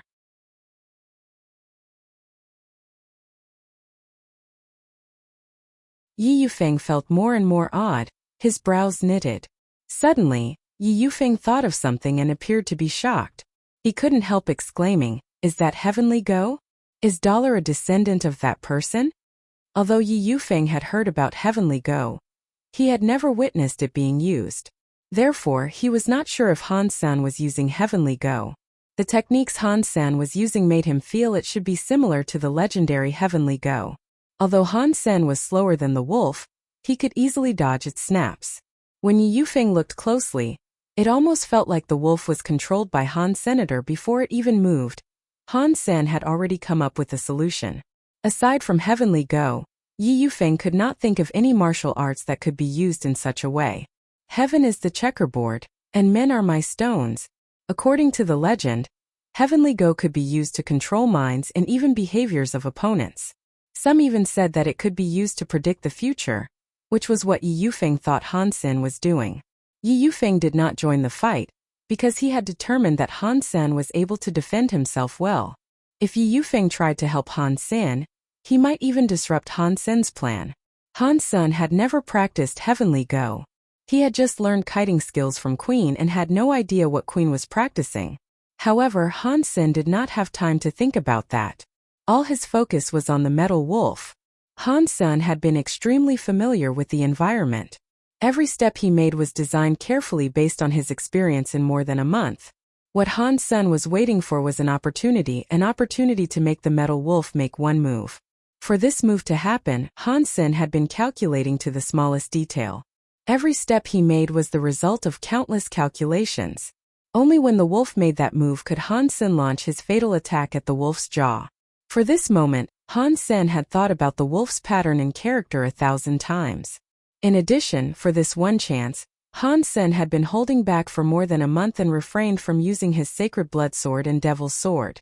Because the spinning spear could not be enhanced by the Flame Lieutenant, and the fact that Han Sen was holding back himself, he posed the least threats to the wolf.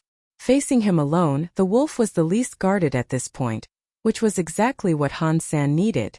Even if the Chun brothers did not ask to leave, Han Sen would also try to fight the metal wolf alone. Only by doing this could he execute his plan. Watching the target stepping into his scheme, Han Sen's eyes were as calm as water. Although his heart was beating rapidly because of heresy mantra, his mind was extremely peaceful. Han Sen was clear that this was his only chance, so he could only succeed and cannot fail. To succeed, he did not need to be angry or explosive. All he needed was to perfectly execute his plan with no mistakes. The wolf was roaring from time to time. For so many days, the wolf had been disturbed by the group repeatedly, so it had wanted to eat them alive for a while. At this point, Han Sen was facing the wolf alone, but the wolf even hit him, which made the wolf snap harder. Seeing the creature getting agitated, Han-san was delighted. The more frantic the wolf was, the more likely he was to succeed. Gradually, the wolf was led to the design spot by Han-sen. In other words, Han-sen was forced into a corner by himself. It was a narrow corner between two stone walls. The two walls formulated an angle of 45 degrees, and there was a large stone about 3 feet tall in front of Han-sen. If the wolf wanted to attack Han-san, and must jump over the large stone. In order to do that, the wolf had to jump much higher than usual, which would force it to expose its jaw to Han Sr. Coming back from death was Han-sen's only option, and Han-sen's only chance. The wolf was extremely enraged. Seeing that Han-san, who was super sly, forced into the corner and had nowhere to go, the wolf couldn't help jumping over and throwing itself at Han-san, trying to kill him with one blow. Yi Yufeng, who was watching, suddenly became pale. As he tried to rush over, he realized it was too late. Yi Yufeng had to watch the wolf going at Han Sr. Staring at the wolf coming at him, Han-san stayed still like a stone. The moment that the jaw of the wolf was exposed to Han-san, he flipped his wrist, and a silver sword covered in black smoke suddenly reached forward. This move was so unexpected that even a human could not see it coming, let alone a creature.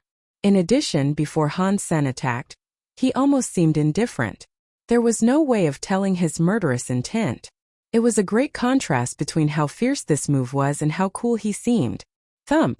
With the use of heresy mantra, Han-sen's heart ran like an engine, making horrendous sounds, which could even be heard outside of his body. Veins stood out on the body of the bloody slayer.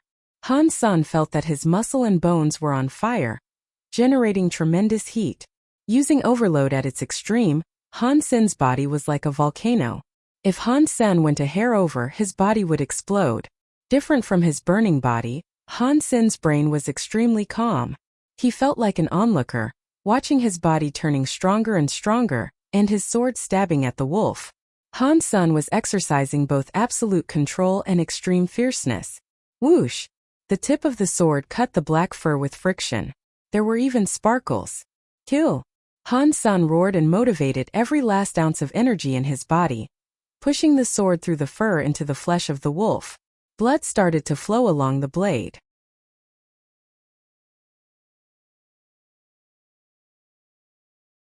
The wolf's whimper was stopped by the blade in its throat. However, the creature suddenly turned its head and broke the sacred blood sword. The beast's soul suddenly disappeared and Metal Wolf fell on the floor with blood welling from its wound. Han-sen quickly stabbed the spinning spear at the wolf, which gave Han-sen a fierce stare and escaped deeper into the nest. There was no way that Han-sen would let it go.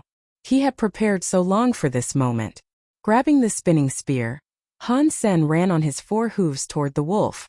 Because it was bleeding too hard, the wolf had slowed down significantly and failed to get away from Han-sen. However, when the wolf entered where the cells were, many creatures started to rush out and come at Han Sr. Han-sen did not even care. He dashed into the numerous creatures like a demon. Han-san did not believe that one nest could nurture 2 super creatures. He was confident to face any creature but the super creatures. The creatures were roaring, the spear was dancing, and blood was splashing. Han-san made his way through the creatures and followed the wolf closely.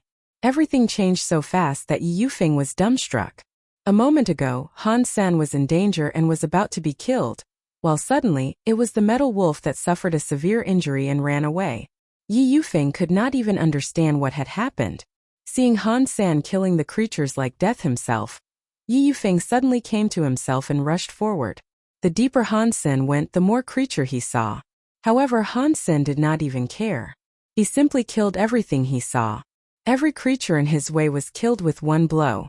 The bloody slayer's body was covered in warm blood. The metal wolf had become slower and slower. It seemed that it was injured so badly that the creature could no longer run fast. Even when Han-san was hindered by the creatures, the wolf still cannot get rid of him. Suddenly, the wolf turned its head back and threw itself at Han-san, determined. It seemed that the wolf was going for mutual destruction, knowing itself could not survive. Seeing the wolf coming at him, Han-san remained calm. The speed and strength of the wolf had been greatly reduced, so he could no longer pose any threat to him. Dodging the wolf's attack, Han-san swept the spear across at the wolf, sending it into the air. Before the wolf fell, Han Sen lifted its body higher with the spear. Bam bam bam. The wolf was strapped by the spear so fast that it could not even land. Han Sen knew that the spinning spear could not break the wolf's fur, so it was pointless to stab the creature. He was simply beating the wolf hard to make its wound tear. More blood flowed from the wolf's jaw. Yi Yufeng was dashing among the creatures. When he approached Han Sen, he saw Han Sen whipping the metal wolf, which used to be invincible, and had now lost the ability to fight back. Suddenly, Han Sen turned the spear around and drove it into the wolf's injured throat, nailing the wolf's body to the stone wall. Bang! The wolf's body hit and smashed the wall. The spear was driven into the wolf's injury with a strong spinning force. Blood spurted from the wolf's throat. The creature had lost all its energy and even stopped struggling. With blood and sparkles, the head of the spear eventually hit the wolf's brain. Larva of super creature cursed wolf killed. Beast soul of cursed wolf gained. Life essence available. Meat inedible. Watching the body of the cursed wolf dissolving, Han Sen quickly grabbed the black life essence, overjoyed. Super beast soul. Super beast soul. I have another super beast soul. Han Sen almost wanted to shout to express his joy. However, Han Sen stopped himself and put away the life essence before Yi Yufeng saw it. Han Sen did not want to leak the existence of the super creatures. It would cause so much trouble. As Yi Yufeng and Han Sen slaughtered the creatures, there was nothing that could stop the two of them. Very soon they killed everything in the nest, including a cow-like sacred blood creature. Han Sen killed the creature with one strike but did not gain its beast soul. However, Han Sen was not let down at all. He was very much still immersed in the excitement of gaining the super beast soul. The two of them quickly got to where the egg was. What they saw made them feel shocked. Where the egg should be was empty. Han Sen and Yi Yufeng both felt odd. With all the creatures still alive, it was unlikely that the egg was gone. It was hard for them to believe that someone could hide himself from all the creatures and break the egg. In addition, Yi Yufeng was the one who found the nest first. Before he was there, the green gold wall was still intact, so no one could have entered the place. Did the Chun brothers manage to break the egg without alarming any creatures when they came down the first time? Yi Yufeng murmured to himself, but felt his guess was unlikely. The brothers were only in the nest for a very short amount of time. Even if they did not alarm any creature, it was impossible for them to reach the egg and return safely in such a short amount of time. Han Sen suddenly had a thought. Was the cursed wolf hatched from the egg?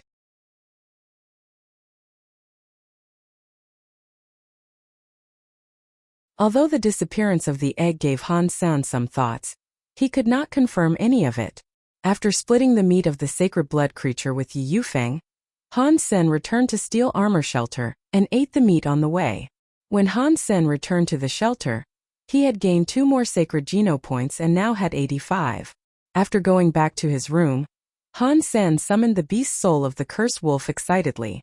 Type of beast soul of cursed wolf. Weapon. A black dagger suddenly appeared in Han Sen's hand. Although it was just a bit more than a foot long, it was heavier than an average broadsword. The blade was so thin that it was almost transparent, making Han Sen feel cold when looking at it. Han Sen wielded the dagger, and a Z-steel block was sliced in half with no resistance. Without a good target, Han Sen could not tell what other strengths of the weapon were. Super Beast Soul Weapon. Han Sen almost laughed out loud as he had been overjoyed with his new gain, which was exactly what he needed at the moment in order to hunt super creatures. With this dagger, he would never worry that he had nothing to kill a super creature with. If he ran into the baby golden growler again, Han Sen could kill it without a doubt. However, it would not be easy for him to go to that island again. In addition, he was not sure whether the baby golden growler would stay on the island. Han Sen had to give up the thought. Although super creatures were rare, he should be able to find one if he was paying attention. There was no need for him to go that far. The most important thing was to become stronger himself. After all, super creatures each had its own features. Although he had a super beast soul dagger, Han Sen needed to improve himself further in order to be safe. He also needed time to find a super creature to kill. Taking out the life essence of the cursed wolf, Han Sen started to lick it. The black crystal gradually turned into black liquid. Han Sen drank it and felt his body cells undergoing incredible changes, giving him a better physique. Life essence of Cursed Wolf eaten. 1 super geno point gained. Hearing the familiar voice, Han Sen felt enchanted. The life essence of the Cursed Wolf brought Han Sen 8 super geno points. Han Sen now had 43 super geno points. One thing made him feel puzzled. The golden growler was the only creature that spilled out its life essence without its body dissolving, while all the other creatures killed by Han Sen disappeared in thin air. However, Han Sen knew that he would not get an answer anytime soon, because there was not enough information. He simply gave up thinking on that. After returning to Blackhawk, Han Sen started to search information related to super creature on the Skynet. In the meantime, he was trying to improve himself further to prepare for the next hunting trip. It was not that easy to locate a super creature, so Han Sen had to be patient and browse the news of Steel Armor Shelter and the shelters nearby each day. One day, Han Sen went on Gladiator, which he had not logged in recently. Opening the friend list, no one was online. In fact, Han Sen only had Queen Desperado and QHZ in the list. Han Sen chose to be matched randomly. There were so many advanced players on this platform that he always had something to learn. Very soon, Han Sen started a fight with an opponent. Lost. Han Sen had lost a dozen fights in a row and reached the limit of what his body could take. It was not his lucky day. All the opponents arranged for him by the system were too advanced. The weakest of them also had a fitness level around 50. The longest he had lasted was less than 4 minutes. Han Sen did not care about losing and winning as long as he could practice his skills. When he came out of the holographic device, Han Sen was soaked in his sweat. His body was still burning, and he felt completely spent. Keeping his body under the influence of overload, Han Sen got extremely tired. However, he had become used to it. As long as he took some rest and eat properly, he would recover very soon. Bang! Just when Han Sen left the holographic device and entered the hallway, someone came hastily from the opposite direction. Walking with his head bowed, the guy bumped into Han Sr. Han Sen was knocked over. He had wanted to move away, but he didn't realize that the guy was not paying attention at all. In addition, he had used the last drop of his energy just now and could not dodge in time. Sorry. The guy apologized and pulled Han Sen up hurriedly. It's fine. Han Sen got up and waved his hand. Brother Han. The guy saw who Han Sen was, suddenly became overjoyed, and would not let go of Han Sen's hand. The guy was ordinary looking, in uniform of Blackhawk and with his hair messy. Han Sen regarded him but did not recognize him. He was not sure why the guy was happy to see him. Save me, Brother Han. His schoolmate started to beg Han Sr. Han Sen was a bit upset. He was not sure if the guy was crazy. They were in a military academy, and the students should be completely safe. In addition, there was no one around chasing him. What's the matter? Han Sen frowned slightly, watching the guy's hand tremble. The guy looked left and right. No one was in the hallway, and no one should be noticing them. The guy was still concerned and pulled Han Sen into a corner before he told Han Sen what had happened.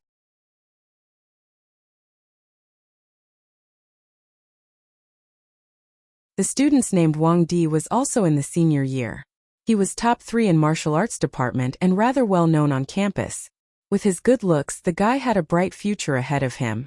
However, since Wang Di started to go to Gladiator, everything has changed. Initially, like Han Sen, Wang Di also went to Gladiator in order to improve himself. However, Wang Di later discovered the VIP section in Gladiator. In order to enter the VIP section, Wang Di needed to pay a large amount of membership fee. Since he was from a wealthy family and had earned quite some money in God's sanctuary himself, Wang Di paid the membership fee and entered the VIP section. In an ordinary game, there was only winning and losing. However, in the VIP section, a large sum of money must be submitted before the game started as the stake. Once lost, one would hand the money over to one's opponent. In the VIP section, the opponents were always randomly matched. However, the unevolved and evolved belonged to different groups. In the beginning, Wang Di was only giving it a shot. He had met both strong and weak opponents and earned some money. Later on, he became more and more obsessed. Not only had he lost all his money, he had owed the system a huge debt. What do you need me for? I don't have any money to lend you. Han Sen was not interested in helping a gambler. Han Sen would not even give money to a gambling friend, let alone a stranger like Wang Di. No, brother. I do want to borrow money, I only want you to save me. Wang Di shook his head and continued. Because Wang Di had already become obsessed. Not only had he borrowed a lot of money from others, he had also signed some deadly contracts. At this point, Wang Di had owed so much money that it was impossible that he could give it back. In this case, he had to fight life and death battles. The so-called life and death battles were not real combats, but slaughters to satisfy some perverts. In a life and death battle, everything could be used, and the only goal was to kill the opponent and survive. Blood and death were the ultimate feast for those perverts. In 2 days, staff of Gladiator would take Wang Di to take part in a life and death battle. Although Wang Di was just a student, because of the contracts he had signed, Gladiator was allowed to take him away. How can I help you? Han Sen frowned. In fact, he felt that Wang Di did not deserve his sympathy. With a good background and solid foundation, Wang Di did not make use of his advantages, but became obsessed in gambling, which ruined himself. Although Han Sen was good at mind games, he would never be a part of gambling because he knew that one would always lose at some point. If one had no other option but to gamble, Han Sen could understand that. However, with a million options, Wang Di still chose to gamble, which was simply his own fault. But after all, they were schoolmates, and Han Sen would not mind helping the guy if it did not take much. I want to ask you to go to the life and death battle on my behalf. Before Wang Di finished his words, Han Sen turned away. The request was too much. Han Sen was not so arrogant that he thought he was invincible. He was merely an unevolved person, and so many people could kill him in the alliance. If he agreed to take part in the life and death battle, he would be handing his life to others. As a stranger to Wang Di, there was no way Han Sen would sacrifice himself for the guy. Brother, wait, I could pay you. Wang Di quickly pulled Han Sen's sleeve and exclaimed in terror. I know you don't have any money left. And even if you do, money cannot buy human life, said Han Sen calmly. Han Sen knew a thing or two about the VIP section of Gladiator. When Huangfu Pingqing introduced Gladiator to him, she had told him about the VIP section. Technically speaking, Gladiator belonged to Ares Martial Hall, but there were other powerful board members who were in charge of the VIP section. Huangfu Pingqing had repeatedly told Han Sen not to go to VIP section, which would do him no good. In her words, it was a playground for perverts. Han Sen was a good listener to advice. Without enough temptation, he would never go to VIP section. Wang Di had dug his own tomb, and there was no need for Han Sen to help the guy, since Han Sen was no saint. No, brother, although I don't have money left, I could give you sacred blood beast souls, said Wang Di in a trembling voice, unwilling to let go of Han Sen's arm. Sacred blood beast souls could not be traded for a human life. Han Sen shook his head and thought, why would you do this knowing that nothing good could come out of gambling? Not just any sacred blood beast souls. Brother, I have a sacred blood beast soul add-on, which is extremely rare and useful. You are so strong that you will definitely survive the life and death battle. I also have a sacred blood beast soul weapon that I can give you. Please save me, Wang Di begged, as if Han Sen was his last straw. Initially, Wang Di had been desperate already. Meeting Han Sen, however, gave him some hope. Wang Di felt like maybe God was giving him another chance, so he would do whatever it took to survive. Han Sen wanted to say no, but hesitated when hearing Sacred Blood Beast Soul add-on. All the add-ons he had witnessed were extremely strong, like Qin Xian's Water Spirit and Yi Yufeng's Time Curse. Which shelter are you in? And what does the Beast Soul add-on do? Han Sen hesitated and asked. I know you are in Steel Armor Shelter. I'm pretty close. Wang Di became overjoyed, quickly told Han Sen his shelter and the abilities of the Sacred Blood Beast Souls and looked at Han Sen expectantly.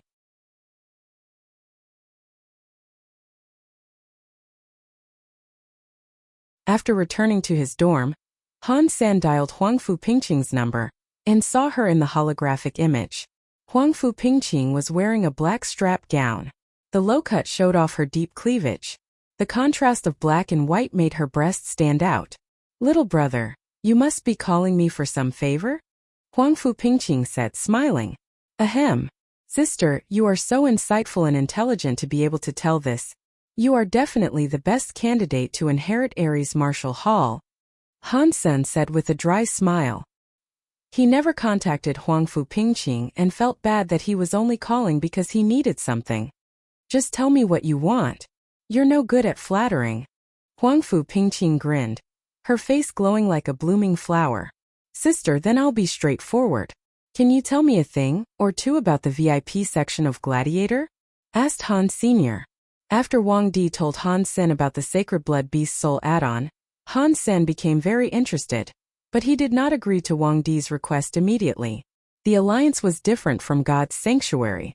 The strongest opponents Han Sen could ever face in First God's Sanctuary were those who had just become evolvers, and they were not even that much of a threat to Han Senator. However, in the alliance, too many people had the ability to kill Han Sen, and he did not dare to slack at all, which was why he was asking Huangfu Pingqing.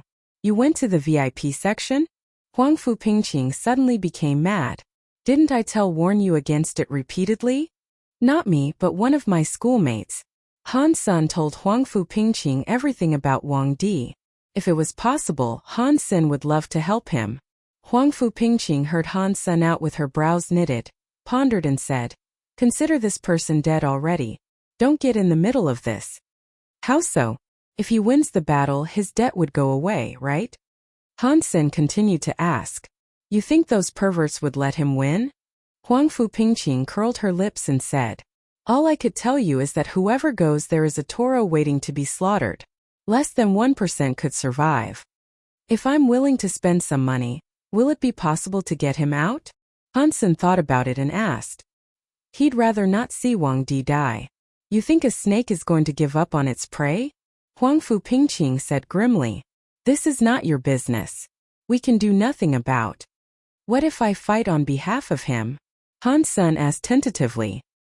He did not want to let go of the Sacred Blood Beast Soul add-on, which was almost impossible to find on the market and would be a great help in hunting super creatures. You know him very well? Huangfu Pingqing gazed at Han Sr. Not really. Han Sen told Huangfu Pingqing about Wang Di's proposal to hire Han Sen with the beast souls. You didn't agree yet, right? Huangfu Pingqing asked with her brows knitted. Not yet. But I really want that beast soul add-on. Is there no way around this? Huangfu Pingqing asked.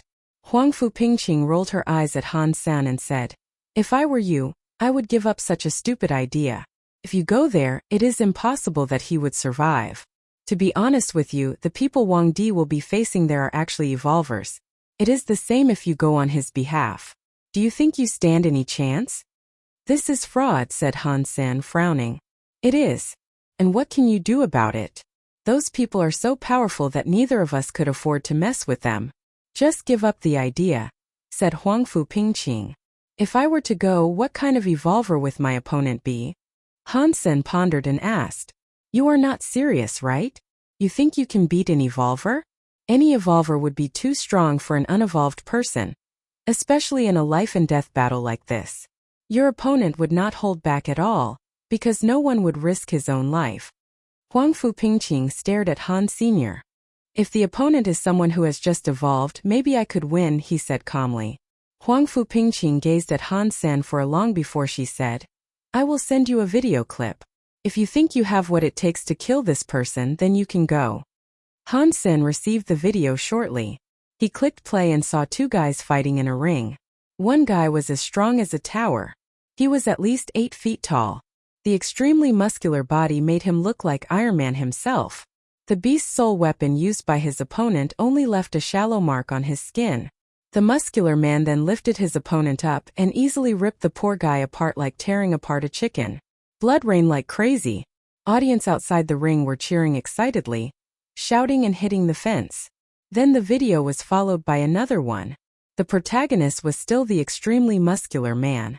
His opponent was beheaded immediately this time. All the video clips were more or less the same thing. All the opponents of this man were torn into pieces by him barehandedly. The strongest person only lasted half an hour in front of this man before meeting his fate. Who is this person? Han Sen turned off the video and asked Huangfu Pingqing. It is not important who he is.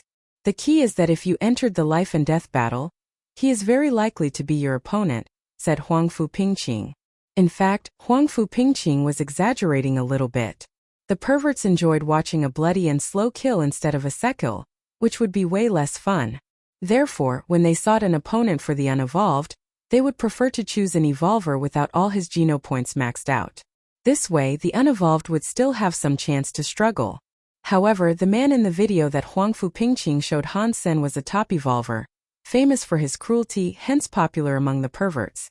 The man was not for every unevolved person. The reason Huang Fu Pingqing said that was to dissuade Han Sen from risking his life. Can you make sure that he will be my opponent if I enter the battle? Han Sen asked seriously. Of course, said Huang Fu Pingqing resolutely. She did not want Han Sen to take any chance. Okay then. I have decided that I will enter the battle on behalf of Wang Di. Han Sen's calm words made Huang Fu Pingqing feel dumbstruck and speechless.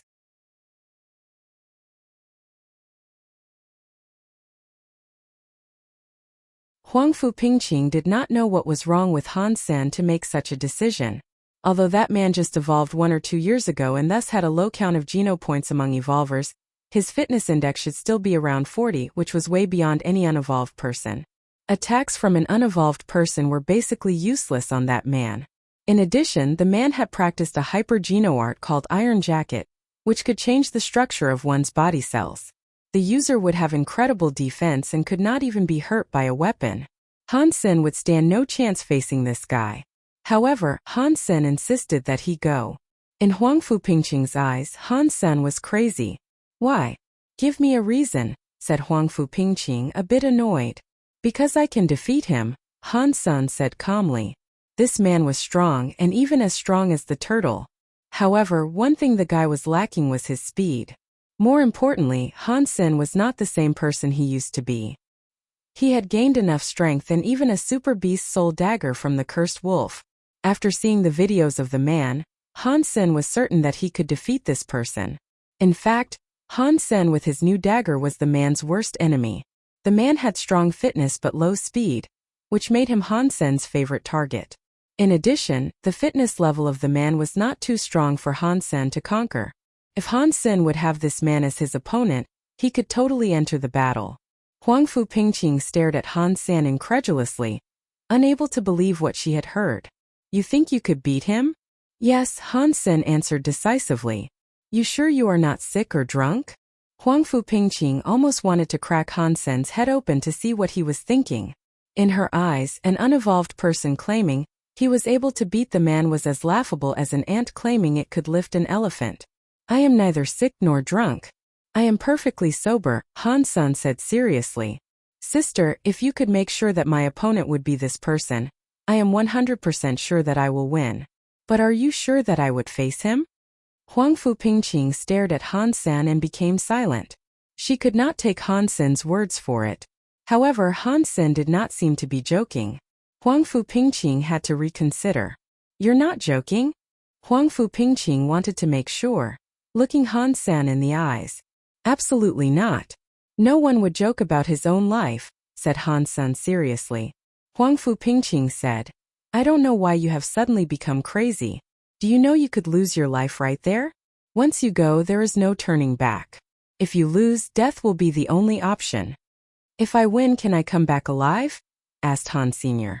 Huang Fu Pingqing sighed and said, the person in charge of the VIP section is named Ningyu. Maybe you have not heard his name, but he should know his brother, who is my cousin Son of Heaven. Brother of Son of Heaven? Han Sen hesitated. In fact, Ningyu is Son of Heaven's twin brother. And Ningyu was not his original name. When they were born, Ningyu weighed 8 pounds and was very healthy. However, Son of Heaven was a weak baby, less than 5 pounds and dying. Their grandfather was a believer of fate, so he hired a fortune teller, who told him that Ningyu's fate had obstructed his brother's. Then the fortune teller changed the name of the healthy baby to Yu, which is a name said to be helpful to his brother's development. Except for their grandfather, no one in the family believed that just by changing the other child's name, Son of Heaven would get better. However, to the joy of the family, after his brother was named Yu, Son of Heaven gradually became healthy. Since then, Ningyu's health became worse and worse. He had not recovered until now. After their grandfather died, Their mother hired another fortune-teller to cure Ningyu. However, that fortune-teller only shook his head and said one sentence before he left. Huangfu Pingqing paused. What sentence? Han Sen became curious. You meant moon, which is not a suitable name for a man. Since Ningyu has a strong fate, the name was even more harmful to him. However, Huangfu Pingqing smiled wryly and said. The fortune-teller looked at Son of Heaven and stopped. Everyone understood what he meant. If Ningyu changed his name back, Son of Heaven might be in danger again. So, Ningyu is still named Ningyu? Han Sen asked. Huangfu Pingqing shook her head and said. Their mother has considered changing Ningyu's name, but Ningyu said himself that the name was given by his grandfather. Since his grandfather had passed away, he has to respect his grandfather's wish. In addition, the name was helpful to his brother. If he were to change the name, his brother will be harmed, which will make him a bad brother. He would rather suffer than be a bad grandson and brother. When he said that, Ningyu was only 8 years old. What a great person! Han Sen pondered and said. Ningyu is someone who always plays by the rules. If you win, he will never let you die on his watch. However, can you really win? Huangfu Pingqing changed the subject back. She could not believe that Han Sen would win that evolver. Based on what you know about me, do you think I would do something that I am not sure of? Han Sen asked calmly. Huangfu Pingqing paused. Based on her knowledge, Han Sen was not a risk-taker, and even less an idiot or madman. However, it was so hard for her to believe that Han Sen could beat that evolver. After all, there was a huge gap between the unevolved and evolvers. Sister, please arrange for that evolver to be my opponent, said Han Sr. Okay, Huangfu Pingqing agreed. She sighed and said, I hope that Ningyu is not there. To be honest, although Ningyu is a gentle person, I always feel uneasy around him. I would rather be around Son of Heaven who has a terrible temper.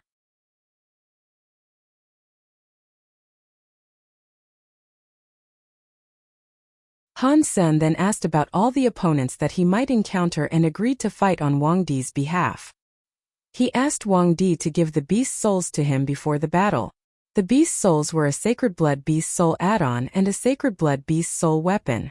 Because they were not in the same shelter, Han Sen asked Huangfu Pingqing to use or her connections in Wang Di's shelter to receive the 2 beast souls, which Han Sen could retrieve anytime later. The Sacred Blood Beast Soul weapon was an axe, which Han Sen was not interested in. The Beast Soul add-on was what Han Sen needed. Huangfu Pingqing arrived at the VIP section and saw Ningyu there. It was impossible for her to avoid Ningyu at this point. Brother, Huangfu Pingqing called. Every time she saw Ningyu, she would feel nervous. Although Ningyu was the gentle person, the sight of him always sent a chill down her spine since she was little. Therefore, Huangfu Pingqing was oddly closer to Son of Heaven, who was cranky and arrogant. Huangfu Pingqing could not even explain why herself. Pingqing, haven't seen you in a long while. Ningyu rubbed Huangfu Pingqing's head, smiling. His eyes were like 2 crescent moons. Ningyu looked like Son of Heaven but thinner. His complexion was pale, and even his lips were light in shade. Ningyu was a great cousin to Huangfu Pingqing since they were little. There was a time when Huangfu Pingqing visited the Nings with her parents. The little girl broke a precious antique and was terrified. Ningyu rubbed her head like he did just now and claimed the responsibility. Although he was beaten hard, Ningyu said nothing about the truth. Huangfu Pingqing had always been grateful to Ningyu, but for some reason, she felt reluctant to approach him. Even when Ningyu rubbed her head, she had an urge to dodge. In front of Ningyu, even a strong woman like Huangfu Pingqing felt self-conscious. Huangfu Pingqing did not have too much in common with Ningyu, so she said directly, Brother, I have a favor to ask. Pingqing, anything for you if it's not against the rules, Ningyu said with a smile. After saying that, Ningyu could no longer hold back coughing. His face looked even more pale. Brother, are you getting better these days? Huangfu Pingqing couldn't help feeling worried. Doesn't matter. I've gotten used to it. Ningyu smiled and said. What is the favor? Brother, someone I know is brought to the VIP section. Huangfu Pingqing said hurriedly. Pingqing, you should know that some rules could not be broken. Ningyu said and coughed. Brother, I am not asking you to let him go, but to make Tai Kuang his opponent. Huangfu Pingqing gritted her teeth and said. Although she did not believe it was a good idea, she had to respect Han Sen's will. He is your enemy? Ningyu looked at Huangfu Pingqing in surprise. No. Huangfu Pingqing quickly shook her head. Is he an evolver? No. Ningyu looked interested. Interesting, what is his name? Han Senator brother, can you do it? Every time when she was in front of Ningyu, Huangfu Pingqing felt unsure of herself. As long as no rules are broken, whatever you want. Ningyu smiled at Huangfu Pingqing with doting gaze. So it's a yes? Huangfu Pingqing became overjoyed. Ningyu nodded, the corner of his lips twitching under the handkerchief. It looks like he was trying not to cough. The VIP section was where the dark side of human nature was let loose. The space was filled with audience, with the ring washed repeatedly by blood in the center. No one could see the faces of the audience. Everyone was wearing a metal mask. Many visitors did not want to be seen in this place. Although one can also watch the live broadcast with membership via Skynet, many people still preferred the true experience and the taste of blood. The name Tai Kwang was famous in the VIP section. It was not because he was truly strong. Among revolvers, Tai Kwang was still a rookie with good potentials at best. However, in the VIP section, for the unevolved were unable to pay their debt, Tai Kwang was a nightmare. Satan was the nickname that people gave Tai Kwang after watching his fight. The cruelty Tai Kwang showed in the battles had earned him the nickname. For the unevolved, Tai Kwang was indeed invincible and cruel like a devil with bloodthirst. In the past battles, none of Tai Kwang's opponents had an intact body. They were either ripped apart or torn off the heads. Whenever something like that happened, the audience would become fanatic. Cheers would fill the entire space. It did not matter who Tai Kwang's opponent was. What everyone wanted to see was the cruelty of the Satan. I will tear your head off. When Tai Kwang was standing on the ring again, he pointed at his opponent and shouted out his favorite line. All the audience started to cheer for the upcoming blood and death. In fact, compared to Tai Kwang, the audience were the real devils. In a room above the ring, Ningyu was drinking a cup of wine as red as blood on the couch, overlooking the ring with his smiling eyes. Han Senator, he should be that person brother used to hate. Ass freak, head of the Steel Armor Special Squad, and an unevolved person. Interesting. Ningyu watched Han Sen walking to the ring with a mysterious smile.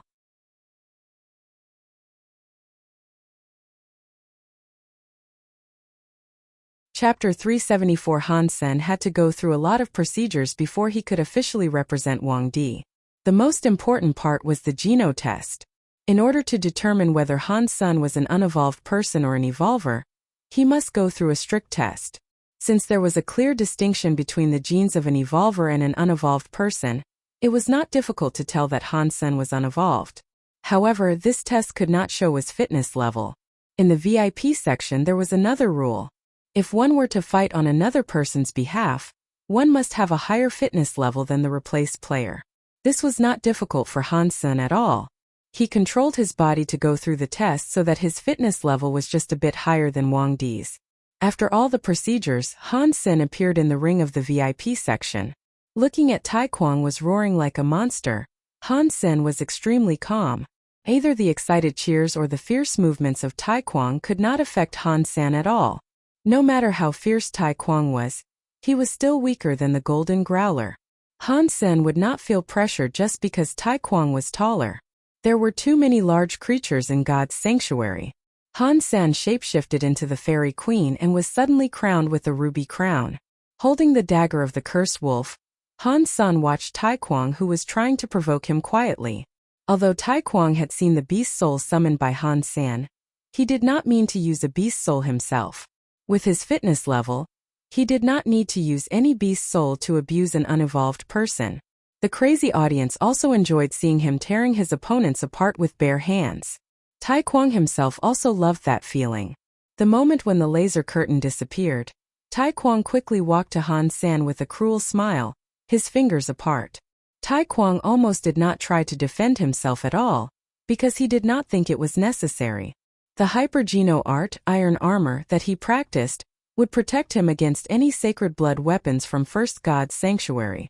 Even a strong unevolved person could only leave a scratch on his body using a sacred blood weapon. The scratch would only make Tai Kwang more excited. and the audience more exhilarated.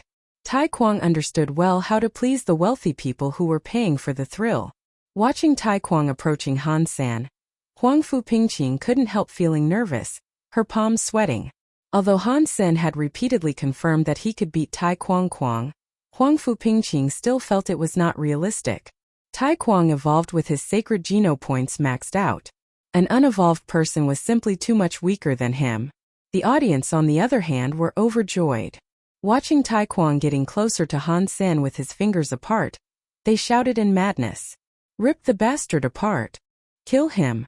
Rip his head off. F** and K his ass. It was like a scene in the hell. Thousands of devils were shouting with desire. Suddenly, Tai Kwang was next to Han Sen with bloodthirst. His hands were about to catch Han Sen's shoulders. With such a huge body, Tai Kwang was incredibly fast. Tai Kwang's speed was like a lightning bolt in the eyes of the unevolved.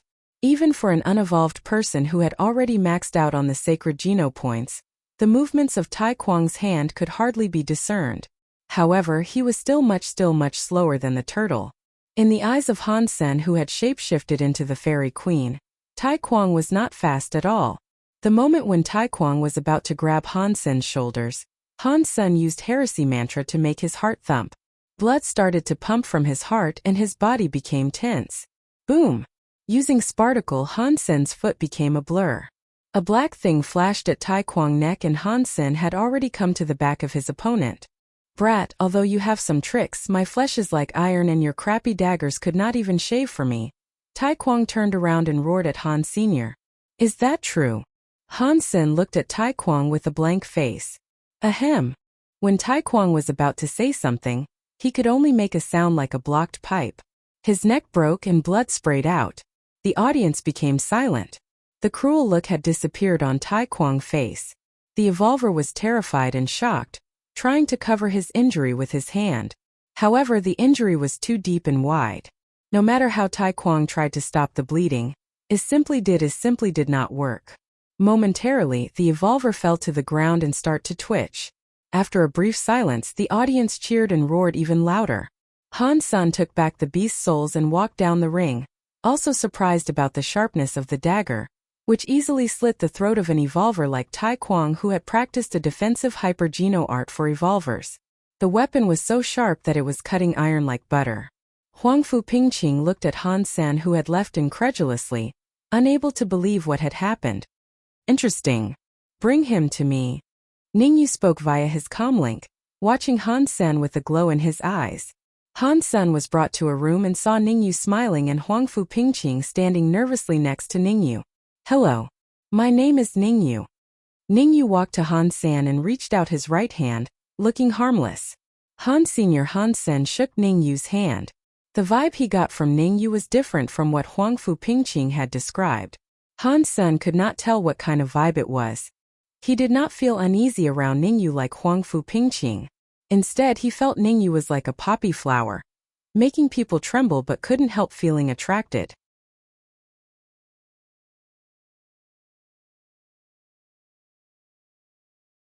Chapter 375. Ningyu was quite a talker and always knew the right thing to say.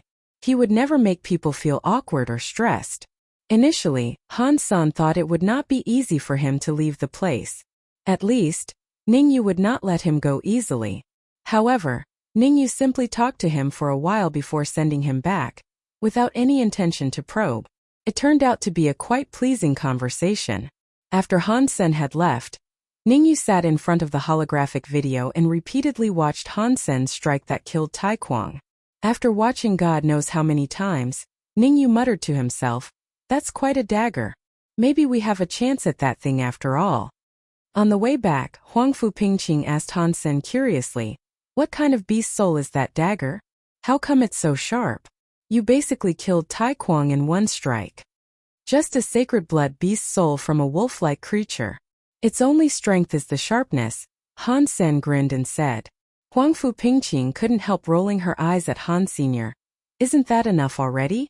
What an incredible dagger. It even cut open the throat of an evolver, whose body had been strengthened with hyper-Geno art. Although he only has a fitness index about 40, this weapon is super impressive for something from First God's Sanctuary. You're just so lucky.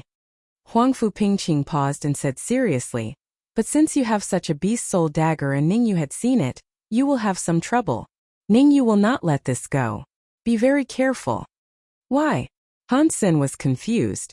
No one knew the curse wolf dagger was in fact a super beast soul, so there would be little point for someone to harm him because of a sharp dagger. Huangfu Pingqing hesitated for a while before she said, You don't understand. Such a beast soul weapon is very precious for Ningyu. It could probably allow him to achieve something the Nings have pursued for a long time. Do you think he will forget about it? Han San became interested and asked Huangfu Pingqing, Something the Nings have pursued for a long time? Huangfu Pingqing's words reminded Han San of what was left behind by his grandpa and what his father said. His grandpa wrote Super Gene on the notebook, and his father said he could take that pendant to ask the Nings for their help. Is it possible that the Nings know about super creatures and super genes, but they don't have the ability to hunt them? Is that why he would be interested in the dagger? Han Sen guessed. However, he had no way of knowing whether it was true. Huangfu Pingqing moved her lips and said, I don't even understand it myself. In fact, not just the Nings, even in my family, sometimes the older people would ask me to do something I don't quite understand. In addition, there are things I am not supposed to tell anyone. Huangfu Pingqing obviously seemed to be in a difficult position, so Han Sen did not ask her anything more. However, her words still revealed a lot. Han Sen suddenly thought of the fact that Su Ruyan had once taken a group of people to find a nest. If the nest would only produce a sacred blood beast soul as people believed, why would they take such painstaking effort for just that? It was not reasonable at all. The money Starry Group had paid for the mission was more than enough to purchase a sacred blood beast soul. After all, to hire an entire special squad was very costly. In addition, there were fees for the voyage as well. Although Han Sen did not know how much they had paid, it must be a tremendous amount. Also, a lot of human lives were sacrificed. Was that all just for a sacred blood beast soul? Han Sen thought. They are not looking for the nest for a sacred blood beast soul, but a super beast soul. He felt something was still odd. From his own experience, the egg would not produce a super beast soul if cracked open. However, a super creature might be hatched from it. If Starry Group knew about this, what good would Su Ruyan and the group of people do, since they were not able to kill a super creature at all? One thing was for sure, the Nings know something about this. Maybe the Huangfus also know something. As for how much they know, I have no idea. The day after Han Sen returned to Black Hawk, he received an invite from Ningyu to join a hunting campaign organized by Starry Group. Initially, Han Sen wanted to reject, but Ningyu offered him something that Han Sen could not say no to. Starry Group could help Han Yen get admitted to a posh school right away before Han Sen became an aristocrat. Han Sen's original plan was to become a sacred blood aristocrat before he served in the military, which would allow him to send his sister to a posh school in time. However, Han Sen was trying to evolve with his super geno points maxed out. This way, he was not sure if he could still make it. He had tried everything he could and used some connections, but nothing worked. Ningyu's proposal made it impossible for Han Sen to turn him down. At the same time, Han Sen felt more guarded against Ningyu, who is definitely a manipulative person.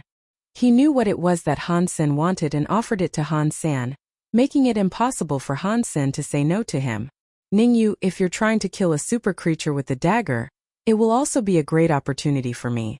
Even without your offer, I would still have said yes, so your calculation is wasted. Han Sen accepted Ningyu's offer and felt expectant. If Ningyu was trying to kill a super creature and Han Sen had the only weapon that could possibly kill a super creature in First God's Sanctuary, it would be hard to say who the winner would be.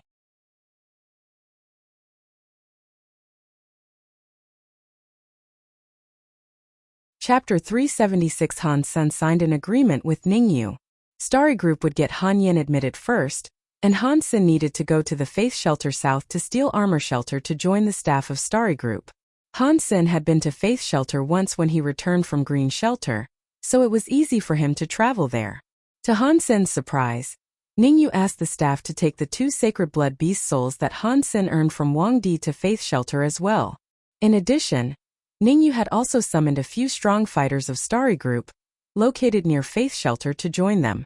Because Ningyu himself was too far away from Faith Shelter, he would not join the campaign himself. The leader was someone with his sacred genopoints maxed out named Yang Yongcheng. In addition to Yang Yongcheng, there were 2 more people with their sacred genopoints maxed out. The others had a high sacred genopoint count as well. There were 8 in total including Han San, making Han San feel amazed by the power of Starry Group. Yang Yongcheng did not tell Han San where they were going or what their target was. Han San did not ask either but followed the group into the mountains. It seemed that Yang Yongcheng and the rest did not like Han San very much, which Han San could understand. After all, he was not in Starry Group. To seek help from an outsider must be shameful in their eyes. Han San did not mind that. He was not interested in his companions at all. All he could think about was the Beast Soul add-on he got from Wang Di. The Sacred Blood Beast Soul add-on was named Evil Thunder. It was something that could be used on humans. Han Sen tried it out and found that although he would feel numb after using the Beast Soul, it would not harm his body, but increase his pain threshold significantly. At the same time, his strength and speed were enhanced tremendously. Han Sen was very pleased with the result. Although it was not a good thing to be numb to pain, the improvement of his fitness was what Han San needed the most. Han Sen tried to use all he got together with the Beast Soul add-on and reached about 35 in fitness index. With many super geno point gained, Han Sen's fundamental fitness level was abnormally high. An average unevolved person with mutant genopoints maxed out would have a fitness index around 10 to 15. Someone with super genopoints maxed out would have a fitness index around 15 to 20. However, Han Sen had reached 25 with no external help. Han Sen estimated that he could reach 30 when his super genopoints were maxed out. If someone evolved with mutant genopoints maxed out, one's fitness index would reach 20 after the evolution with the mutant body. In the case of an evolution with sacred genopoints maxed out, with the enhancement from the sacred body, the number would be 30. Han Sen had guessed that once he evolved, he would gain a super body, which would also double his fitness level. Another sacred blood beast soul he gained from Wang Di was a bullhead axe. It was a heavy weapon with a long handle. Han Sen could use it instead of the spinning spear when he was not dollar. However, Han Sen only knew the basics about axe skills, so he was not as good with this weapon. We will enter the primeval forest soon. Be careful not to be stung by the poisonous bugs. Their poison is still largely incurable. Before entering the primeval forest, Yang Yongcheng said to Han Senator it was not because Yang Yongcheng liked Han Sen, but because Ningyu had told Yang to guarantee Han Sen's safety, as long as Han Sen still had the Beast Soul dagger. That was why the rest of the group did not feel good about Han Sen. They thought Han Sen was just a lucky guy who had gained a strong Beast Soul. Han Sen did not mind it. For others, someone who had maxed out on his sacred geno points might be a strong fighter, but Han Sen did not think much of it. Even if they had evolved already, Han Sen would not take them too seriously. Why don't we just fly over? Han Sen looked at the primeval forest with trees covering the sky and frowned. If he were to fight the creature head-on, Han Sen was not afraid of any creature in First God's Sanctuary except for super creatures. However, in an environment like this, it was hard to protect oneself against small bugs. Fly over? Do you know how many frightening creatures there are in the forest? There might be many sacred blood creatures that could fly. If you want to get yourself killed, you can try flying over, said Zhu Ting, who had a mustache. He looked at Han Sen with a half-smile like he was looking at an idiot. Han Sen smiled and said nothing. It would just take more time for him to walk in the forest. To prevent any possible risks, Han Sen summoned the Sacred Blood Phantom Ant armor. Although it was troublesome to wear the armor, it would effectively protect him from all the miniature creatures.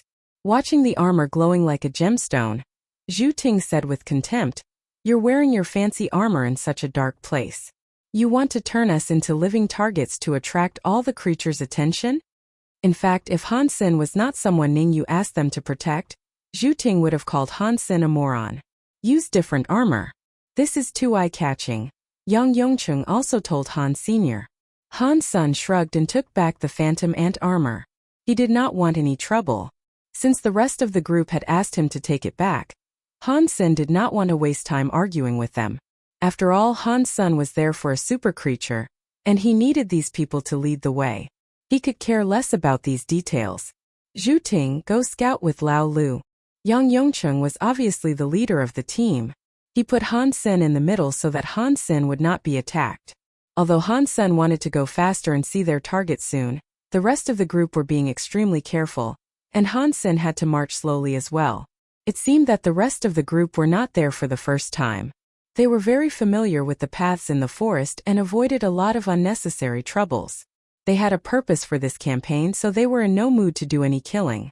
They almost avoided all the creatures, and the rest were killed by the 2 scouts. In less than 2 days, the group reached a huge mountain. Everyone's face became grim and they all looked to Han Sr.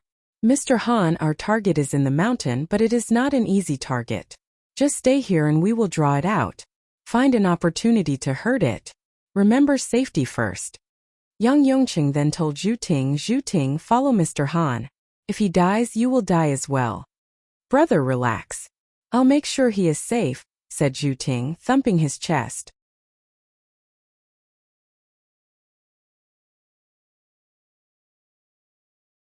Chapter 377. Han Sen and Zhu Ting were hiding behind a boulder at the foot of the mountain, waiting for the rest of the group to draw the creature down. Han Sen was impressed by the scenery of the mountain and forest. We are about to see the creature. I'm sure you can tell me what kind of creature it is now, Han Sen said to Zhu Ting. On the way, the group said nothing about the creature to Han Sen, so Han Sen still did not know anything. Zhu Ting smiled and said, "It doesn't matter what you know. All you need to do is to stab it, and the rest is none of your concerns. The creature will not stay still for me to stab it, will it?" Han Sen frowned and said, "It more or less will," said Zhu Ting casually. Han Sen was dazed. He suspected if the creature was a super creature. How would a super creature stay still when being stabbed? Since Zhu Ting would not tell him anything, Han Sen stopped asking and stared at the mountain. Initially, Han Sen thought there would be a lot of noise. However, he never heard any fighting or roars that he had imagined. In a couple of hours, Han Sen saw the group coming down from the mountain. They were very slow and constantly pausing. Because they were too far away, and Han Sen's sight was blocked by trees, he could not tell what they were doing.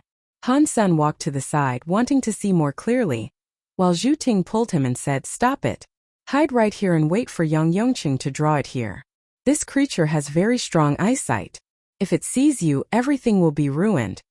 Han Sen felt even more curious. He wondered what kind of creature it must be. There was no way for Han Sen to tell, so he had to wait. The group gradually approached them. A while later, Han Sen saw the creature following them, which made Han Sen dumbstruck. It was a giant snail the size of a car. Its shell was translucent like a piece of jade, and its meat under the shell was red like fire. Its 2 eyes were as big as the headlights of a car. The snail was chasing the rest of the group, but its speed was not great. Although it was much faster than a real snail, it was about as fast as an ordinary adult. There was no way it could catch up with the guys. Standing in different directions, Yang Yongqing and his team members were shooting arrows and throwing daggers at the giant snail, trying to keep the creature at a distance from themselves. However, all the weapons were basically useless on either the shell or the meat. An arrow hit the shell of the snail and broke into pieces. Luckily, the arrow was a Z-steel weapon. If it were a beast soul, its owner would be crying by now. The weapons that hit the red meat bounced back like they had hit rubber. The speed that they bounced back was even higher than when they hit the turtle. Although the giant snail seemed very strong, it seemed pointless to be careful. Han Sen wondered why the guys would draw it over instead of asking Han Sen to go over and stab it. Although Han Sen felt confused, he knew that the group were doing it for some reason. Therefore, Han Sen was waiting patiently. Stay still. Wait for them to draw the creature by the boulder. Take the chance to stab it once. Remember, be fast. After the stab, whether you have heard it or not, retreat immediately. Do not hesitate, Zhu Ting told Han Sen again. Han Sen nodded but became more curious about the giant snail. Han Sen wondered what its skills were to make Zhu Ting so scared. Based on its speed, Han Sen could not imagine how dangerous the snail could be. As the snail approached the boulder, Han Sen summoned the cursed wolf dagger and leaned against the boulder, waiting for the snail to pass by. Zhu Ting also held his breath and leaned against the boulder. Shortly, the giant snail was led to the boulder. When it passed by, Yang Yongqing whistled, which was their agreed signal. Han Sen immediately turned around the boulder with the dagger in his hand. The giant snail had its back facing Han Sen. A piece of red meat exposed under the white shell like a skirt. The dagger immediately came at the meat. Before the dagger touched it, the snail seemed to feel something and tried to withdraw its tail. However, it was too late. The black daggers had already cut the meat and left a foot-long injury. Hansen felt like he was cutting beef tendons. Although the meat was cut, the injury was not deep, and the snail quickly hid in the shell, leaving a pool of blood on the ground. Hansen wielded the dagger at the shell, trying to smack it. "Run!" Zhu Ting became shocked and mad. Before Hansen even made the cut, he shouted and pulled Hansen away. Suddenly, the snail which had just hidden in the shell came out of the shell and flew toward Hansen. Its body was red and looked like a snake with a pair of wings.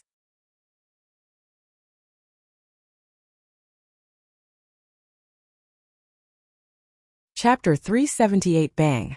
The red body flew from the shell, and the white shell fell to the ground, smashing rocks and making the mountain shake. Hansen wondered how heavy it was.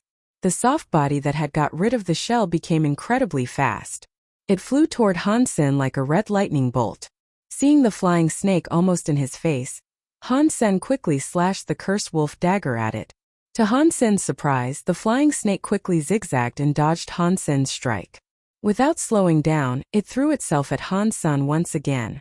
Hansen frowned. He did not have time to think, so he used heresy mantra and quickly rolled around on the ground to move away from the flying snake. The snake did not even pause, but continued to attack Han Sr. Zhu Ting threw a bunch of Z-steel flying daggers to the snake, which did not work at all. All the flying daggers were bounced away. Yang Yongqing and the rest quickly ran over and shouted, "Run! You'll be safe 300 feet away from the shell." Hansen still did not know much about the flying snake. He no longer dared to take any risks and started to run. Hansen did not follow a straight line. Although the flying snake was chasing after him in the sky, Hansen's route made it impossible for it to attack. Eventually, Hansen made it 300 feet away from the shell. Like the group had said, once Hansen got there, the snake stopped chasing after Hansen, but screeched like baby cries and flew back to the shell. Yang Yongqing and the rest let out a sigh of relief and took Hansen away from the mountain. Hidden in the shell again, the creature became incredibly slow, and it was no longer possible that it caught up with the group. "What happened? Didn't I tell you to run after the strike? You almost got us killed," Zhu Ting shouted at Hansen, pointing at his nose, after they reached a safe place. "Sorry, I just want to try if I can cut the shell open," said Hansen apologetically. Although Hansen did not believe the snake could kill him, he did go against the plan, which was his fault. "Well, you think too much of yourself. It's good enough that you can hurt its body. The shell? Ha!" said Zhu Ting satirically. Zhu Ting did not think there was a single weapon in First God's sanctuary that could scratch the shell. "That's enough. It's good that nothing has happened." Yang Yongqing stopped Zhu Ting and said to the rest, "Our mission is completed. We'll take a rest and prepare to go back to the shelter." "You are not going to kill the creature?" Hansen was dazed. He did not expect the group would go back like this. "Kill? You think you can kill the creature with just a sharp dagger?" "Such a naive boy," Zhu Ting snorted. Yang Yongqing gave Zhu Ting a stare to stop him and then said to Hansen, "Mr. Han, you have seen that we do not have the ability to kill the creature, so we'll have to wait for young Master Ningyu to organize another campaign to kill it." Hansen suddenly understood that Ningyu only asked him to come to test whether his daggers could hurt the creature instead of killing it. Ningyu himself was probably traveling to Faith Shelter at the moment to organize another campaign to kill the creature. Hansen did not say another thing and followed the group back. At this point, he was sure that the giant snail must also be a super creature. It seems that the Nings do know something about super creatures. Otherwise, why would they have spent so much time and effort to look for a nest and killed this creature? Obviously, they're after something, Hansen thought to himself. However, he was not sure whether the Nings had ever killed a super creature or gained super genes. If the answer was no, how did they know about the existence of super genes? Or was it just a speculation? Hansen thought about it and felt it was unlikely. A long time ago, his great-grandfather had written down super genes. How did he find out? At his great-grandfather's time, human had just entered God's sanctuary and had rather low genopoint count in general. It was difficult for them to hunt sacred blood creatures or even mutant creatures. So, how did he know about super genes? What did it have to do with Starry Group and the Nings? Hansen had no answer. He always thought that once he got strong enough, he could avenge his father and hit Starry Group hard. However, things were not as simple as he thought they were. After leaving the primeval forest, the rest of the group let out a sigh of relief. Although there was a surprise during the mission, it was a smooth trip, and they could get back to Ningyu with a satisfactory answer. Zhu Ting was the only one who kept complaining about Hansen's behaviors, which was annoying. At mealtime, Zhu Ting hunted a mutant creature and barbecued the meat. Although Zhu Ting was a jackass, he had great cooking skills. The barbecue he made was way better than what Hansen could make. The meat was tender and juicy, definitely top-notch. Hansen never expected this annoying companion to have such skills. However, Yang Yongqing and the rest seemed to have known about Zhu Ting's strength. Maybe they had enjoyed his barbecue several times already. The group were chatting while eating. Some even took out liquor bottles.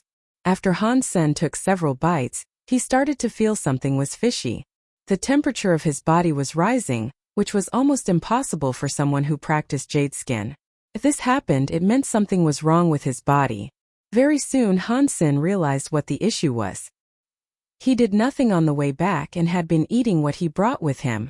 The only thing that could go wrong was Zhu Ting's barbecue. Ningyu, if you try to kill me like this, then you think too little of me.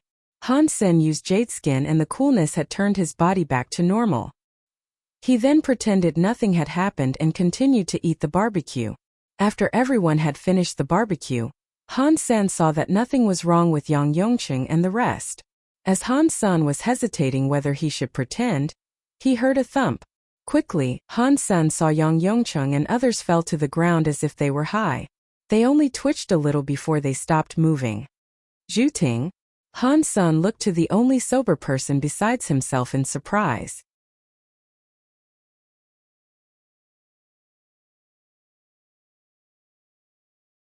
Chapter 379, Taking my knockout drops and you haven't fallen? A strong fighter indeed, Zhu Ting said to Hansen with a smile, looking rather surprised. Who on earth are you? Hansen had now understood that Zhu Ting was probably a spy in Starry Group. Otherwise, he would not poison the rest of the group as well. However, Hansen still did not know which force he belonged to. Hansen did not expect Zhu Ting to be a spy. Someone as petty as him did not seem to be spy material. Zhu Ting paused and said, "It does not matter who I am. The key is you should know who owns you. What do you want?" Hansen stared at Zhu Ting and asked, "Now you have two options. One is to give me the beast soul dagger, and the other is to die. I am a fair person. You can choose yourself." Zhu Ting was still smiling. "Do you take me for a moron? If I give you the dagger, I will only die faster." Hansen sneered. "It is possible that you live after giving me the dagger, but if you do not give it to me, you will die for sure. Even if I cannot have the dagger, I will not let Ningyu have it," said Zhu Ting. He summoned a beast soul sword and cut it at Hansen's neck. When the blade was about to touch Hansen's neck, Hansen flipped his wrist and the dagger hit the sword. With a crack, Zhu Ting's sword was broken. "What the?"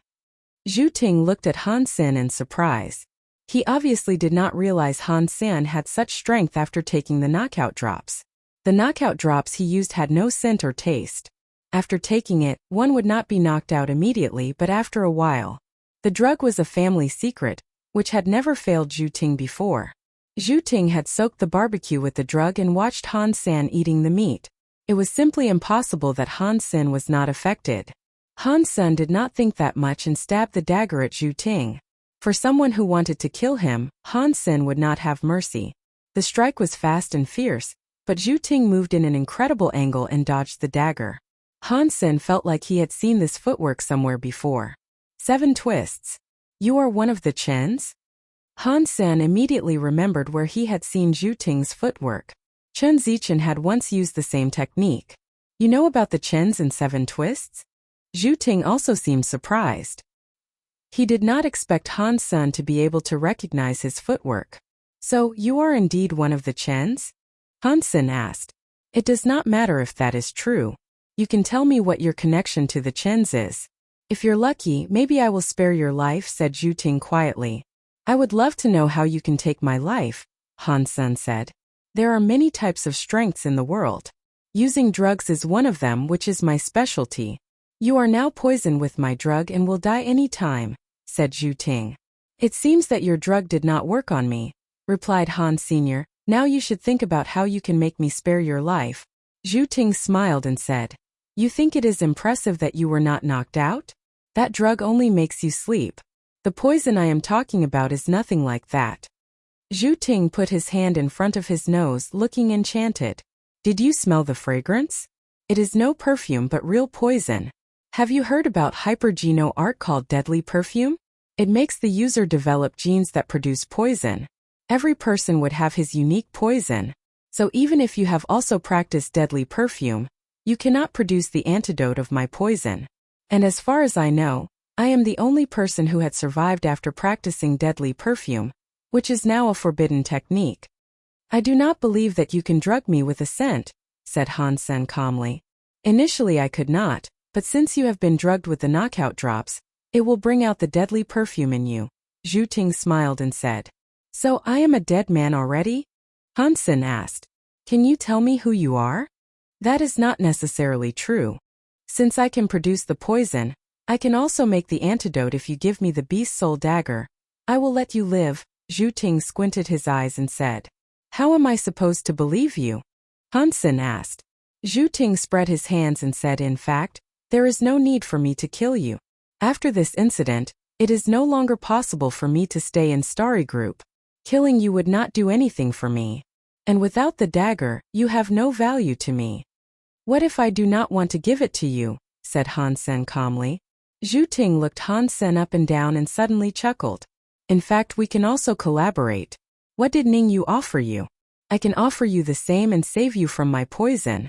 What do you think of these terms? I still need to ask, how am I supposed to believe you? Han Sen said quietly. He was only trying to know as much information as he could. The poison did not have much effect on him due to jade skin. You should know that when I used the sword on you, I was not trying to kill you. It was just a bluff, said Zhu Ting. Han Sen did not say anything. Obviously, he knew that Zhu Ting did not use real force. However, the sword was a sacred blood sword, so Han Sen still cut it in half. Okay, I will tell you something you do not know about. In fact, I bet you have no idea what kind of creature Ning Yu was asking you to kill. Zhu Ting sighed and said. Isn't it just a sacred blood creature? Han Sen's heart leapt, but his face remained still. Sacred blood creature? Maybe. At least no one knows if they are sacred blood creatures so far. Zhu Ting grinned and said. Would you mean? Han Sen frowned. Have you thought about why some sacred blood creatures were significantly stronger than others, like the one in the primeval forest? Even so many people with their sacred genopoints maxed out could do nothing about it. We were not even on the same level with it. Don't you feel that is strange? Zhu Ting paused and said slowly, Have you ever wondered that maybe there are beings beyond sacred blood creatures?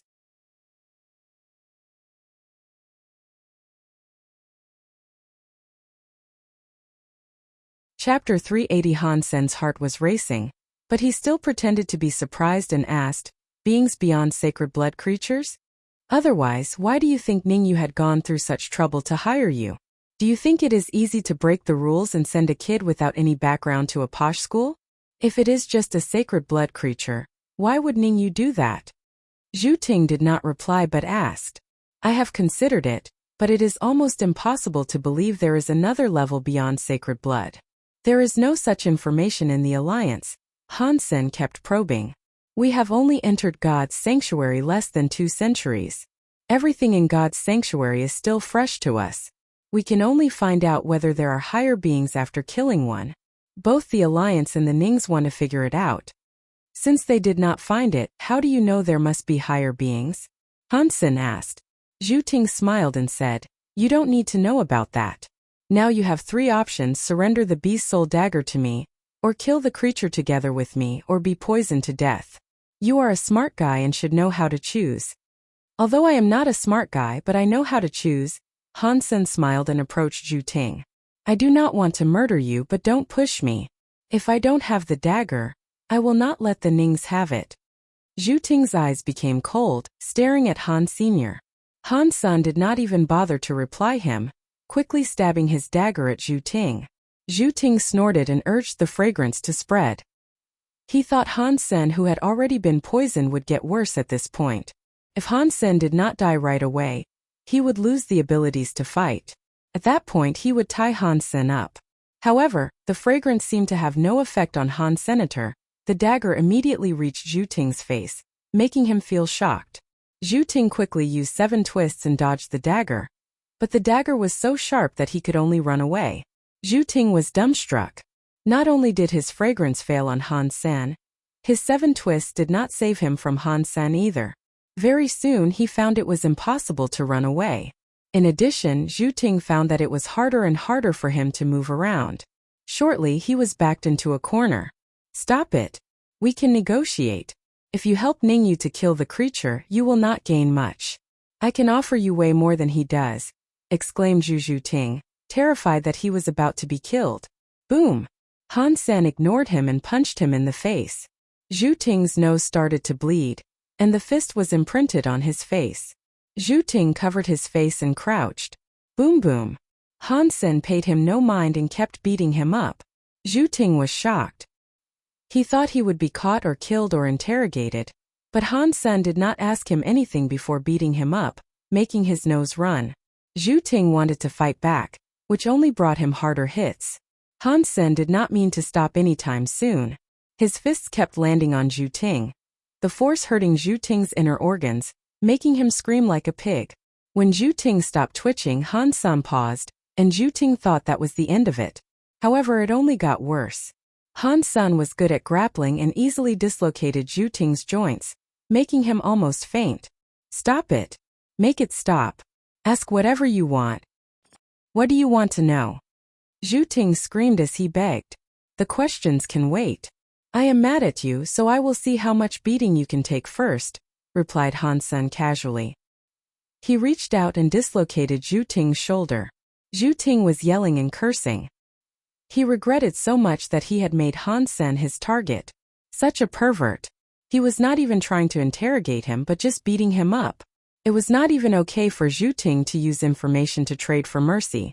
Zhu Ting wanted to kill himself before he was tortured further, but he found almost all his joints dislocated by Han Sr. Unable to use any force, Zhu Ting could not even commit suicide. Eventually maybe Han Sen got tired. He left Zhu Ting lying on the ground in the weirdest shape, covered in tears, while he sat down on a rock next to Zhu Ting. "Okay, I am a fair person, so I will offer you 2 options. One is to answer my question, and the other is to answer my question honestly. Choose for yourself." Han Sen looked at Zhu Ting seriously and said, "Bibi." Zhu Ting made odd sounds with his lips moving but could not say anything. He was depressed and thought, "You dislocated my jaw and asked me to answer your question? Oh, I forgot." Han Sen walked to Zhu Ting and put his jaw back in place. Pervert. Zhu Ting thought but did not dare to say anything. Han Sen scared him so much at this point. Han Sen was not the most treacherous person he had ever met, but definitely the weirdest. In addition, the fact that Han Sen was immune to his poison made Zhu Ting feel scared. "You are saying that there are beings beyond sacred blood creatures. What are they?" Han Sen asked. Although Han Sen did not say anything to threaten him, Zhu Ting felt a chill just being watched by him. Hurting all over his body, Zhu Ting did not dare to pause and answered, "I do not know. It's just speculation. No one had ever killed that kind of creatures before." If it's just a speculation, why would people be willing to pay so much for it? Han Sen was ready to beat him up again. Don't start. All I'm telling you is the truth.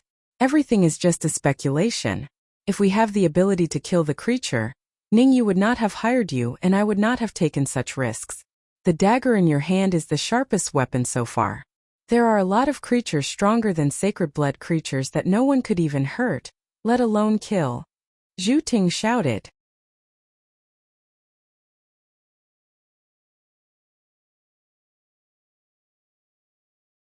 Chapter 381. You're quite tough. Han Sen gave Zhu Ting a thumbs up and grappled at him again. Zhu Ting suddenly screamed and twitched like crazy. The pain was unbearable for any normal person.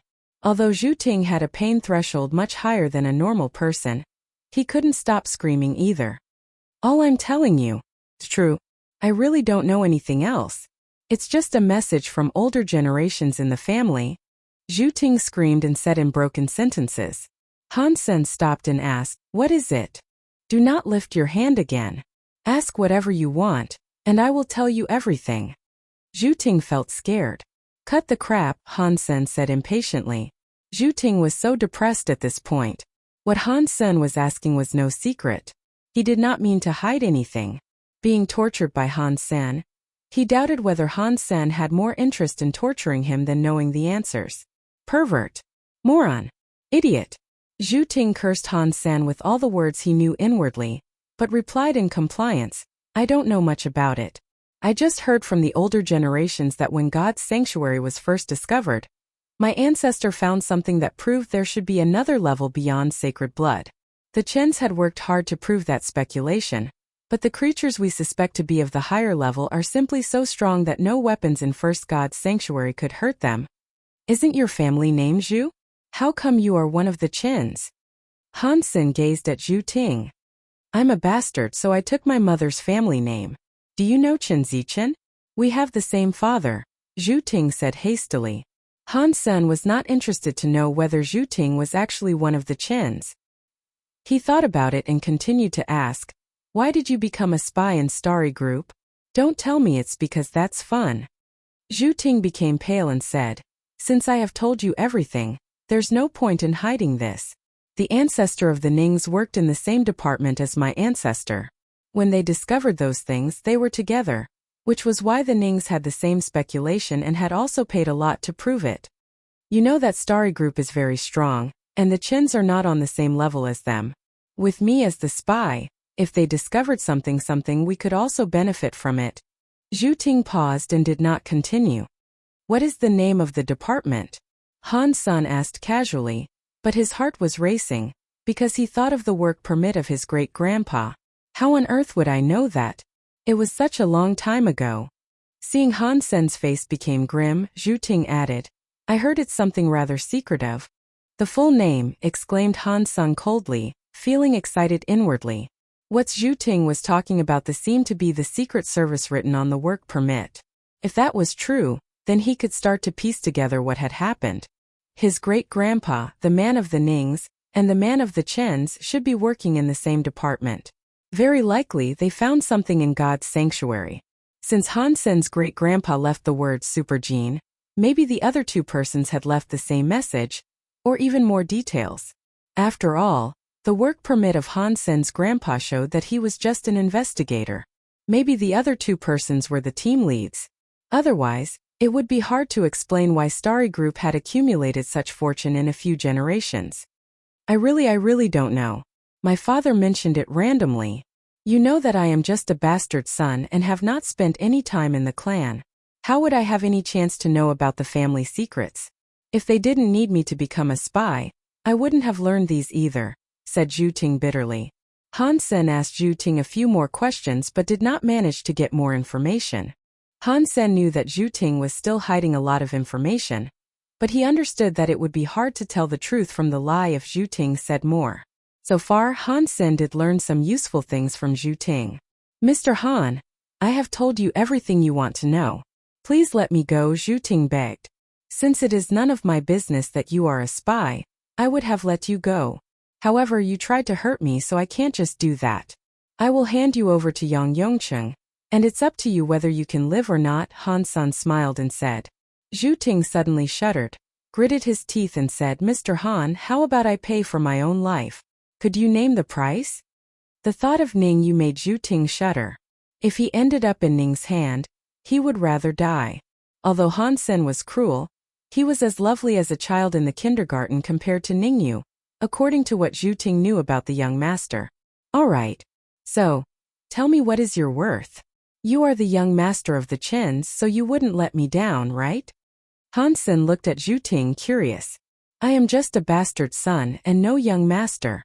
What kind of young master would risk his life like this? 100 million for my life, what do you think?" Zhu Ting gritted his teeth and said. Han Sen did not speak but smiled at Zhu Ting. 200 million? Zhu Ting said the number as if he were selling his own daughter. I don't think you really want to live. Han Sen immediately walked to Yang Yongcheng, checking whether he was about to wake up. No matter how Zhu Ting yelled, Han Sen ignored him.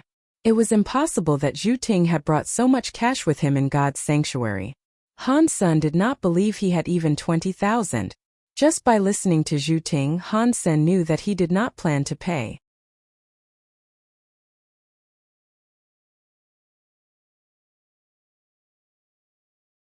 Chapter 382. Han Sen used some common approaches he learned from the school, trying to wake the rest of the group up, but none of the approaches seemed to be working. No wonder Zhu Ting was so proud of his drugs. Stop wasting your energy. Without my antidote, they cannot wake up from the knockout drops. If they don't wake up in 3 days, they would become vegetables, and even I cannot save them. Although Zhu Ting had a swollen face, he was smiling happily. The one thing Zhu Ting was scared of was that Han Sen did not need anything from him. As long as what Han Sen needed something, he had ways to protect himself. Seeing that Han Sen was silent, Zhu Ting continued, "Don't try to search for the antidote on me either. It's too important for me to take it with me.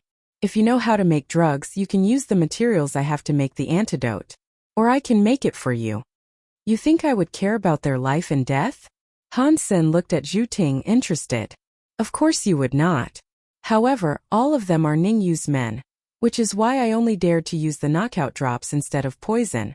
If they die here because of you, you think Ningyu will let you off the hook? You have reminded me of something. Han Sen nodded and summoned his dagger, walking toward Zhu Ting. What are you trying to do? Didn't you hear me? Zhu Ting became shocked and angry, terrified of Han Senator. However, Zhu Ting's joints were dislocated, and he could hardly move, let alone run. As long as no one goes back alive, Ningyu would not know that they died because of me, Han Sen said quietly. Stop. What good would it do to you if you kill me? Ningyu is a smart guy. Even if he saw nothing, he could guess something and suspect you. Killing me will do you more harm than good. However, if you save them, not only Ningyu but the rest of the group would also thank you. Wouldn't you prefer that? Why do you have to kill me? Zhu Ting wondered what was wrong with Han Senator. Couldn't he think like a normal person? Because I don't like you. Isn't that a good reason? Han Sen then slashed at the dagger at Zhu Ting's neck. Stop. What do you want? Tell me and I will give it to you. Zhu Ting felt that he had the worst luck ever. He regretted so much that he had crossed a pervert that was not so smart. Doesn't this person understand that interests are more important than killing someone? That arrow will do, Han Sen said casually. Which arrow? Zhu Ting pretended to be confused but felt shocked. Zhu Ting did have an arrow, a sacred blood one. He cherished the arrow like a treasure and did not use it often. After all, a sacred blood beast soul arrow was very rare. Even more rare than a beast soul bowl. Many archers were hoping to get a sacred blood beast soul arrow but could not. Zhu Ting was extremely lucky to have this sacred blood beast soul arrow. When they were in danger against the giant snail, Zhu Ting summoned the arrow but did not make a shot, afraid that the arrow would be broken against the snail shell. After they became safe, Zhu Ting quickly took it back. He probably held the arrow for just 10 seconds. Zhu Ting could not believe that under such intense circumstances, Han Sen still saw the arrow and recognized it to be a sacred blood beast soul. Han Sen immediately grabbed Zhu Ting's ear and was about to cut it off. Yes. Okay. You can have it, Zhu Ting screamed immediately. If you talk more crap, you can have it for yourself, Han Sen said quietly, not letting go of his ear. Zhu Ting wanted to ask whether Han Sen would let him go if he gave Han Sen the beast soul. Checking Han Sen's face, dagger and hand on his ear, Zhu Ting gave up the idea, swallowed and transferred the sacred blood beast soul arrow to Han Sr. Meeting you is my worst luck, said Zhu Ting with a sad look. Sacred blood beast soul of bony fish gained. Han Sen saw an oddly shaped fish beast soul in his mind. A sacred blood beast soul arrow at last. Han Sen celebrated inwardly. Because he had never gained a sacred blood arrow, Han Sen had not been able to use his archery skills. Mr. Han, I have given you the beast soul you asked for. Can you let me go? Zhu Ting looked at Han Sen and asked, worried. He did not know what kind of person Han Sen was and could not tell whether Han Sen would go back on his words. Did I say that I will let you go? Han Sen curled his lips and said, Didn't we agree to trade this sacred blood beast soul arrow for my life?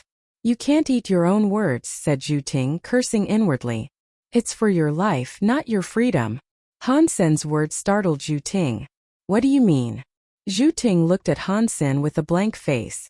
Han Sen did not reply, but twisted Han Sen's joints back in place. The crackling of the bones and Zhu Ting's scream sounded scary. Go make your drug and wake them up, Han Sen said to Zhu Ting, and summoned the horn bow and the bony fish arrow, playing with them. After recovering, Zhu Ting did not feel anything weird. Looking left and right, he wondered how he could run away. Glancing at Han Sen, Zhu Ting suddenly felt terrified and gave up the thought of running. Han Sen was aiming the spiked white bony fish arrow at him. Just with a glance, Zhu Ting felt the arrow would hit him any time. Looking at Han Sen's position, Zhu Ting felt that if Han Sen released the arrow, he would die right there. Ahem, we have agreed that I paid for my life. If I wake them up, they will bring me to Ningyu, and I will still die, Zhu Ting explained, freezing. Han Sen did not say anything but aimed the arrow at Zhu Ting again. Zhu Ting quickly took out a dozen small bottles, mixed the powder in them with a certain proportion and blew it into everyone's nose.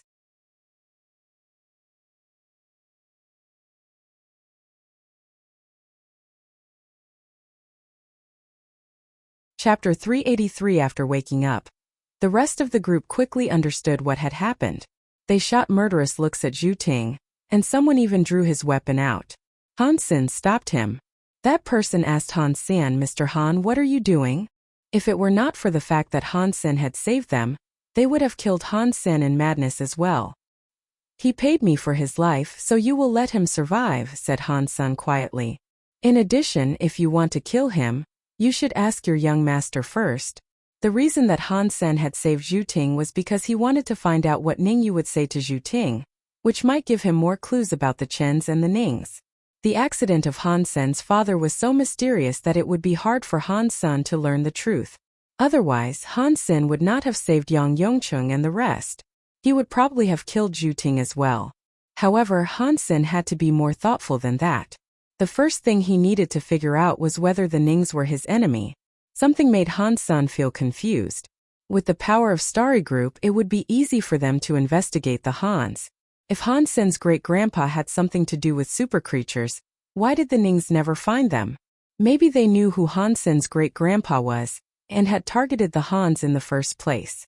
However, in that case, why would Han Sen's father have asked him to seek the Nings' help? Han Sen did not think his father was a stupid person. On the contrary, Han Sen remembered his father to be mild-tempered but quite smart. Otherwise, it was impossible for him to develop a workshop into a medium-sized business worth 100 million. Although 100 million was nothing in the alliance these days, it was hard to earn that much for someone with no background. Since that is the case, let's do what Mr. Han asked. Yang Yongqing stopped the rest, nodded and said. The group of people marched back, taking Zhu Ting as their prisoner. Han Sen was tired of hearing them cursing Zhu Ting. It seemed that it had never occurred to them that Zhu Ting was a spy. Han Sen, will you save me for real? Zhu Ting moved his tightly tied-up body close to Han Sen and whispered when it was Han Sen's turn to watch him at night. Are you interested in collaborating with me? Zhu Ting continued. Seeing that Han Sen was still ignoring him, Zhu Ting frantically whispered in an even lower voice, do not give your dagger away for any reason. Otherwise you will face death. Han Sen looked at Zhu Ting but did not speak. Beyond sacred genes there are super genes. For more than a century, both my family and the Nings have paid unimaginable costs to figure it out. However, until now we have still found nothing. The only weapon that could possibly be used to kill a creature beyond sacred blood creatures is the dagger in your hand. Ningyu will get it at all costs. As long as you have the dagger, you can still live. However, if you don't, you will not be far from death. Zhu Ting continued. Since no one could kill those creatures, how did you know that super genes even exist? Han Sen kept his face calm though feeling incredibly excited. I told you before, my ancestor worked together with the ancestor of the Nings in a department. Do you know what the department is called? Although Zhu Ting was asking Han Sen, he did not mean to hear a reply. He lowered his voice and continued. The department is called Secret Service. When the teleport technologies were first developed, the department was the first to enter God's sanctuary. And they were the ones who left us the information about super genes. Han Sen calmed himself down and whispered, "How is that possible? Even nowadays, humans could not kill the creatures you're talking about. When we first discovered God's sanctuary, we had even worse martial arts and genopoint counts. How could they have killed those creatures to gain super genes? I don't really understand what had happened. However, they did leave us some information. Otherwise, the two families would not have spent so much effort in pursuing super genes. You couldn't imagine how much we have paid and how many lives it has cost in these years. What is the information they left?" Han Sen raised his eyebrows and asked. "The information is very limited. The majority of the Secret Service died in God's sanctuary, only a few survived. And after they teleported back to the Alliance, all of them died at the same time with no obvious sign. Before they died, they were still excitedly investigating something and did not realize death was about to come. We only found some clues in their belongings, but the information is fragmented." Han Sen frowned. It seemed that the information Zhu Ting gave him matched what was left by Han Sen's great-grandfather. However, something seemed to be wrong. "I am just a bastard son and do not know much about it. The only thing I am sure about is that the families of the survivors in Secret Service are all looking for super genes," Zhu Ting continued. "What you want me to do by telling me this?" Han Sen asked Zhu Ting. Zhu Ting suddenly had a mysterious look on his face and said, "Rest assured, I will not ask you to cut me loose. I am only telling you these to make you understand that you can never give the dagger to Ningyu. Also, you better not try killing that creature. If you do, never give Ningyu the beast's soul or meat. Once the Nings have the ability to kill those creatures, do you think they will let you live and compete with them?" Han Sen knew what Zhu Ting wanted. He said all that to talk Han Sen out of helping Ningyu. However, Zhu Ting's worry was unnecessary. Han Sen never planned to kill a super creature for Ningyu. Han Sen understood everything Zhu Ting was saying. Han Sen asked Zhu Ting a few more questions, but Zhu Ting did not say much. He did not beg Han Sen to let him go either. Very soon Zhu Ting fell asleep. Chapter 384. Fate. Han Sen did not know how much of what Zhu Ting had told him was real. Although he had learned more, Han Sen now had even more questions. The second night after Zhu Ting told Han Sen those words, Zhu Ting was tied up with special ropes, managed to run away. The person who was in charge of watching him died on the spot with all his skin black. Obviously the guard was poisoned. Zhu Ting was kept close to the rest of the group, but no one heard a thing. The guard never made a move or sound either. Yang Yongqing only found his body when it was Yang Yongqing's turn to watch Zhu Ting. Damn it! Yang Yongqing's face was stern. Han Sen also frowned. He had been underestimating Zhu Ting as well. With such a belief, Zhu Ting should have left on the first night. However, he deliberately waited until he told Han Sen those words. When they returned to the faith shelter, Ningyu had already arrived there. When Yang Yongqing told Ningyu what had happened, Ningyu only smiled and thanked Han Sen for saving his men. Ningyu also told Han Sen that all the procedures had been completed for Han Yen to be admitted to a posh school. Then, Ningyu had prepared everything and left for the primeval forest again. During the process, he did not mention anything about the cursed wolf dagger. Nor did he ask which creature the beast's soul was from. It was as if Ningyu had no interest in the dagger and only wanted Han Sen to kill the creature with them. Han Sen admired Ningyu's patience. No matter Ning actually had no interest in the dagger or was simply pretending. Such patience was a rare quality. People like Ningyu would always launch a deadly strike in the most unexpected way.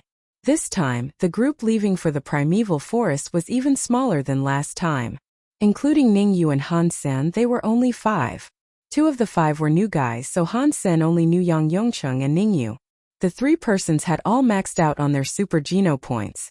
Before they left, they all finished their evolution in the evolution pool in the shelter and became evolvers. It looks like Ningyu wants to kill the creature badly. Han Sen was calculating what he should do. There was no way that he would help Ningyu kill the creature. Even if Han Sen could make sure that he was the one who made the last strike, he was still reluctant to let anyone see the life essence. The bodies of the super creatures would disappear, except for the golden growler, which died in a natural way. If I could stay far from the rest of the group, make the last strike, and take the life essence without them seeing it, they would not know about the existence of the life essence. but only wonder where the body was, Han Sen planned. The Nings might be friend or foe. Han Sen would not help them since they were still the biggest suspect in Han Sen's father's death.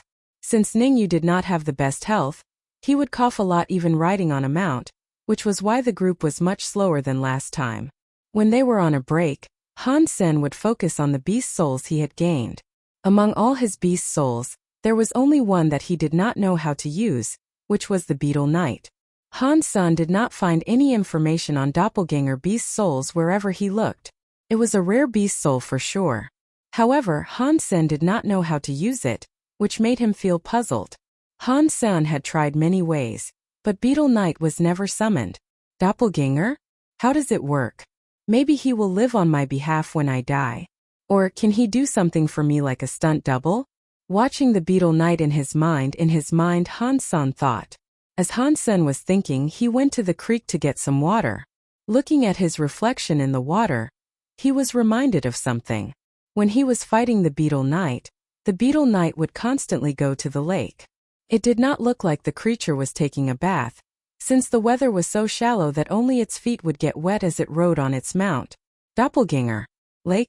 Maybe the Beetle Knight did not go to the lake for the water, but for the reflection? On this thought, Han Sen's heart leapt. Damn it.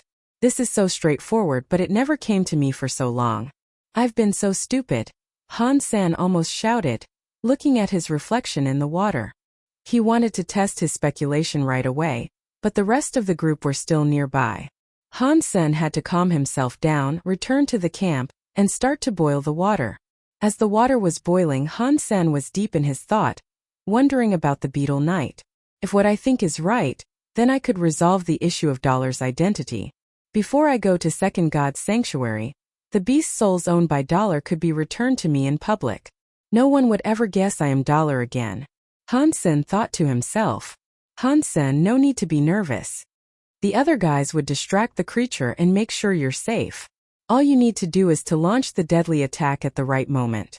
I guarantee with my life that as long as the four of us are alive, the creature could never hurt you. Ningyu said to Han Sen with a smile, thinking that Han Sen was absent-minded because he was afraid of the creature. Thanks so much, Mr. Ning. Han Sen did not want to explain. Call me Ningyu, please, said Ningyu and started to cough again. He covered his mouth with handkerchief and said, Han Sen, do you believe in fate? A little. Like a normal person, Han Sen felt reverent of fate, but did not completely believe in it. Maybe you don't believe this, but I believed we would be friends the first time I saw you. Ningyu smiled and said, my great-grandfather had a good friend whose family name is also Han. That friend saved my great-grandfather's life. Maybe we can be friends like that as well, and this time allow me to save you. Han Sen was dazed. All of a sudden, a million thoughts came to him.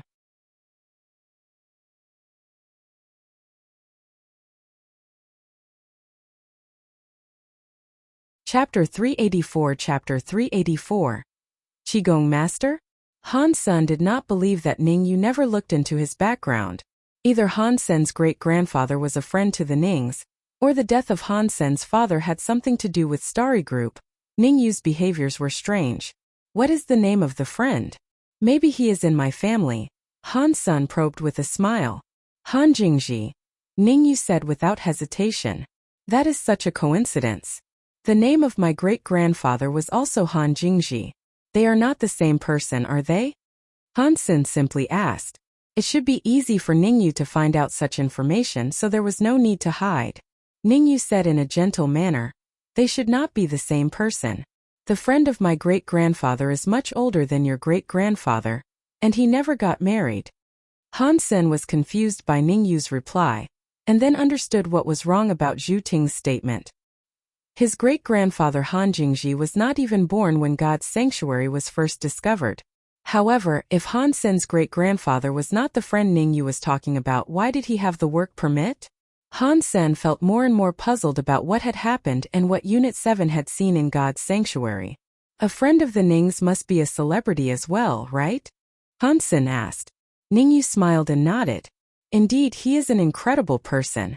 And that age, the God's sanctuary was only just discovered. Before mankind started to gain geno points and hyper-geno arts were developed, Han Jingji was already a famous Qigong master. Qigong master?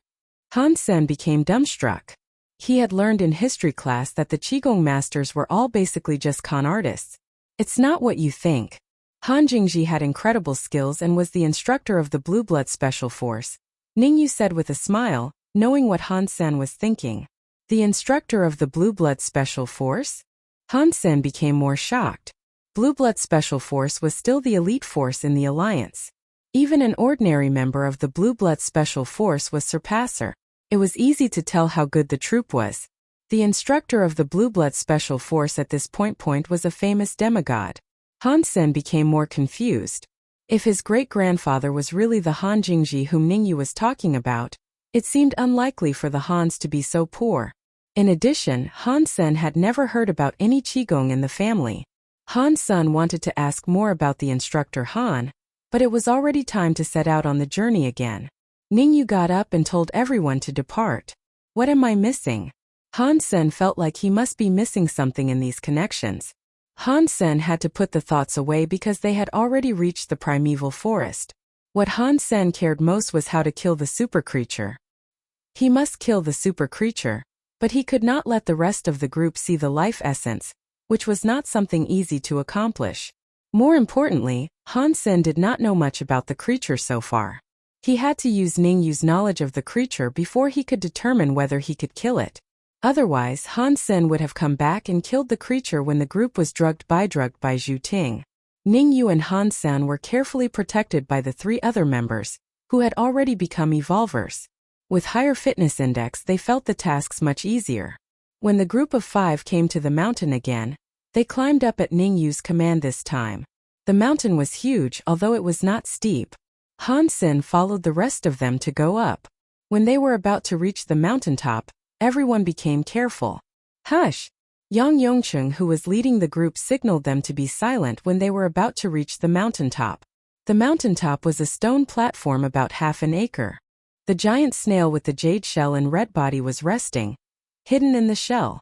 The red meat was concealed completely. Young master, Mr. Han, wait here for a second. We will draw it out, whispered Yang Yongcheng. Be careful. Safety first. Ningyu nodded. The 3 evolvers agreed and approached the creature. They summoned beast soul bows and started to shoot Z-steel arrows at the shell. Boom boom boom. The Z-steel arrows were smashed against the shell. All 3 revolvers shapeshifted into humanoid figures. With their fitness level as evolvers, they became extremely strong. Han Sen checked the way that the Z-steel arrows broke and found that they did not break because the revolvers were strong, but because the jade-like shell seemed to have a bouncing effect, which crushed the arrows.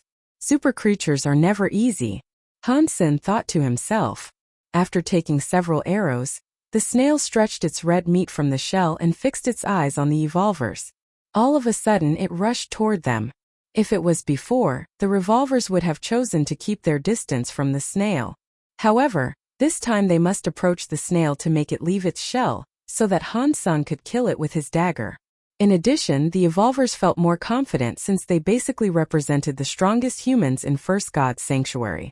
Therefore, they were not as scared of the creature. Very soon they found that they were too naive.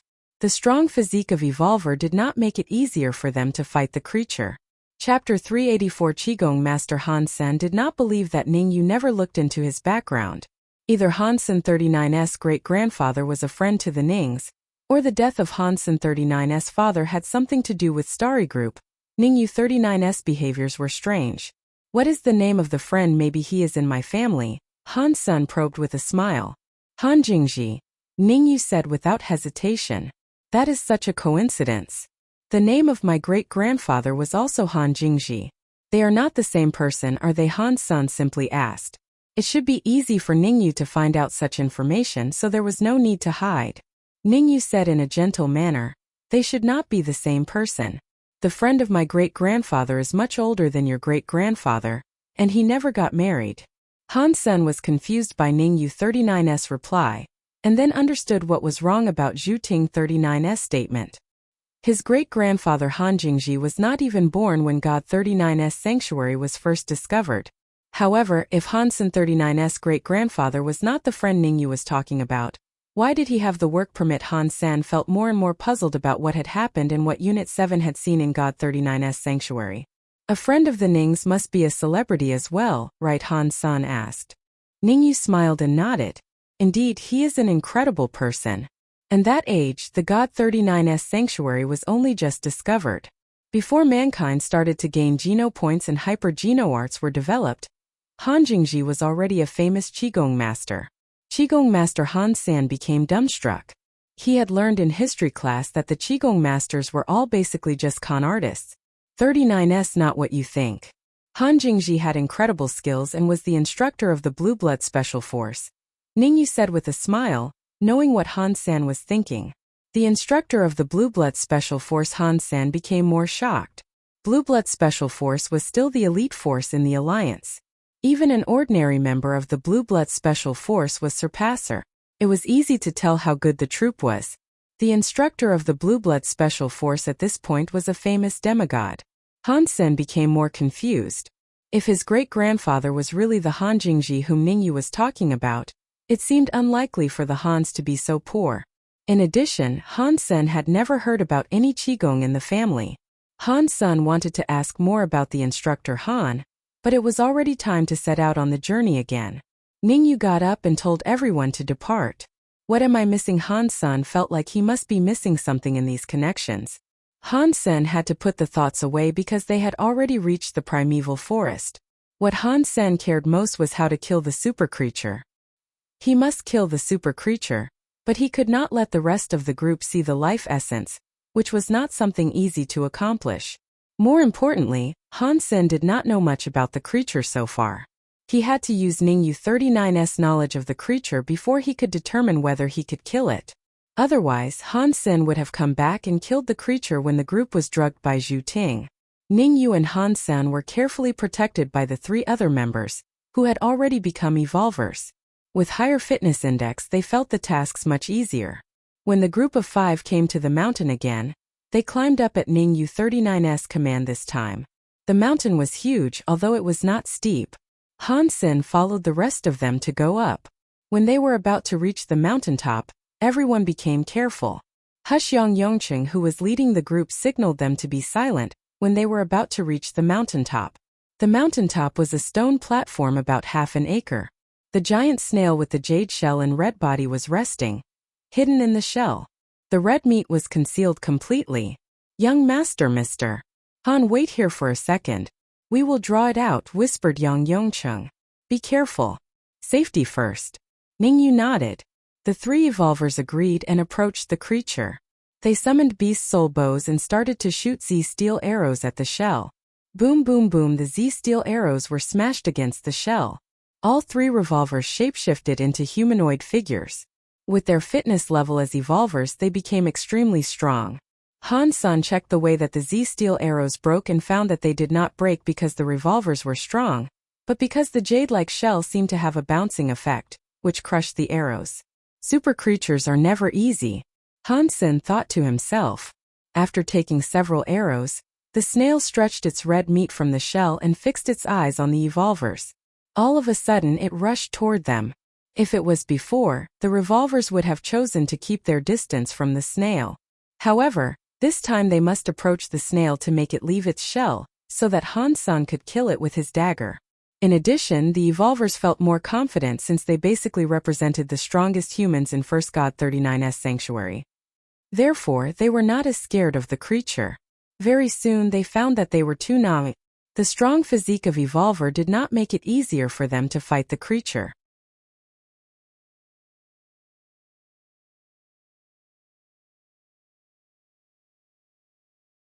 Chapter 385. Chapter 385.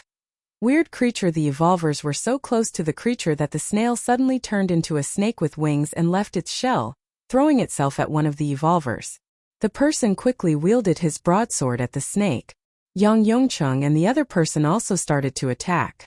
The rat snake did not even try to dodge and let the weapons cut into its meat. The evolvers became overjoyed. Currently, their fitness index should be over 30. With a sacred blood weapon, they might not be able to cut the shell, but they believed the weapon should hurt the soft meat. However, as their weapons hit the meat, they realized how wrong they were.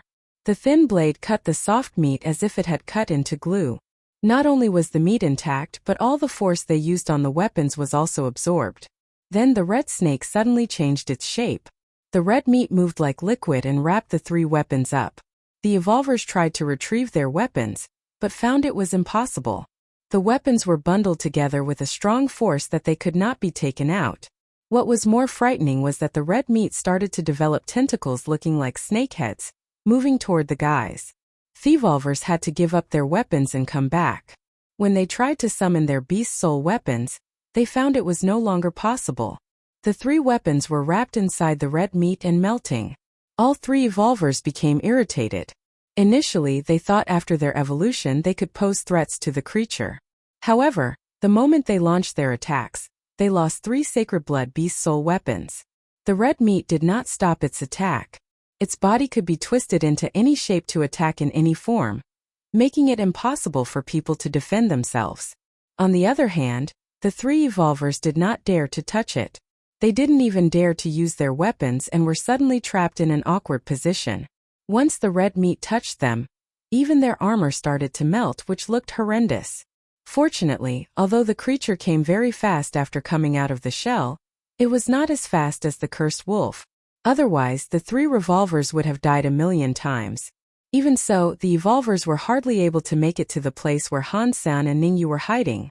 Han-san shapeshifted into Fairy Queen and seized the cursed wolf dagger, wanting to go out and help the evolvers. In fact, he was trying to look for an opportunity to kill the creature himself. Before Han-san dashed out, Ningyu pulled him and said calmly, "Don't hurry. This is not the time. Wait for them to draw the creature here, find a good spot, and make sure you kill it in one strike." Han-san glanced at Ningyu and saw the guy had a blank face, as if he was chatting in his living room. The fact that Ningyu was not nervous at all made Han-san feel that the three evolvers were nothing to him. Seeing through Han-san's thoughts, Ningyu said calmly, "If you go out now, then the risks they are taking will be wasted." Before Han-san replied, Ningyu summoned a slim sword and walked toward the creature. Han-san was surprised. Ningyu was so sick and had not evolved yet, so why would he go there himself? Holding the slim sword, Ningyu quickly stabbed at the creature at an incredible speed, which actually hit it. His sword was not stuck in the red meat either. Impressive, this Ningyu. Although they are twins, he is much stronger than Son of Heaven. Han-san felt a bit shocked. He could tell that Ningyu had not evolved, but Ningyu was able to distract the creature and avoid its attacks. In addition, his sword skills were unexpected. Although he only had one move, he always attacked in the most surprising angle. Only his sword could be retrieved from the red meat, which none of the evolvers dared to touch. Although the creature was not hurt by his sword, it became irritated. Under the extremely intense circumstance, Ningyu looked so calm that Han-san could not tell that he was in a deadly battle. The behaviors of the evolvers became more and more organized since Ningyu joined them. They moved around the creature and gradually led it to Han-san. It is such a shame that Ningyu has poor fitness level. His fitness index should be around 15, the number of a normal person with sacred geno points maxed out. Even with the cursed wolf dagger, I don't think he could kill the creature. After watching for a while, Han-san learned that speed should be Ningyu's main strength, which should be around 20, while his other items should be around 15.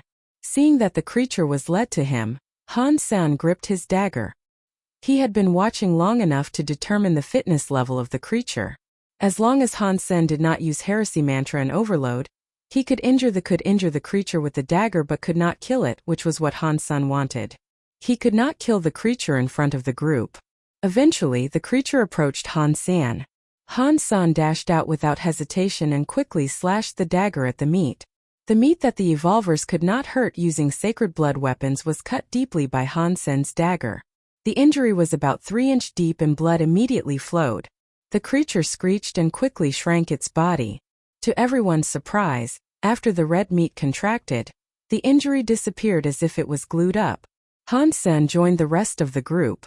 However, it seemed that the creature was scared by the cursed wolf dagger, and did not dare to touch it again. It kept moving away from Han-san and attacked the rest.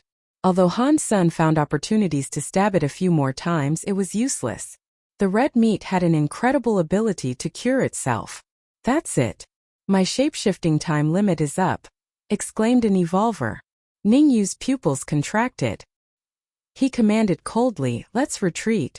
Hearing Ningyu, the evolvers started to go back together with the young master. However, Han San marched forward instead, making his way to the creature. Chapter 385 Weird Creature. The evolvers were so close to the creature that the snail suddenly turned into a snake with wings and left its shell, throwing itself at one of the evolvers. The person quickly wielded his broadsword at the snake. Yang Yongcheng and the other person also started to attack. The rat snake did not even try to dodge and let the weapons cut into its meat. The evolvers became overjoyed. Currently, their fitness index should be over 30. With a sacred blood weapon, they might not be able to cut the shell, but they believed the weapon should hurt the soft meat. However, as their weapons hit the meat, they realized how wrong they were. The thin blade cut the soft meat as if it had cut into glue. Not only was the meat intact, but all the force they used on the weapons was also absorbed. Then the red snake suddenly changed its shape. The red meat moved like liquid and wrapped the three weapons up. The Evolver 39S tried to retrieve their weapons, but found it was impossible. The weapons were bundled together with a strong force that they could not be taken out. What was more frightening was that the red meat started to develop tentacles looking like snakeheads, moving toward the guys. The evolvers had to give up their weapons and come back. When they tried to summon their beast soul weapons, they found it was no longer possible. The three weapons were wrapped inside the red meat and melting. All three evolvers became irritated. Initially, they thought after their evolution they could pose threats to the creature. However, the moment they launched their attacks, they lost three sacred blood beast soul weapons. The red meat did not stop its attack. Its body could be twisted into any shape to attack in any form, making it impossible for people to defend themselves. On the other hand, the three evolvers did not dare to touch it. They didn't 39T even dare to use their weapons and were suddenly trapped in an awkward position. Once the red meat touched them, even their armor started to melt, which looked horrendous. Fortunately, although the creature came very fast after coming out of the shell, it was not as fast as the cursed wolf. Otherwise, the three revolvers would have died 1,000,000 times. Even so, the evolvers were hardly able to make it to the place where Han San and Ningyu were hiding. Han San shapeshifted into Fairy Queen and seized the cursed wolf dagger, wanting to go out and help the evolvers. In fact, he was trying to look for an opportunity to kill the creature himself. Before Han San dashed out, Ningyu pulled him and said calmly, "Don 39T, hurry. This is not the time. Wait for them to draw the creature here, find a good spot, and make sure you kill it in one strike." Han San glanced at Ningyu and saw the guy had a blank face, as if he was chatting in his living room. The fact that Ningyu was not nervous at all made Han San feel that the three evolvers were nothing to him. Seeing through Han San 39's thoughts, Ningyu said calmly, "If you go out now, then the risks they are taking will be wasted." Before Han San replied, Ningyu summoned a slim sword and walked toward the creature. Han San was surprised. Ningyu was so sick and had not evolved yet, so why would he go there himself holding the slim sword? Ningyu quickly stabbed at the creature at an incredible speed, which actually hit it. His sword was not stuck in the red meat either. Impressive, this Ningyu. Although they are twins, he is much stronger than Son of Heaven. Han San felt a bit shocked. He could tell that Ningyu had not evolved, but Ningyu was able to distract the creature and avoid its attacks. In addition, his sword skills were unexpected. Although he only had one move, he always attacked in the most surprising angle. Only his sword could be retrieved from the red meat, which none of the evolvers dared to touch. Although the creature was not hurt by his sword, it became irritated. Under the extremely intense circumstance, Ningyu looked so calm that Han San could not tell that he was in a deadly battle. The behaviors of the evolvers became more and more organized since Ningyu joined them. They moved around the creature and gradually led it to Han San. It is such a shame that Ningyu has poor fitness level. His fitness index should be around 15, the number of a normal person with sacred geno points maxed out. Even with the cursed wolf dagger, I don't 39T think he could kill the creature. After watching for a while, Han San learned that speed should be Ningyu 39's main strength, which should be around 20, while his other items should be around 15. Seeing that the creature was led to him, Han San gripped his dagger. He had been watching long enough to determine the fitness level of the creature. As long as Han San did not use heresy mantra and overload, he could injure the creature with the dagger but could not kill it, which was what Han Sen wanted. He could not kill the creature in front of the group. Eventually, the creature approached Han Sen. Han Sen dashed out without hesitation and quickly slashed the dagger at the meat. The meat that the evolvers could not hurt using sacred blood weapons was cut deeply by Han Sen 39's dagger. The injury was about 3 inches deep and blood immediately flowed. The creature screeched and quickly shrank its body. To everyone 39's surprise, after the red meat contracted, the injury disappeared as if it was glued up. Han Sen joined the rest of the group. However, it seemed that the creature was scared by the cursed wolf dagger, and did not dare to touch it again. It kept moving away from Han Sen and attacked the rest. Although Han Sen found opportunities to stab it a few more times, it was useless. The red meat had an incredible ability to cure itself. That 39's it. My shape-shifting time limit is up, exclaimed an evolver. Ningyu 39's pupils contracted. He commanded coldly, let 39's retreat. Hearing Ningyu, the evolver started to go back together with the young master. However, Han Sen marched forward instead, making his way to the creature.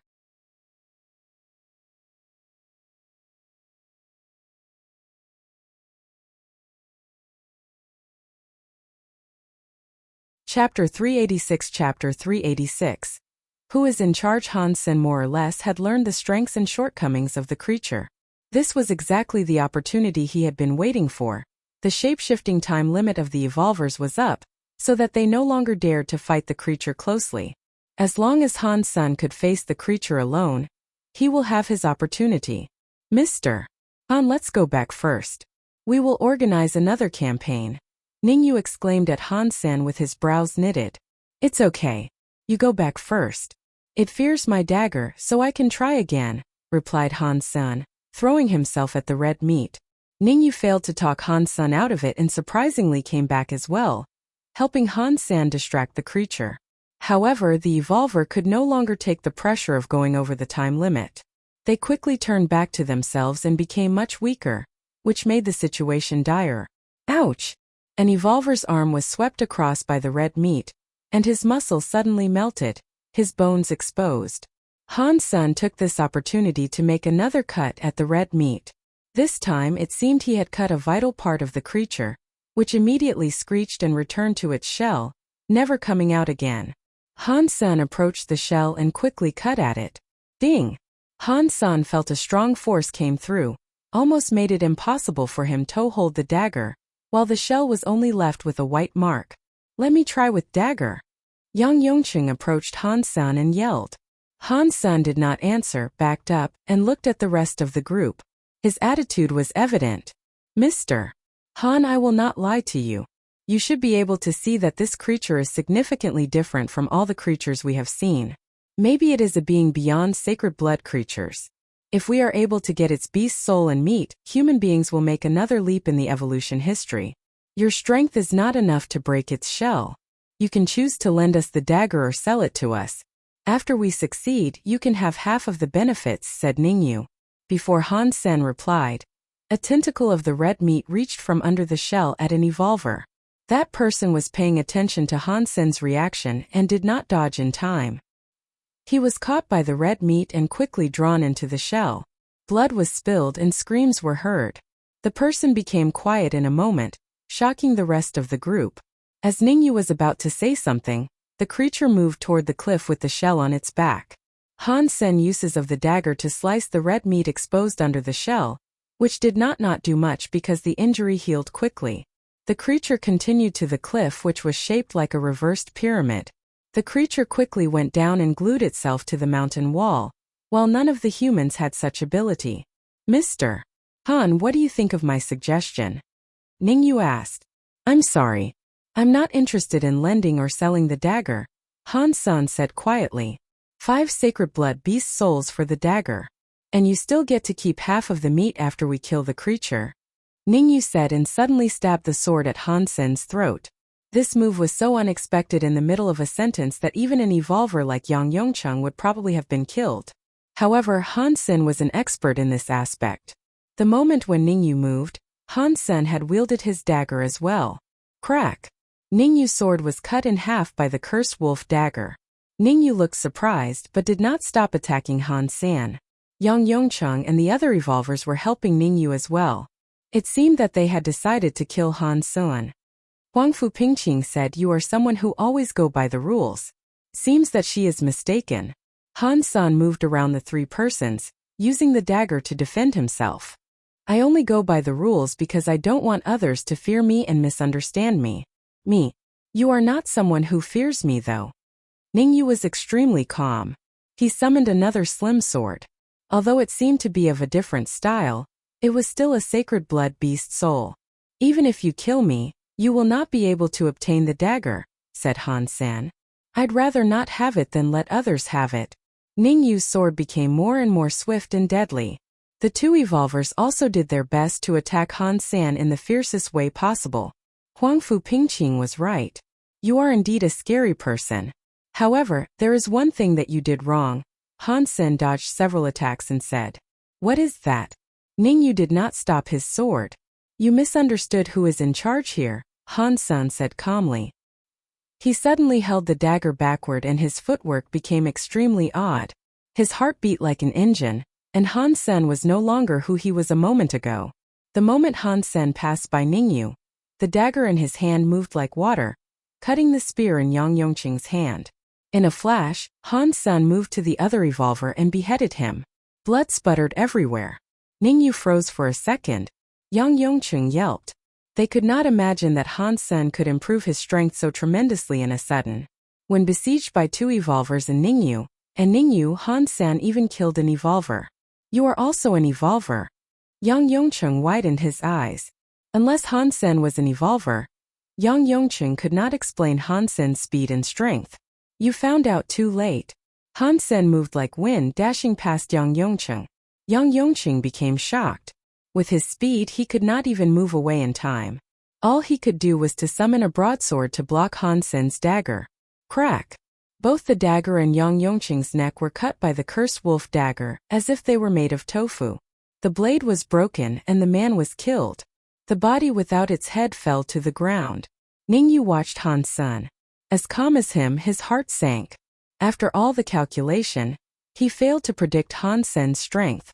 At the ring of the VIP section, Han San only showed how sharp the dagger was. Ningyu did not know that Han San had the strength of an evolver as well. "I am right that we are the same type of people." Ningyu smiled unexpectedly.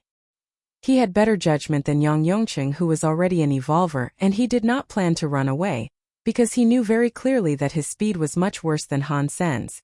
Maybe as he turned around, his head would no longer be on his shoulders. Chapter 386. Who is in charge? Han San more or less had learned the strengths and shortcomings of the creature. This was exactly the opportunity he had been waiting for. The shape-shifting time limit of the evolvers was up, so that they no longer dared to fight the creature closely. As long as Han San could face the creature alone, he will have his opportunity. "Mr. Han, let 39S go back first.